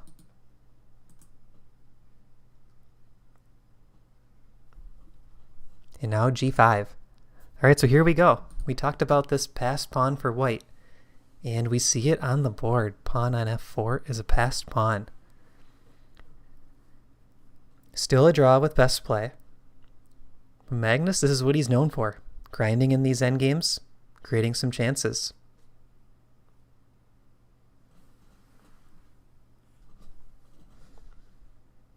All right, so what if black just waits?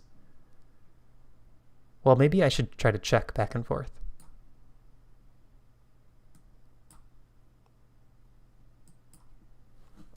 All right, how does white make progress? f5.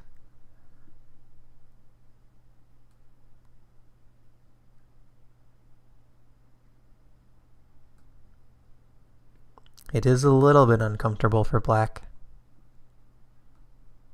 Oh, rook h6 mentioned.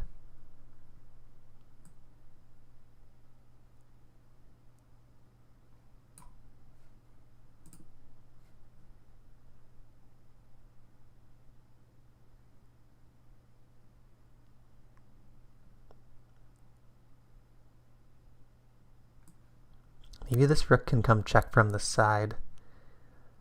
So let's say rook a1, take. Okay, black has to be careful though. If the white king starts marching up the board, there's some winning chances.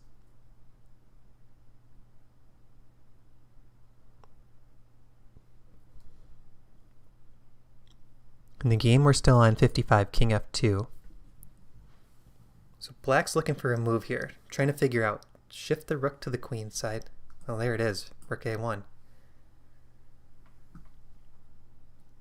So now I like Dimitrios's idea, rook h6, and that was played.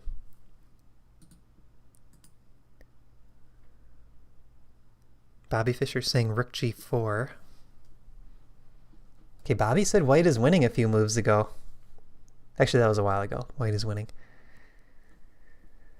But I think what's going to happen here is Magnus will win that pawn on h5 and still have the passed f-pawn.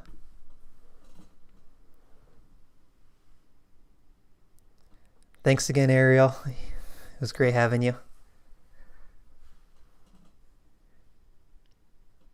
Ariel actually filled in for me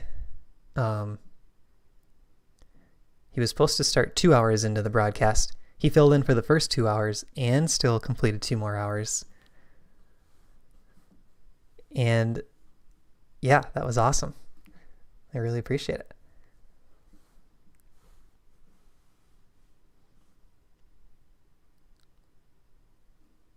Birdsell says, great job, Ariel.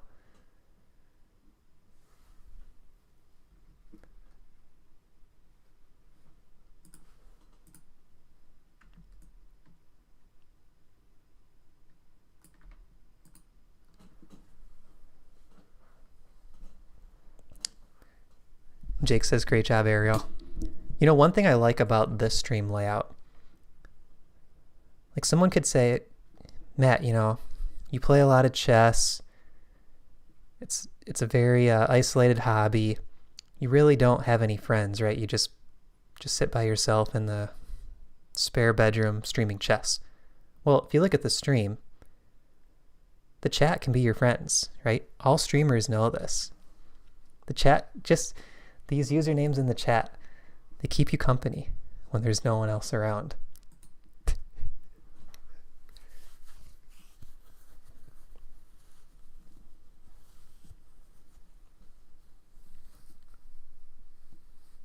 So I'm thinking we're going to see some sort of fortress setup by Nepo. Where are the best squares to put the rook and the king to make it difficult for white to make any progress? So my first instinct is, can we keep the rook on the third rank? And the reason I like that is this rook cuts off the white king from moving up the board. So now let's say rook takes pawn. Maybe we can play for an active defense, knowing that this king is really far away. A position like this is actually still a draw for black, because black will be able to pretty easily come back and stop this pawn. Like let's say rook here, push, rook g6. This rook is pretty much stuck. This king will march back and then black wins the pawn. So that's what I would be looking for as black. Can I set up a position where it's very difficult for black or white to make progress? And I see Nepo played rook to a4, which I think has a similar idea. The rook is now cutting off the fourth rank with the help of this pawn.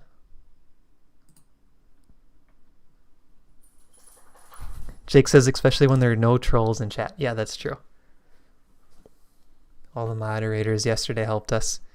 Today we haven't had any trolls in chat.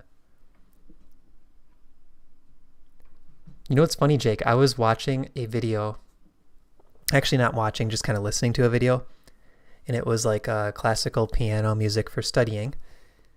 And in the chat they had that same troll account that was in our stream yesterday, or like the same link at least. So I thought that's kind of weird. So now if rook takes h5, they should just shake hands right away. Complete draw. So Magnus is going to try to bring the king up, I would assume. But now what if Nepo keeps checking? How do we get out of the checks? Could try to hide on the h file. Hold the pawn this way. But now there's h6. This is all trading into a Philidor position, almost by force. That loses the rook. That's Philidor.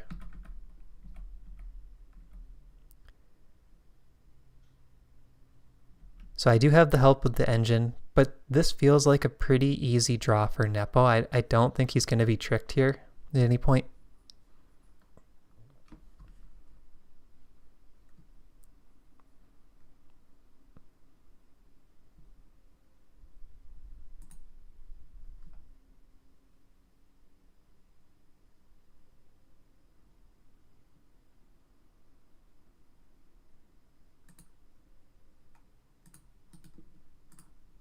Okay, so I'm getting us back to the game position. King f3, rook a3,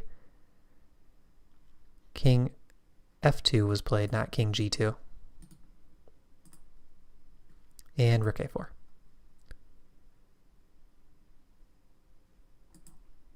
If f5, rook picks up the pawn. So it's got to be king f3, king e3, or king g3. And they're all very similar.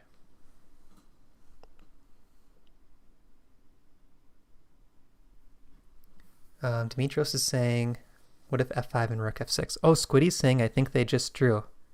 Yep, I see it in lead chess now. Thanks, Squiddy, for pointing that out. So they did agree to a draw. There just wasn't enough to play for white. All right, so that was a really long stream. I'm not going to recap the game right now, but I will record a recap shortly, and it will be out on YouTube very soon. So make sure to check that out. Maybe in like an hour or so, I'll have the recap video posted. I really appreciate everyone watching today. Bobby Fischer, good to have you again. Thanks, everyone. Yep, and I'll be back tomorrow, same time. And we're starting out with Coach JD in the morning tomorrow. And let's see, who did we have in the afternoon scheduled? Gotta go back and check. Andy from Discord. So I think we have Coach JD and Andy scheduled for tomorrow. So thanks, everyone. It's a fun stream. And we'll see you all tomorrow. Have a good rest of your day.